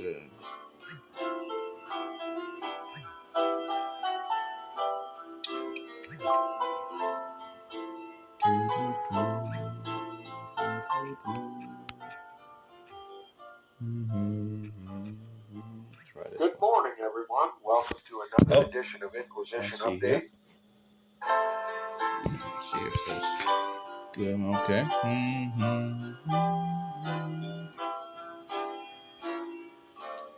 Yep.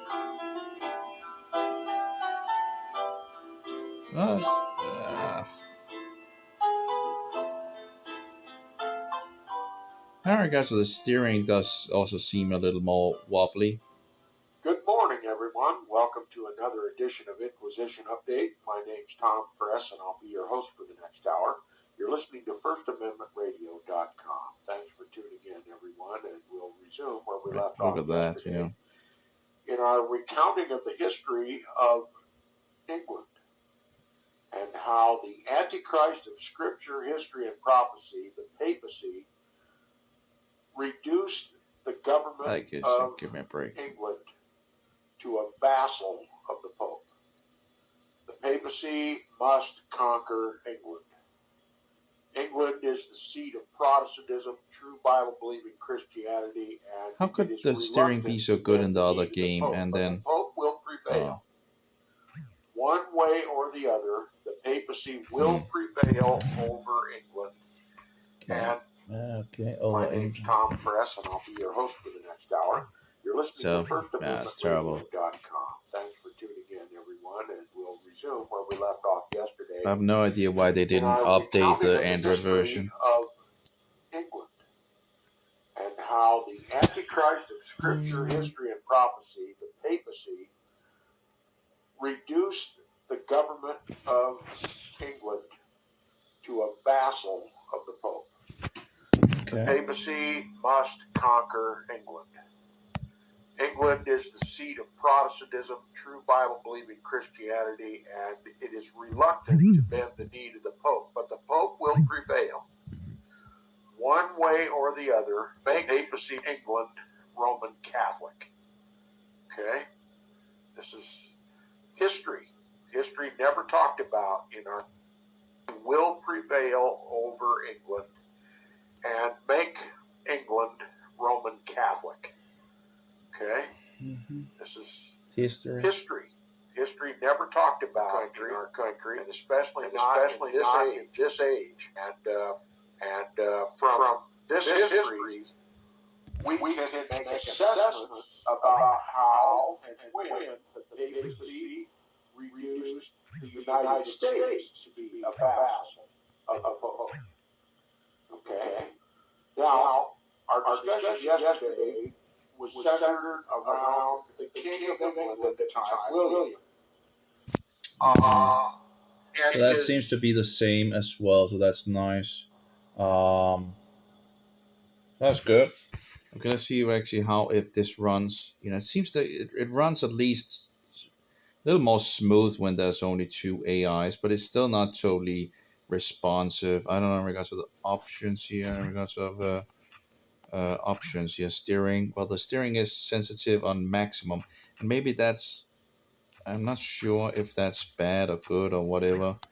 How it really, maybe it responds less sensitive, and maybe but like this is not yeah, that's too little at least. So maybe that's some of the problems that is there, that I have too much sensitivity on it. Let's try this one. Oops. Maybe a little more. I'm assuming. Let's see how that goes. Okay. So maybe that's why I'm wobbling all over. Maybe this is besides actually, it's lagging and all that. And of course I'm recording at the moment as well. Well, yeah, it's but the difficulty is clearly in this game much higher. But the problem is in regards of the lag, that it's slacking all around and all that. And this is just easy, It's like they have really boosted up the and made it a lot harder to actually get money as well in regards to this, and upgrading your car and all that. So it's like on all levels they just made this game harder. Although I don't know in regards of let me see how the game already slacks, and that makes it terrible, But maybe in regards to the sensitivity of maximum sensitivity, maybe that was my mistake as well. Where like the car just moves all over,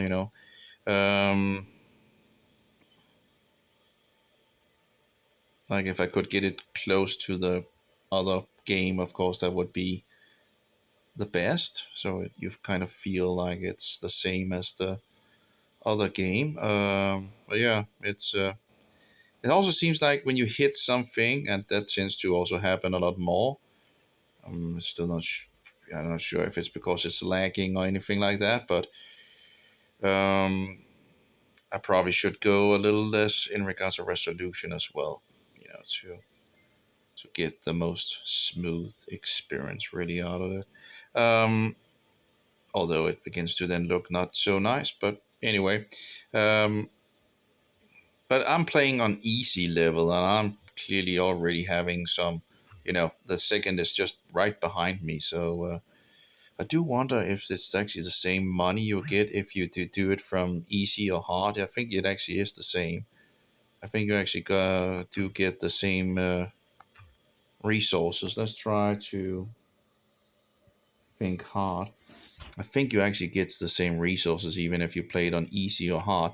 But it is incredible how much harder it really is But again, yeah, the smoothness of the game doesn't help on it for sure.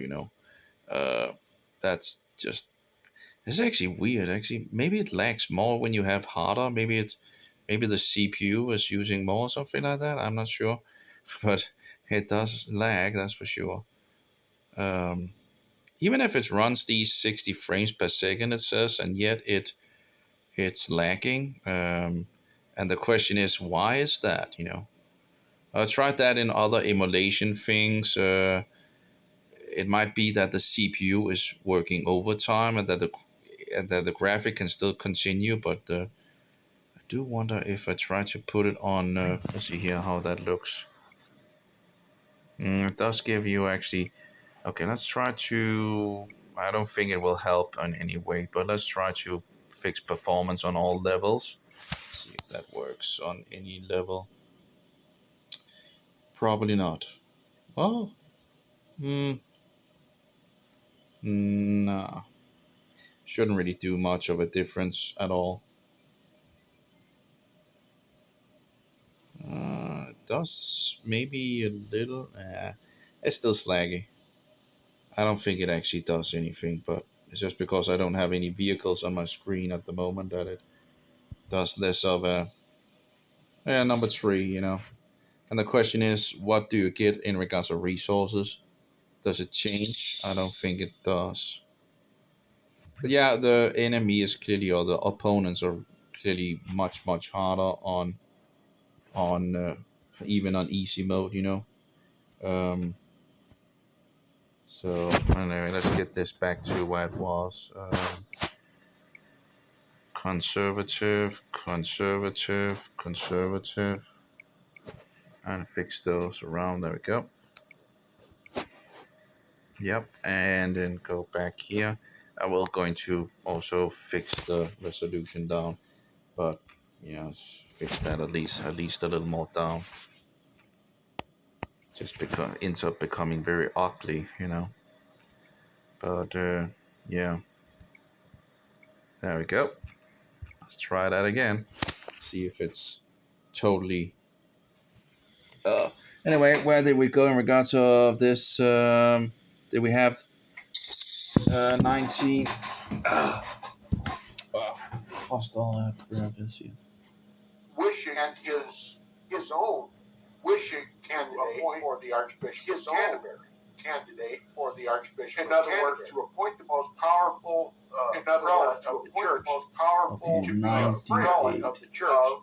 William to be a friend of instead of a papist. Instead of a papacy picked Anselm. But papacy picked Anselm to be the Archbishop. Okay. And rather than to allow Anselm. So that's us in the next one. At least we get some of them sorted out. Okay, it's a little more ugly. It should still be running better now.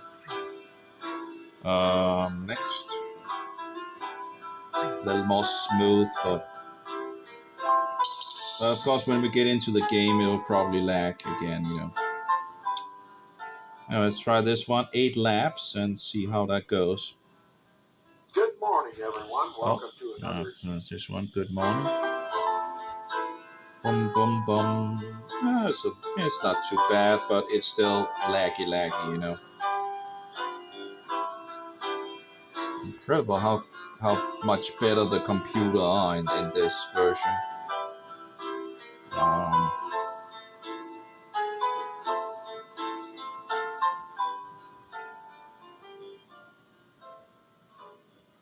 Hey, wasn't that? Good morning, everyone. Welcome to another edition of Inquisition Update. My name's Tom Fress, and I'll be your host for the next hour. It's just terrible. You're listening to FirstAmendmentRadio.com. Thanks for tuning in, everyone, and welcome back to the weekend. Let's return where we left off last Friday in the book The History of Romanism by John Dowling, and I'd like to make some comments and explanation so that my readers can.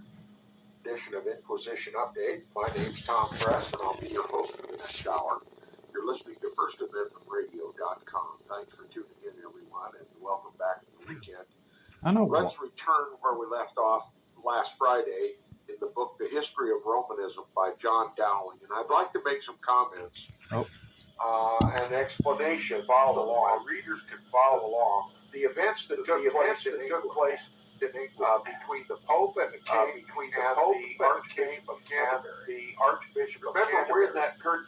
Remember, we're in that period of time. Most of Europe, if not all of Europe, was subservient to the papacy. The Pope crowned all the kings and the king did his bidding. But England was a tough nut to crack for the papacy. England. There we go. It's the same. Yep. So this is 99. Were not so quick to accept the Pope as the so-called vicar of Christ. Great. Good. And so the papacy So was far, so good. constantly trying to force the King of England to bend his knee to the Pope.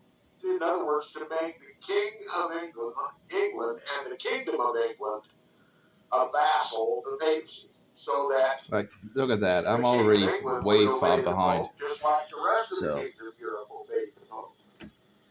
Okay, so the papacy is Doesn't really go so looking for good. an opportunity to assert itself as King of Kings in England. Not only Lord of Lords, the Bishop of Bishops, the Chief Bishop of the Church of England, but also the King of Kings. Now, the current King of England was not so eager to accept the authority of the papacy over his head. And the King of England thought it his prerogative to choose and to invest the prelates of the Roman Catholic Church in England. The King of England wished to deny the Pope that power and to take it to himself. All right? So, the King of England reluctantly appointed Anselm to be the Archbishop of Canterbury. But Anselm was a papist, and Anselm wanted to receive his office as Archbishop of What Canterbury happens if I actually... from the Pope. That'll be interesting. So, Let's say select. Archbishop What will the game actually Anselm, do if I do this? so much as snubbing the King of England, went to Rome to receive his pontifical robes, his archbishopric robes, his pall, they call it, the vestments of the archbishop, those tokens of his office that make it official that he's the Archbishop of Canterbury. It's not going to be any better. And this is an insult to the King of Rome, or rather to the King of England. This is an outward sign Like, bye-bye. that Anselm holds his allegiance not to the King of England, but to his Pope in Rome. Now, while away at Rome, the Archbishop This is kind of ridiculous, you know, how much, yeah. Subsection Anyway. 29 on page 269. Like, you go from easy peasy and then to this ridiculous, you know, and wasn't this an easy, you know? Paragraph above the ending of this subsection. It says, while at Rome, No, okay, I put it on hard apparently. Let's try easy. was present at a papal council. I guess it doesn't take into... I would have thought maybe it would take into consideration my vehicle, but I guess it doesn't, you know. So let's see here, yeah. For his conduct toward Anselm. So... Okay. In other words, the King of England insisted that Anselm be appointed by the King and not the Pope. So that's not going to happen, you know. This is like, bye-bye. And renounced his allegiance to the Pope. It's like incredible. But tipping his hand, Anselm went to Rome to receive his authority from the Pope and not the King. And so while in Rome receiving the pall from the Pope, his authority is the tokens of his office from the Pope, it was decreed by the Pope that the King of England should be excommunicated for the way he was dealing with Anselm. In other words, making him attempting to make him a vassal of the king and robbing the Pope of Anselm's loyalty.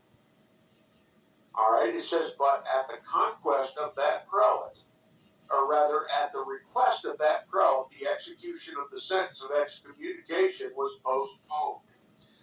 So it makes it look like Anselm is being charitable to the king. The Pope has declared his excommunication, and Anselm says, let's postpone the carrying out of this sentence. Okay. Now it says, at this council, the famous canon against lay investitures was confirmed. That's too much. Okay. Now, I want to explain once again, if you're not familiar, this process of elevating Anselm to his archbishopric, the Archbishop of Canterbury, is called the investiture. He's being invested into that office. He's being officially elevated to that office. Okay? Now, who officially invests Anselm into the office of Canterbury? Oh, wait a minute. The king, or is it the Pope? Now, the Pope insists that if he alone has the divine right to pick the kings, how is it that the kings have any power whatsoever to elevate the church officials, the Archbishop of Canterbury? All right? So, in this Roman Catholic canon law adopted at this council, the King of England is regarded as a layman. Okay? Just a pew sitter. He's got no authority whatsoever in the church. Just a layman. And therefore he has no power. The papacy asserts that only the Pope has the power of investiture, and that all of those invested by the Pope are loyal to the Pope and the Pope only. All right? He says, at this council, the famous canon, that is the Roman Catholic canon law, against lay investitures was confirmed, denouncing excommunication against all laymen, that is, all kings, who presume to grant investitures of any ecclesiastical beneficence, that is, church offices, as in this case, the Archbishopric of Canterbury. I wonder if you fix this all. And against all clergymen who accept such investitures. In other words, if Anselm had accepted his investiture from the king, this canon would have excommunicated Anselm. All right? First, it denounced Anyway, we got this one. That was 1922. 1922. 19, okay. Let's try the next one here. See if we also got that one. We have a co-op.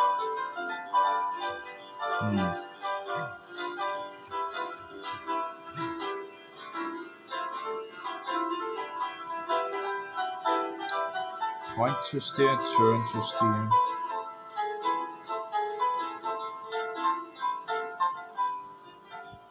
Point.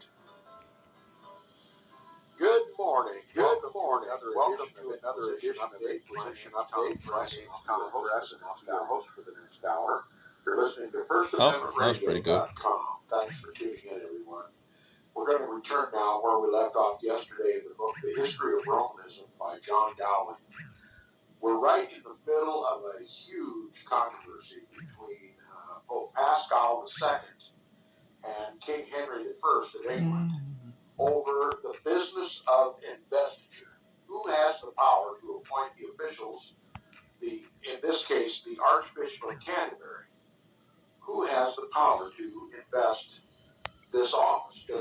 Is it the power and prerogative of the King of England? Or is it the power, the sole prerogative of the Pope to pick the Archbishop of Canterbury. To whom will the Archbishop of Canterbury be loyal? To the king or to the Pope? Now, the Pope reasons that if the king were allowed to appoint Anselm to the archbishopric and force Anselm to swear allegiance to the king, it would be equivalent to a man creating his own God. Because, according to Roman Catholic canon law, the priests and the prelates of the Roman Catholic Church are so many gods. And the Pope, the God of gods, is the only one who has the authority to appoint the princes of the church. Now, King Henry I is steadfast in his assertion that only he has the power to invest this office on Anselm, and that Anselm must be required to pay homage and allegiance to the king. And the papacy says it's a matter of excommunication if one of my priests, one of my little gods, me being the God of gods, should swear an allegiance to a king. All right, so Anselm is between a rock and a really hard place here. Neither the Pope is going to budge, and neither is the king going to budge. And obviously, a man cannot serve two masters. So this has to be decided. Now, the King of England is treading, you might imagine, just a little bit lightly, because if Anselm leaves England and goes back to the mainland, he may team up with the Pope and find King Henry I's brother, Robert, who was the rightful heir to the throne. Remember, King Henry I had usurped his brother's kingship. And if the Pope and Anselm side with his brother Robert, they can come and overthrow Henry I and put Robert in his place. But the king is holding steadfast. Now, we're in subsection. Didn't really help much in regards to it. If you're following along.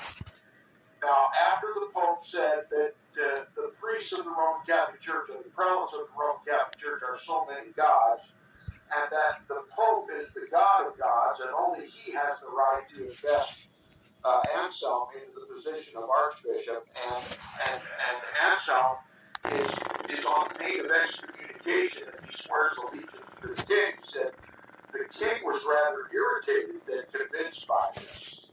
Okay? The king was not going to budge. And it says, for the first time, Anselm appeared at court, that is Henry's court. Anyway, so we have one more. PA100 seems to be the same as 1810-23. 1810-23. Great.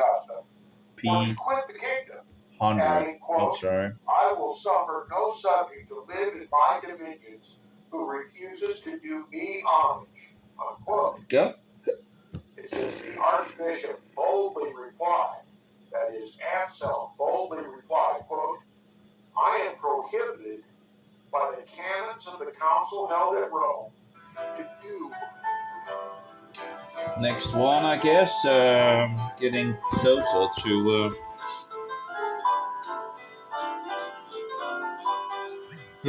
getting closer to things in regards to that. I don't know why they didn't make this to Android, like, give me a break. Why didn't you make it to Android instead of needing, running this emulation nonsense, The game mechanic was that, the whole game pretty much was that, you just needed to improve, Everyone. Anyway. Good morning, everyone. Welcome to Tom Press, and I'll be your host for the next hour. Let's To another edition of Inquisition Update. My name's Tom Press, and I'll be your host for the next hour. Radio.com. Thanks for tuning in. Now let's return where we left off. History of Romanism by John Dowd. Yesterday on the 9th of September, that on the 9th of September, Westminster, in the city of Westminster, the legate of the King of England, was out of the country. I think he was in Normandy at the time. The legate of the Pope. Oh, yeah. Seems to be the same as well. The bishops and they promulgated Roman Catholic canon law. While the king was out of the country, the priests of Rome made law, binding upon every Englishman. And to prove even further the Even Pope's on easy power over mode, the you know, king, easy the peasy Pope mode. summoned Can't even. the two It's like archbishops, the one from Canterbury and the one from York, England, to repair to Rome to receive their prerogatives from the Pope. Okay, this was to prove this usurpation of the kingly power in England was to prove the Pope's power over the King of England, to prove his power of investiture. Okay, to prove beyond anyone's doubt who the King of Kings is. That's what was established. Now, yeah, this is part of the pretty much canons ridiculous. that were passed into Ridiculous. law during this open and flagrant Synod of Bishops, Absolutely was ridiculous. that having to do with priestly Guess it's just marriage? how it is. Emulation and not Catholic always, Church, you know. the doctrine Anyway, we have is 101, so we have the next one. that the 18 priests sin are 24 forbidden to marry. is 101 Forbidden as to marry. well. It's an So great. identifying characteristic of the Antichrist. And that is what 101. the Great. papacy has insisted upon, that its priests be And we have unmarried, the that next is one as celibate. well. Let's. Okay? So at least we're getting closer to at least have fewer options on it. But yeah, Oh, coffee.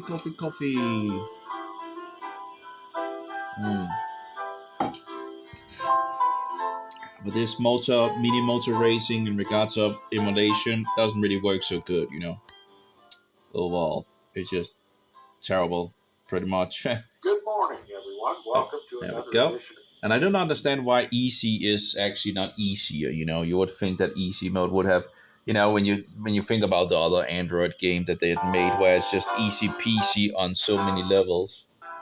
And it's kind of incredible that it's not that easy on easy mode. You know, we have three different difficulties, and you wouldn't make it easy on easy mode. You know, it's like give me a break. Oh well, anyway. At least I might have a chance with all the handicaps in regards to the emulation and. Good morning, everyone. Anyway, Welcome here to we go. another edition Oh, we got it. Next hour. You're listening to First Amendment Radio.com. Thank you, everyone. This morning we'll continue where we left off, titled "The History of Romanism" by John Dowling. Yesterday we concluded the discussion of how the Pope of Rome. That sounds like it's the same as well. Bishops assembled in Great Britain or England while the king was out of the country, promulgated law. And this is the function of the Synod of Bishops. The Synod of Bishops assembles every year in the United States of America. They promulgate law that is binding upon all the people. Independent of Congress, independent of the President, independent of the Supreme Court, the Synod of Bishops promulgates law. That's the business of the Synod of Bishops. And in Great Britain, this assembly of bishops, while the king was literally out of the country, promulgated law. Okay, that seems to be working. That's 102. The church had to give up 18 sin 25. Great. They could no longer be married. If you were Great. a priest and you were married, you had to So surrender we have your the life. last one on at least one list. You had to take it out of your house. At FirstAmendmentRadio.net. There we go. Let's see if that's.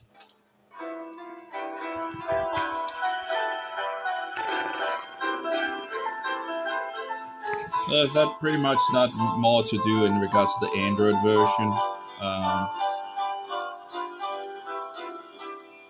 I have no clue why they wouldn't have released the X version for Android and just, you know, but there's quick race, there's not really anything further to and it's just too easy.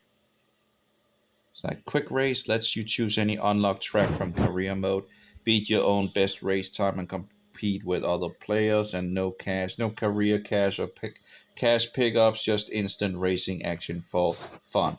So you can't even get some. And apparently that, well, I guess we still have some unlocked vehicles, but you can't even get some resources in regards to it. And of course, another problem, of course, would be we want the blue and white, of course. Another problem is, as far as I know, you actually get the slowest possible car thing. It's like ridiculous. That they do so much. They make this game, right. It's actually very good mechanics and all that, and this and that, and then they don't finish the game.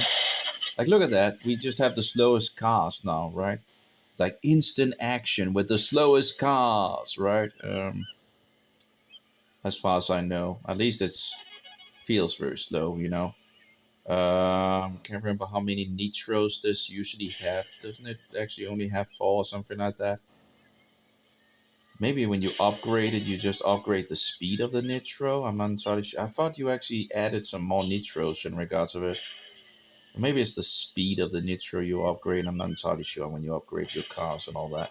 But like, look at that. Oh, we're just borrowing mode. It's like, and it's so easy. Easy peasy and all that, right? They couldn't even like make some options for this. They did make some options in the X version, but it's like, why didn't they fix the X version for Android? It's like, it's ridiculous. Why didn't they make an Android version? It's like, give me a break. But yeah, so new race.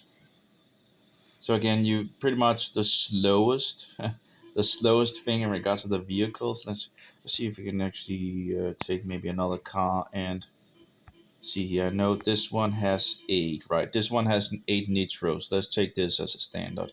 So usually it should have 8. We don't even have any details in regards to how many laps or anything like that. Nope. But we have six nitros, and we know it can do 8.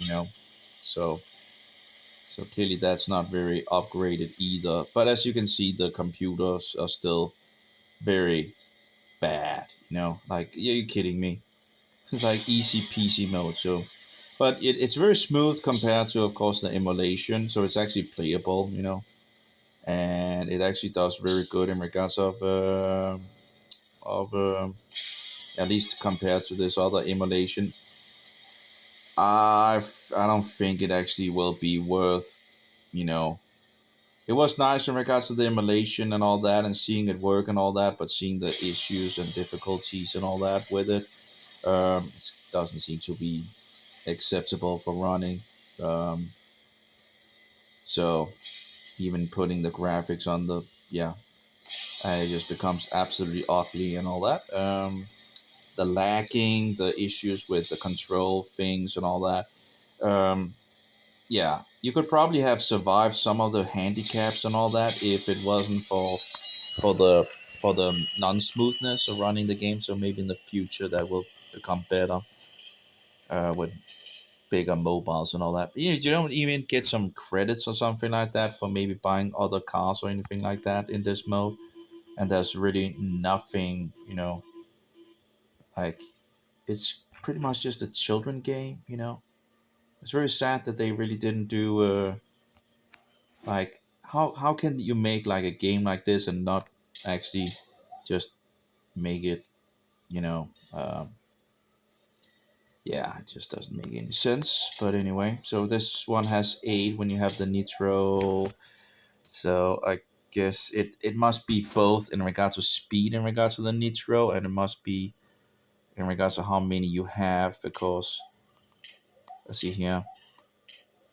This one, no, this one has, yeah, how many has? That's 7 nitros or something like that when that's upgraded. And this one is, I have 3 cards that are upgraded. So this one up here has 4, I think, standardly. Let's try to select and see if we get. Yeah, take whatever. Let's just take something. Anyway, we have the last one in regards of Tom Fress's thing. So let's try this one here. How many? We actually have 5 nitros apparently when it's fully upgraded. That we have. So there must be some speed to the nitro as well in regards of it. But yeah, it is what it is, and you can see it's very very easy peasy pretty much in regards of no resistance from the opponents, and we're talking about the last, wasn't it? I think this was the last lap in regards to this thing, and this is the thing. I can actually just totally even get them. Oh, let's just take this one, but I'm already like one lap in front of them, nearly overtaking them by one lap. Well, nearly. Yeah, of course, I'm kind of messing things up here, but very close to overtaking them by one lap. And it's like, are you kidding me? Is that what we have for the last map? Or I think it was the last map. Is it ridiculous? So you go from easy peasy mode, and then you go into this X version, and then it goes way above, And then of course you have all the problems in regards to the lag and all. Maybe there's something wrong with the emulation. I doubt it. It's like weird how like easy is just so far from this easy mode. This is like easy, and the other actually easy mode, and the easy mode in the other one is clearly not so easy. So, yeah. But anyway, it is what it is. But yeah. So again, it's like no resistance at all. Just and nothing in regards of some extra stuff to do or something like that. In regards of getting some resource, but the X version would have that, right? But let's not fix the X version for Android. Apparently, I wonder if they release the X version for iPhone. That would actually be interesting to look up. Like, let's see, mini motors X iPhone. Let's see if they actually fixed it for iPhone. Mini motors X, the binary mill. Let's see here. Okay, binary mill. Yeah. Game description. Yeah, couldn't we actually see what they actually have? Okay, platforms: MetaQuest, PlayStation, Steam, Switch, and Pico. Actually, what kind of PlayStation are they talking about? And what is a Pico? Platforms, MetaQuest. No idea in regards to these things. Maybe I could find it for PlayStation. See here. I'll see what PlayStation we're talking about, but probably not one of the old PlayStations, so it probably can't run it. Probably like PlayStation 3 or 4, whatever that is out there. Probably not 1 or 2. Let's see here. Images. Yeah, PS4. That's a 2019 version here. Maybe that's for something else. Maybe that's the lower PS version. No, PlayStation 4. Yeah, that's not going to work for sure. Okay. So that's PS4. Okay. So yeah, Switch would be the best option, I would think, in regards of getting it to work. Why wouldn't they even release it for Android? Didn't this game actually start on Android? I think the game started on Android. This little mini motor, and I guess they just gave the finger to the whole, the whole Android. MetaQuest. What is MetaQuest? What is Pico? Mini Motor X. Mini Motor X on MetaQuest. I'm not sure what MetaQuest is. That in regards to the MetaQuest. Now it seems to be getting pretty hot today. We're not getting that much energy into the system, but the sun is actually there. 25 watts. Good charge in the mobile. Maybe it's because it's already Anyway, party pack update for this thing apparently. Okay. And what is this?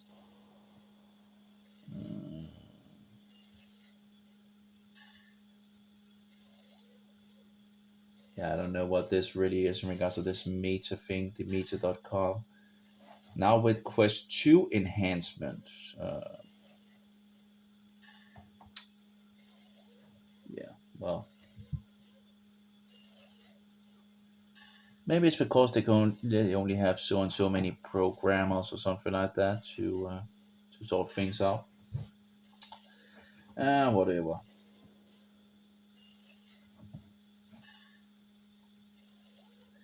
Anyway, let's get the last one here fixed and see if we can actually. Good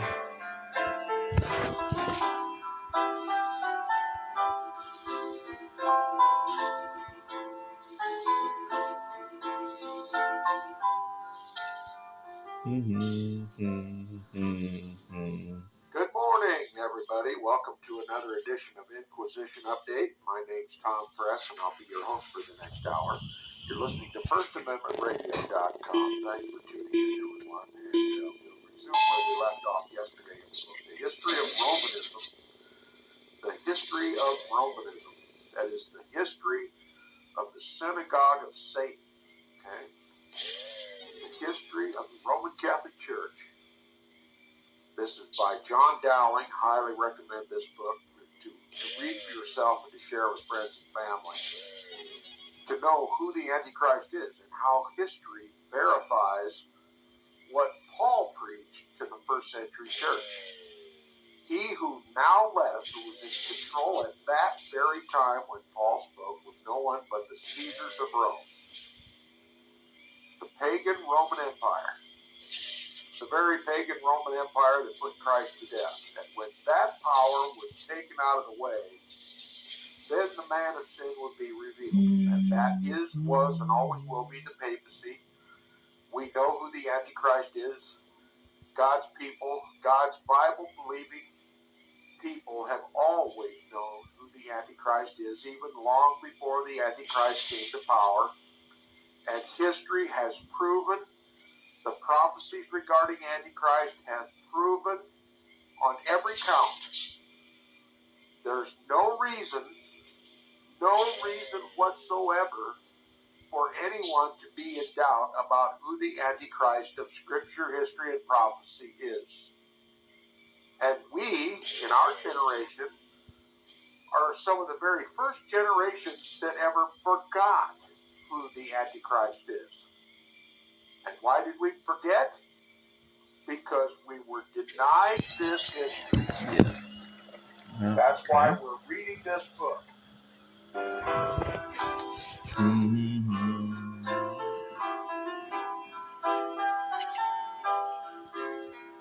Yeah, what's the point, you know? It's like...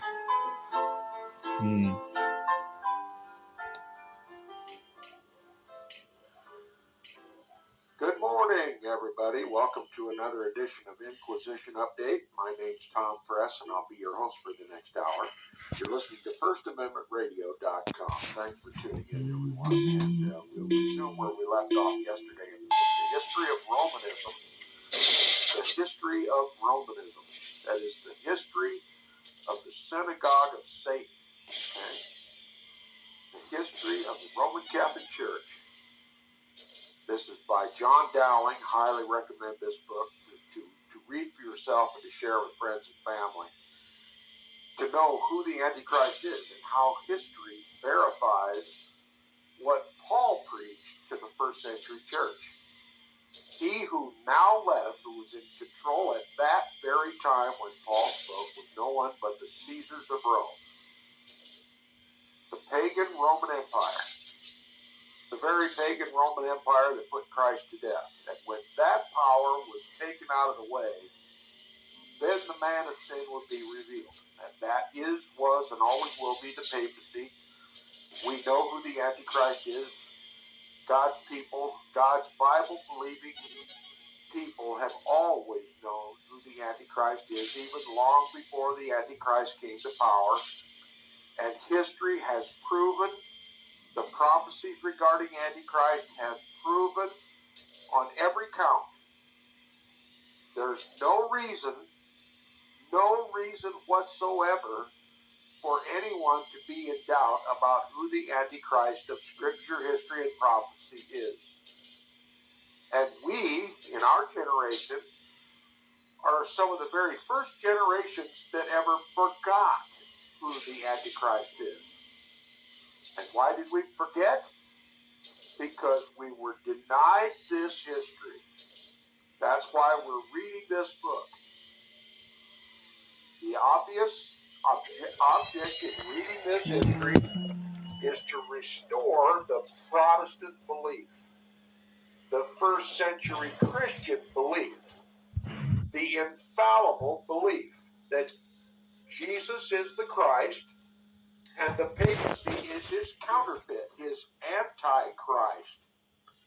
And this is a no-brainer. This history settles it for everyone who has an objective mind. And that's why we're reading this book. Now, yesterday we related by the end of the broadcast that good morning, everybody. Welcome to another press, and I'll be your host for the next hour. You're listening to first another edition of Inquisition Update. My name's Tom Press, and I'll be your host for the next hour. You're listening to FirstAmendmentRadio.com. FirstAmendmentRadio.com. Thanks for tuning in, everyone. Where we left off yesterday. History of Romanism. The history of Romanism. That is the history of the synagogue of Satan. Okay? The history of the Roman Catholic Church. This is by John Dowling. Highly recommend this book. To read for yourself and to share with friends and family. To know who the Antichrist is and how history verifies what Paul preached to the first century church. He who now lives, who was in control at that very time when Paul spoke, was no one but the Caesars of Rome. The pagan Roman Empire. The very pagan Roman Empire that put Christ to death. And when that power was taken out of the way, then the man of sin will be revealed. And that is, was, and always will be the papacy. We know who the Antichrist is. God's people, God's Bible-believing people have always known who the Antichrist is, even long before the Antichrist came to power. And history has proven, the prophecies regarding Antichrist have proven on every count. There's no reason whatsoever for anyone to be in doubt about who the Antichrist of Scripture, history, and prophecy is. And we, in our generation, are some of the very first generations that ever forgot who the Antichrist is. And why did we forget? Because we were denied this history. That's why we're reading this book. The obvious object in reading this history is to restore the Protestant belief, the first century Christian belief, the infallible belief that Jesus is the Christ and the papacy is his counterfeit, his antichrist. And this is a no-brainer. This history settles it for everyone who has an objective mind. And that's why we're reading this book. Now, yesterday we related by the end of the broadcast that there arose a controversy between King Henry II of England and King Louis VII of France. And they were at loggerheads and they were ready to go to war. But the Pope intervened as a mediator between these two countries. Remember, the papacy, according to canon law, is the king of kings. Okay? France and England aren't going to be allowed to go to war without the Pope's blessing. And Alexander III, the Pope at that time, intends to mediate a peace between England and France. Okay? So they meet, all three of them meet at the castle of Louis Stacey on the Loire in France. And the two kings, when the Pope approaches on his horse, they dismount from their horses. And they each take their station on either side of the head of the horse of the Pope, each one grabbing one of the reins of the horse, and on either side of the horse lead him into the castle. This was a public display of servitude that at this time of history had never been demonstrated. Okay? England and France, the kings of England and France, literally displayed themselves before the whole world as the servants of the Pope. And Roman Catholic writers are ecstatic in their relation about this particular event. It says one Popish writer said, this is Cardinal Baronius expressed his ecstasies of delight when he said, quote, "A spectacle, this," says he, "to God, to angels, and to men, and such as had never been before exhibited in the world. And such a display of homage and reverence to a pope had never been displayed any time previously in history." Okay? So this was a public demonstration of how the kings of the earth are subservient to the papacy. They guide him into the castle on his horse, both of them carrying one of the reins of the horse. Now, on page 274, subsection 37, we'll continue.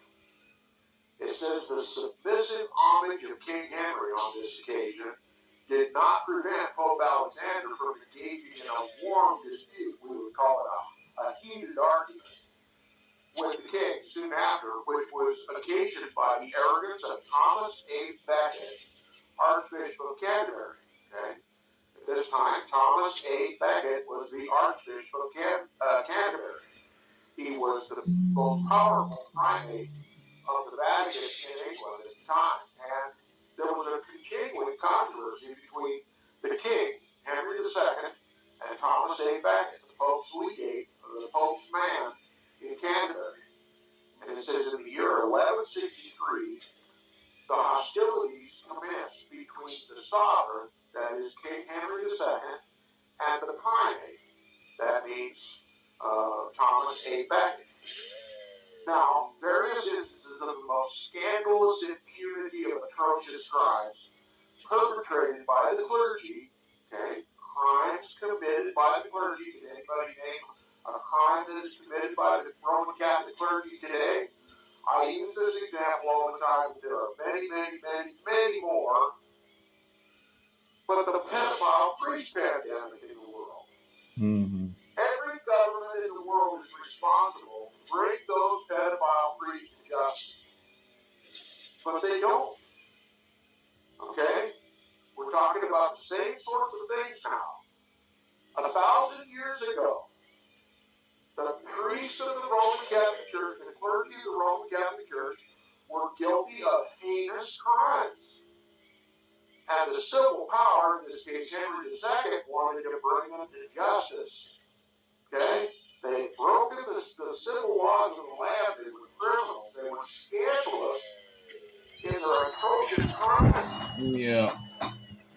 You know, it would have to be an embarrassment to the king to suffer such lawlessness among the Roman Catholic priests. So out of the clamor of the people, the king was pressured, if nothing else, to bring these priests to court. There we go. And try them for their crimes and imprison So yeah, I guess pedophilia was also a problem at that point. Okay, so we pretty much got a lot of them figured out here. I think on 96, yeah, 96 and down to 2. So we have 96 to this one. We can delete those. Great. We have 3 more, which I don't know.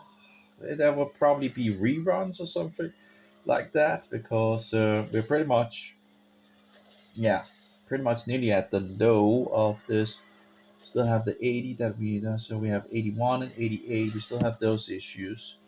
But pretty much at the end here, we have 3 more left, but we don't have anything. So they're probably reruns, I would think. 29, 30, and 31. Let's see here. Probably reruns, but we'll see. Rerun, maybe? Let's see here. Let's copy this. Rename. Rerun, maybe. This one as well. Rename. Rerun, maybe. There we go. So we have 3 we need to check. In regards to the ads, we still also have those ads that, probably just going to leave the versions with the ads, and keep the other ones to probably the better thing here. But yeah, we're pretty much getting there. We at least got through the numbering on, we got those from that other section fixed 1, 2, 3, 4, 5, and so forward, numbered and all that, and sorted out, and looks pretty good. Still, there's probably a lot of reruns in regards to here. No, not this one actually. They might actually be the ones that I never heard before. So here we have some that's probably the reruns, 39 to 40, and probably all of them between it is probably some reruns where Tom was sick. So replaced was missing. We had one missing. Apparently we got a 24. Okay. Yeah. Okay. Oh my. At least. Oh, it's getting hot. Yeah. Oh, the sun is really going pretty good. Doesn't really give much juice in regards to the solar panel. So I wonder if it's because the system is full. So let's just give the mobile some juice. So we can use some battery, and maybe that will make it engage in further. We'll see if it helps in regards to getting a little more juice into the system. Again, it might just be because the system is filled. Yeah, that seems to be the case. So yeah, now the input is going upwards, so that's good. Great. Interesting. Why this one is not? There we go. Come on. There we go. Try again.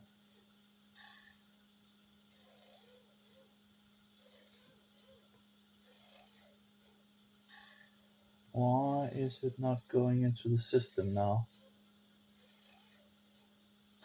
There we go. Come on.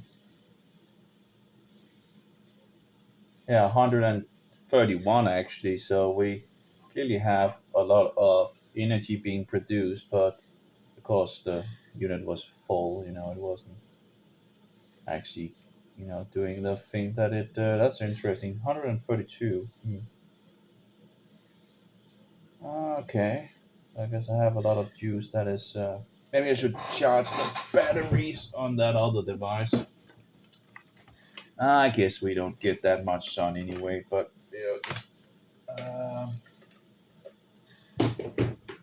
let's see here. This one. Oh, that's actually. That's not good because then apparently we're connected to the batteries. It seems, which then means it probably have discharged the unit of the batteries. That's not good. Let's put this in. See what we can do. After charging those batteries, and they're probably totally discharged. Off. Mode selection. PO. Why is it off?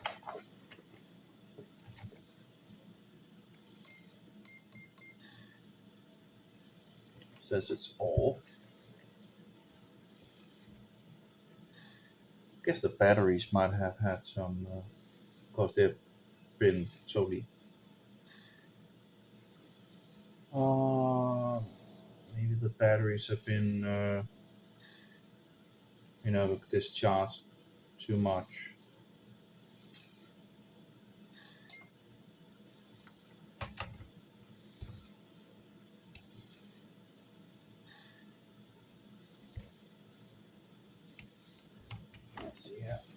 running for this. Yeah. Oh my. Probably have been discharged. Because I've had this fixed to it without actually. You gotta be kidding me. Because they've been then they've just been discharging, and then because of this closing thing of batteries. I guess I need to revive them again to get that probably don't have the voltage that they that they should have.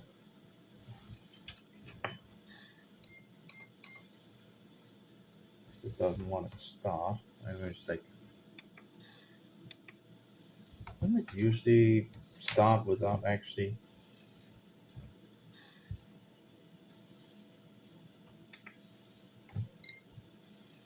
starting up? Or maybe it only starts when you actually charge it with something. Apparently. And I guess it can't see the batteries again. Apparently there must be some things that have turned the batteries off because for safety, so you need to revive the batteries. Typical. There we go. 12 volts connect. Oh, what's that? I see 12 volts. Yeah, it does 12 volts as well. 12 volts and 24 volts. Anyway, typical. Oh well. Anyway, we got the Imprisonment or something. we got that one fixed, and we have the 80 early corruptions. We pretty much had that as well. That's sorted out, so we can pretty much. Oops, that was wrong. Oh well. Let's see this one.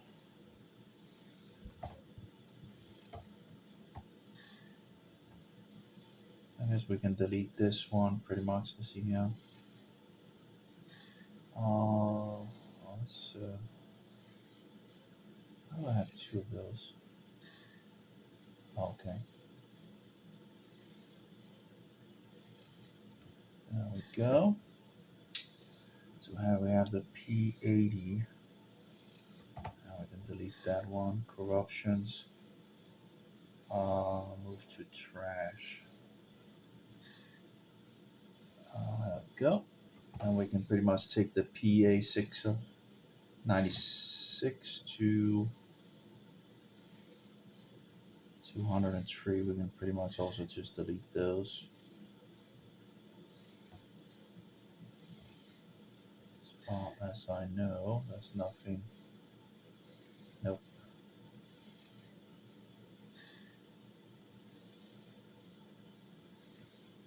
Let's just delete those. There we go. So we have the last two, which pretty much we find out in regards to this. Let's see here. 80. What's the 81? Didn't we find the 80? No, we found the 88. And then we had missing an 8. Yeah, 80. We didn't really find the 81. So I guess we can. Let's see this.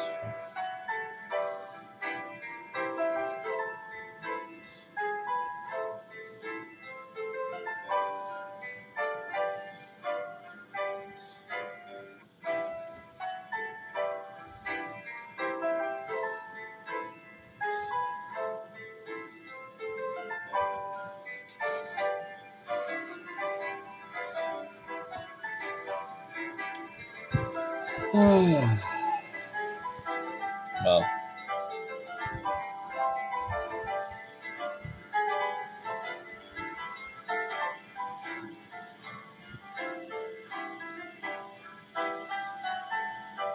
Good morning, everyone. Welcome to another edition of Inquisition. Bum, bum, bum, bum, bum.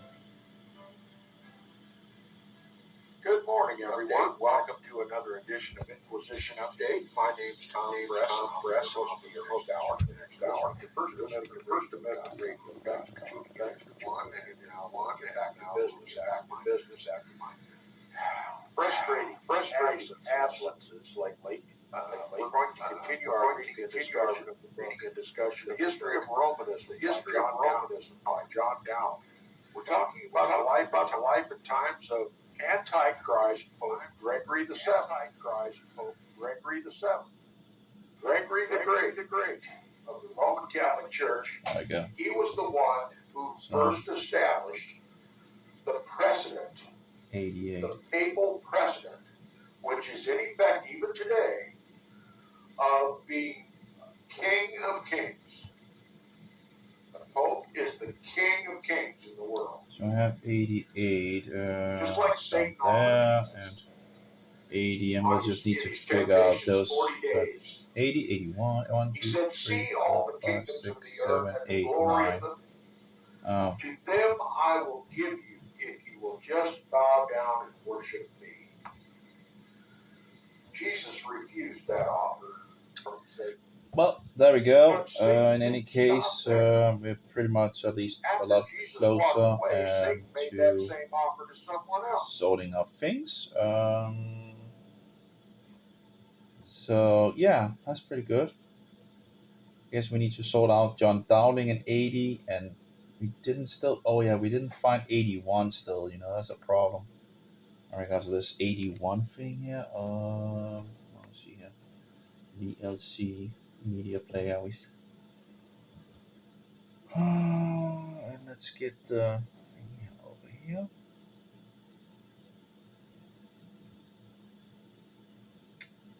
Yeah, so we'll need to find out what's that about in some sense.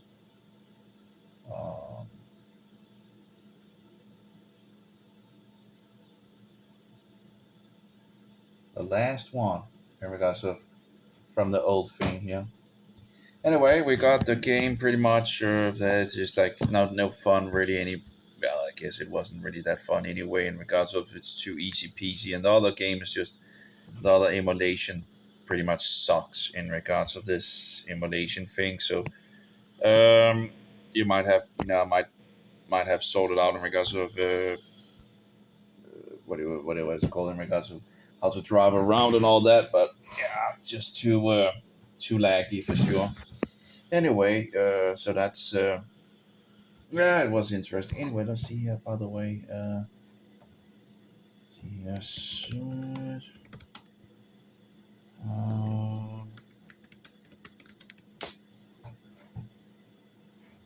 What is the latest update actually for it?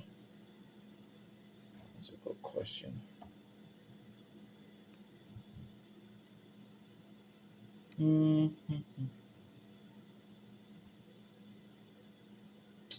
Don't really see any release date. Yeah, but what is the last update? Mini motor, blah blah blah blah. Okay.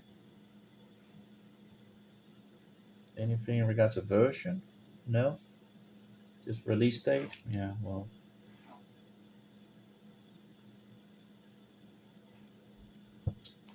Anyway, too young or something like that.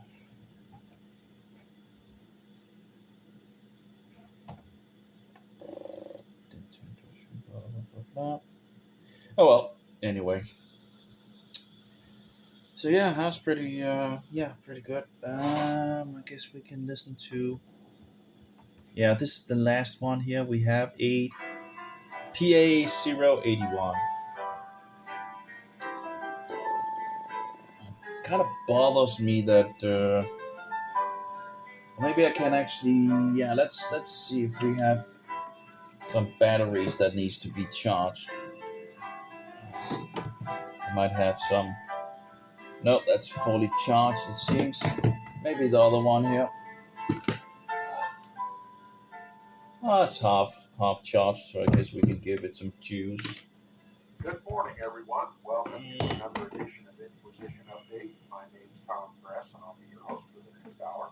You're listening to FirstAmendmentRadio.com. Thanks for tuning in as always, and I'm anxious to resume where we left off in Wednesday. The History of Romanism by John Dowling, Book 5, entitled Let's use some energy.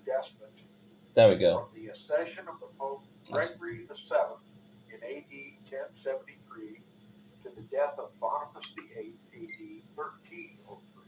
We're talking about the height of papal power. We're talking about one of the most diabolical popes that ever ruled from St. Peter's in Rome. We're talking about the Antichrist, the epitome of the Antichrist, Pope Gregory VII. Hildebrand was his name, and it might be informative of my listeners to know that this diabolical pope, this so-called Saint Gregory VII, is celebrated in the halls of power in this country. In the Capitol building in the United States of America are busts, figurines of the most celebrated lawmakers in world history.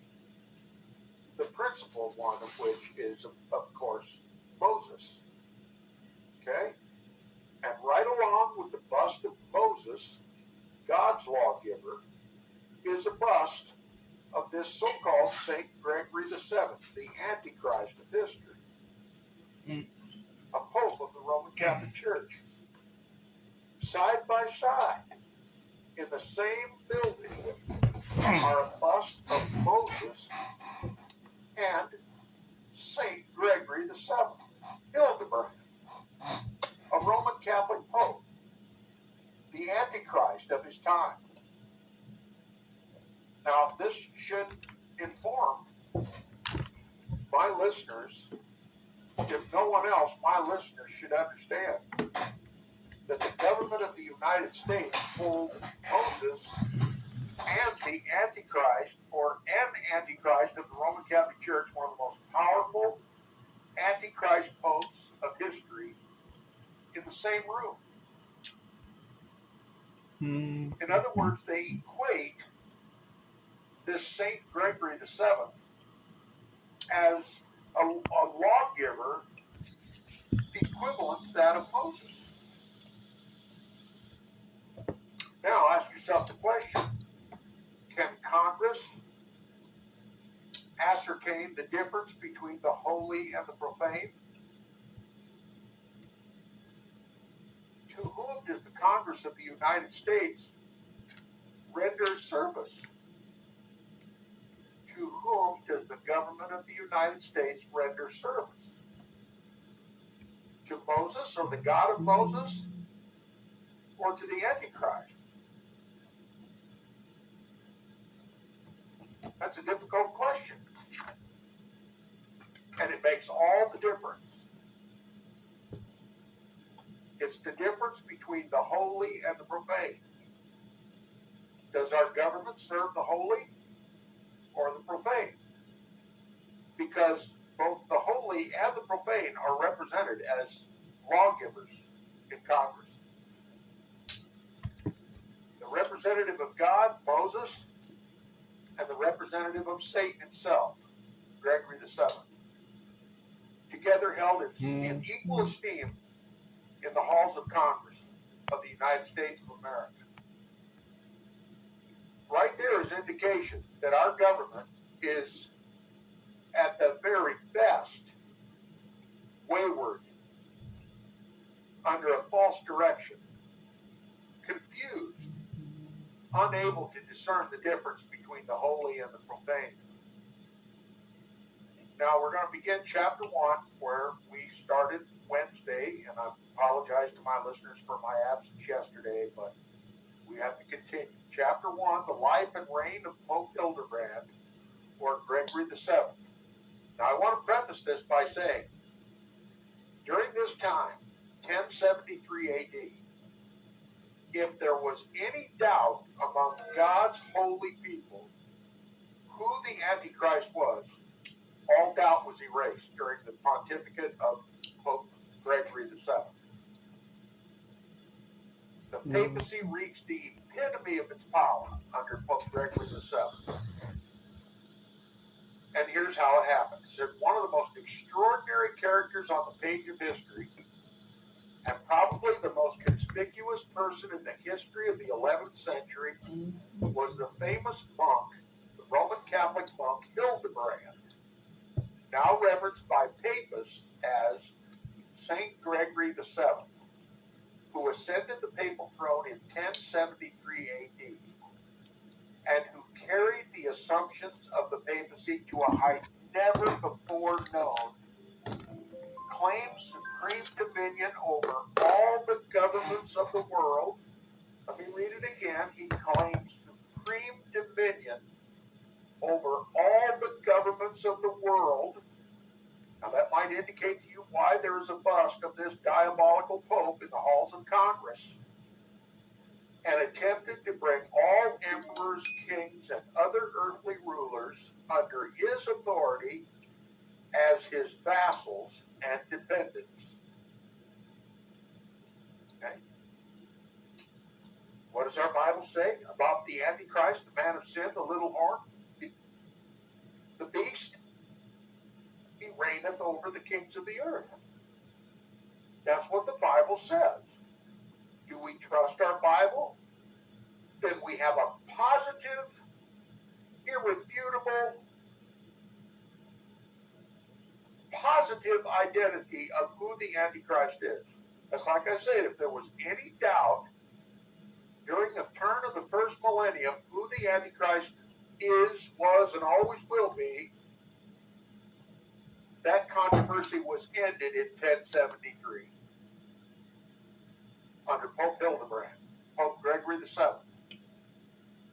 He openly claimed supreme dominion over all the governments of the world and attempted to bring all emperors, kings, and other earthly rulers under his sole authority as his vassals and dependents. Do you know that the entire government of the United States, by Pope Gregory VII's decree, is a vassal and a dependent of the papacy? And this is acknowledged in the halls of Congress by a celebrated bust of this diabolical pope side by side with that of Moses, when there is no comparison whatsoever between Moses and Pope Gregory VII. They are as different as night and day. Moses represented the God of creation, the God whom we choose to serve, the God whom we profess as the creator and the supreme and sole lawgiver of all heaven and earth. Moses was his representative. Gregory VII was the servant of Satan. And they cannot both be worshipped and served in the halls of Congress. By demonstrating, by displaying those two busts, Moses and Gregory VII, in the halls of Congress, interesting. we understand by their open display that our government is indecisive about who they will serve. At the very least, we can say that they are indecisive about who they serve, because you cannot serve Moses and Gregory VII. They are as different as night and day. They are as different as the holy is from the profane. Weird. Now, this puts all governments in the world in jeopardy, because the Bible plainly says, just as is claimed by Gregory VII, that all the kings of the earth serve the Antichrist.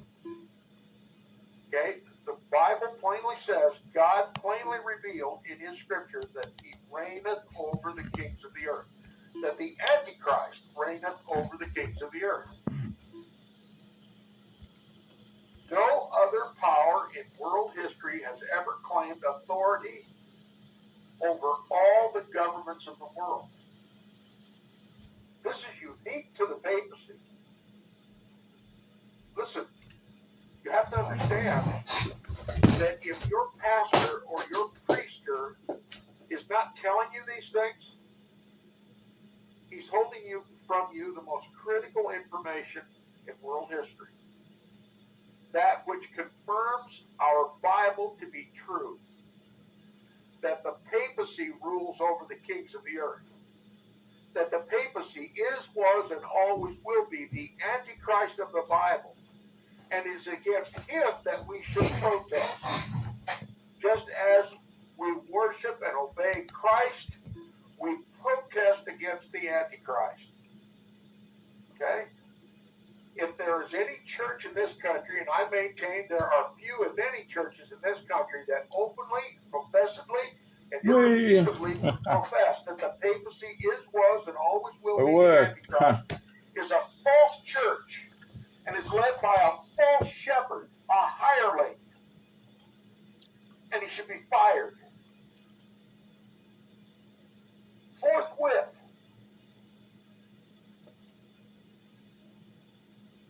It's for God's people to know who the Antichrist is and to inform the whole world who the Antichrist is and to forbid their governments to obey him and serve him and worship him. But there's no such voice in the United States of America. Not from any pulpit. The history of Pope Gregory VII is critical to our understanding of what role and what power, what jurisdiction, what diabolical role the papacy plays in the world. Today, yesterday, and always. Attempting connection, 4 out of 10. So apparently it's trying to connect to, but apparently it's not working. It seems that kind of sucks. Received info from 1 of 1. This device will host. Info sent. Waiting for peers. Attempting connection, 6 out of 10. 7 out of 10. Well, I guess I could try the other way around as well, but I fixed it on another mobile as well. I have an old mobile, another mobile, and all that. See if it works. But yeah, then we have some connections issues. Well, interesting to try.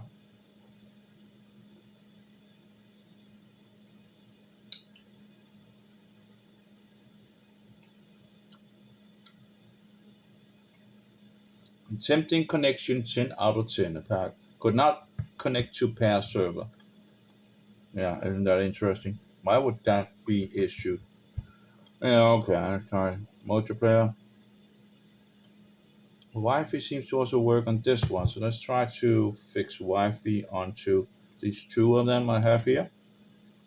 Searching for games and see if that works. Apparently I can't search on Wi-Fi on this, at least for now.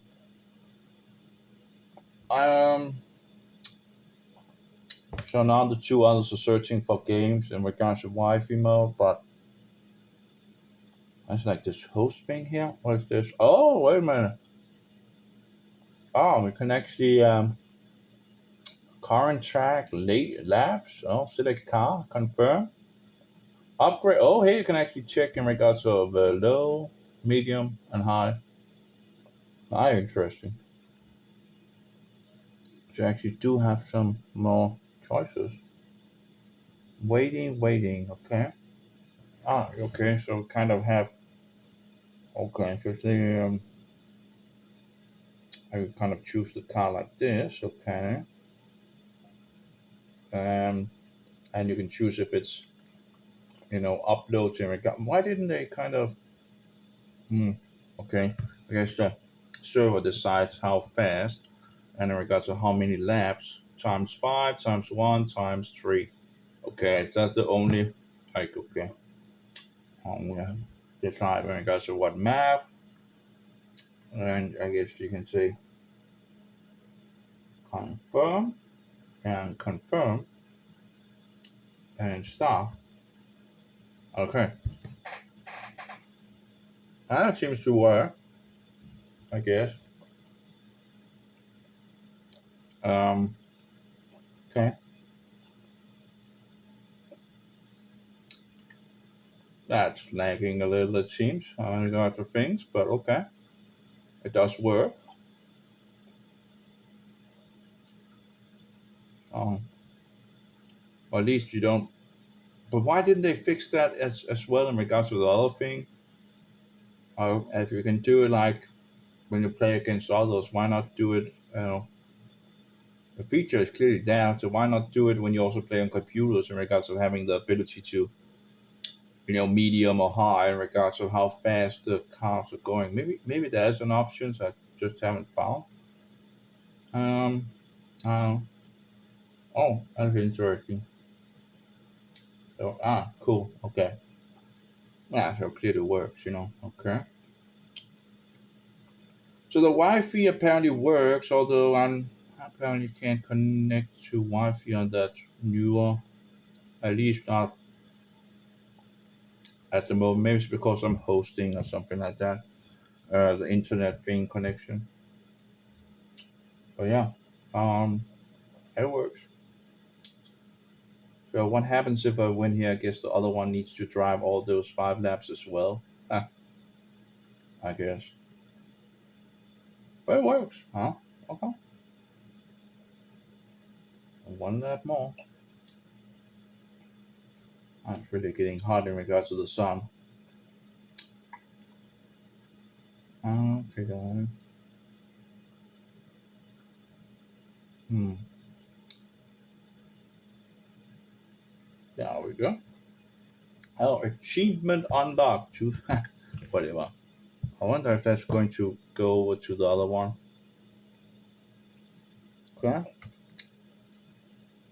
So you can go lobby or replay lobby. Oh, okay. So we actually finished the game. So whoever wins apparently can just stop the game so the other one can't play it, I guess. I tried to take 1 lap here and say ready and ready and stop, I guess.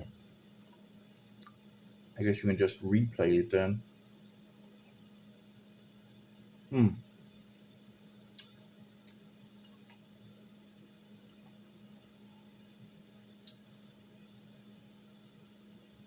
Oh yeah, okay. Yeah. Mm-hmm.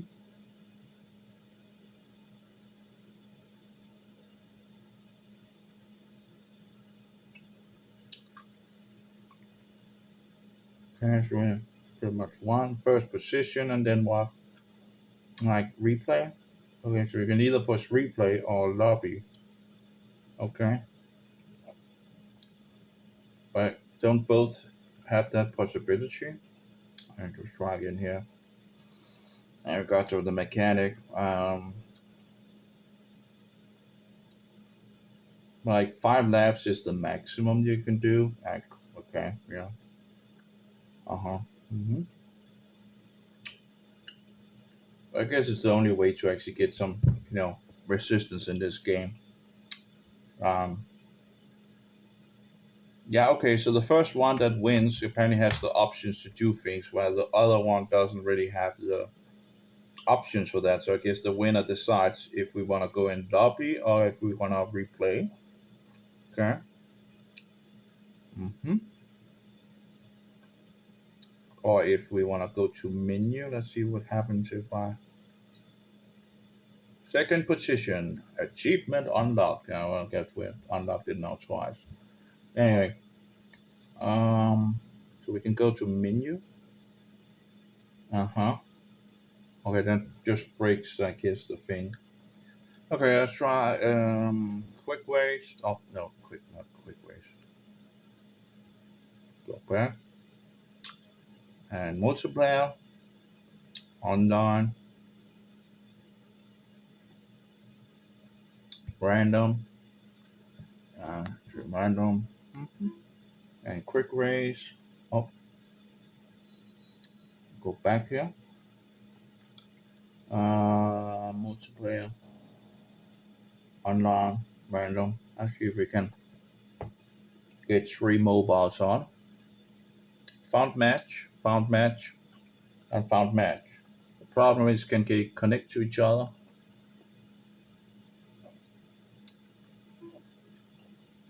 No, apparently it dropped off. Why did it drop off? Error connecting to pair server. Hmm. And the other one seems to have problems as well. So I don't know if that's some kind of thing that they, or if it's because I'm using the same internet. But clearly it seems to be broke. Um, The other one is trying to connect to the other one, but that clearly didn't work. Let's try. It's interesting why I chose the last one as the host, you know? Okay, I'm trying. Online, and online, and online. Found match checking for pairs. Found match checking for pairs.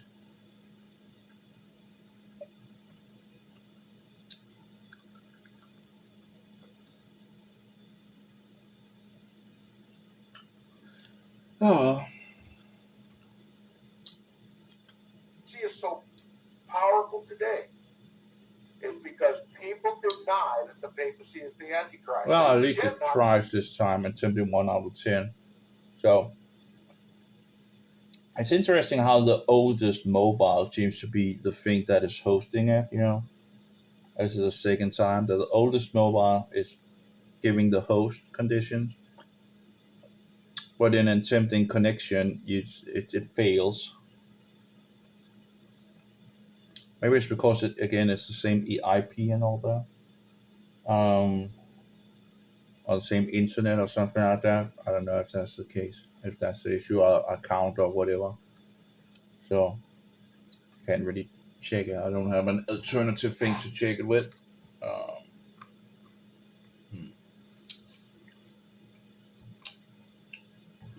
but yeah, I guess you can play Wi-Fi. You know, I think I can connect with all three in regards to Wi-Fi. Oh no, I can't. You know, in regards to the newest one. Apparently has some Wi-Fi issues at the moment. Maybe because it's hosting the Wi-Fi. Um, says Wi-Fi is turned on. So yeah, I got the two others working with Wi-Fi at least. You know, so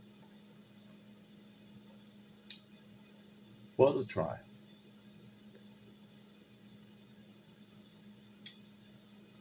At least it finds it, right? You know, I have three mobiles here. I have one on host. I have two others that tries to connect to it, and it doesn't work. Well, yeah, I guess it's. Oh, wait a minute. Let's try to put a name in here. Don. So we have. I don't think it's in regards to the name, but anyway, try again. Online random match. Online random match. There we go. Found match. Found match. Found match. I go. Oh. Know who the Antichrist is. They predict the distant past. One of the ancient Roman Caesars who's now done away with, and we are now about the business of building the heavenly kingdom of Christ on the earth under the power of the Pope, right? Isn't that the natural inclination? That if the Antichrist of the long distant past has long been done away with, that there's no concern about who the Antichrist is today because he's a figment of the distant past now destroyed? Well, now we must be living in the age of Christ, right? Isn't that the natural inclination when you believe the preterist interpretation of Bible prophecy that Antichrist has long since been done away with? So if we're in the kingdom age, who is our king? In Christ's absence, who is our king?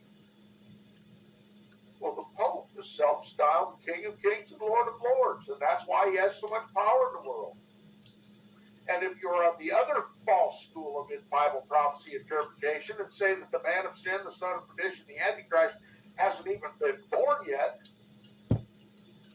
and he won't manifest until the very end of time, just 3.5 or 7 years before Christ's return, we have no worry about the Antichrist. We not should be concerned about who he is. And we should continue being quote-unquote Christians and not protest the papacy, because the papacy cannot be the Antichrist, because the Antichrist doesn't come until just before Christ's return. So therefore we ought to be about God's business. And we're ecumenically reuniting with the papacy of the Roman Catholic Church. you what happens when the people are ignorant and illiterate and superstitious and believe in lies and falsehoods, led by lying dogs from the papacy right on down to our Protestant pulpits today. You're to know who the Antichrist is. You are to be just as certain about who the Antichrist is as you are certain about who the Christ is. You should know and teach others Yeah, the didn't difference work. between Moses and St. Gregory the I Seventh. tried to take the 2 old ones and see if that works. It should be common knowledge among God's people. And just forget about this one. I don't know why Wi-Fi is turned off. Pastors and your priesters all day long.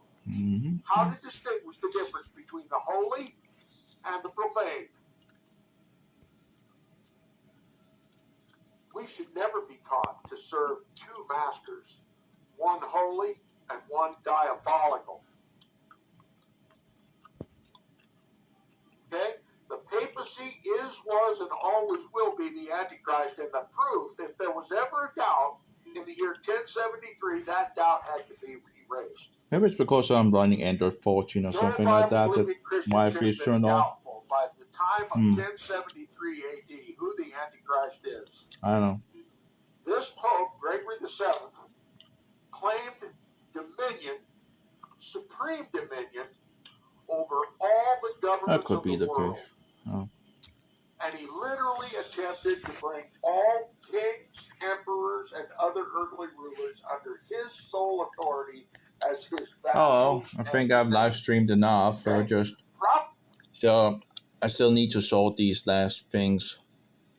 So I'll figure out in regards to these, and I probably haven't heard the information because they are not in the others that I downloaded and listened to, so from YouTube. Anyway, may Jehovah be with you and Yeshua, most precious pearl, and the spirit of truth be in us all.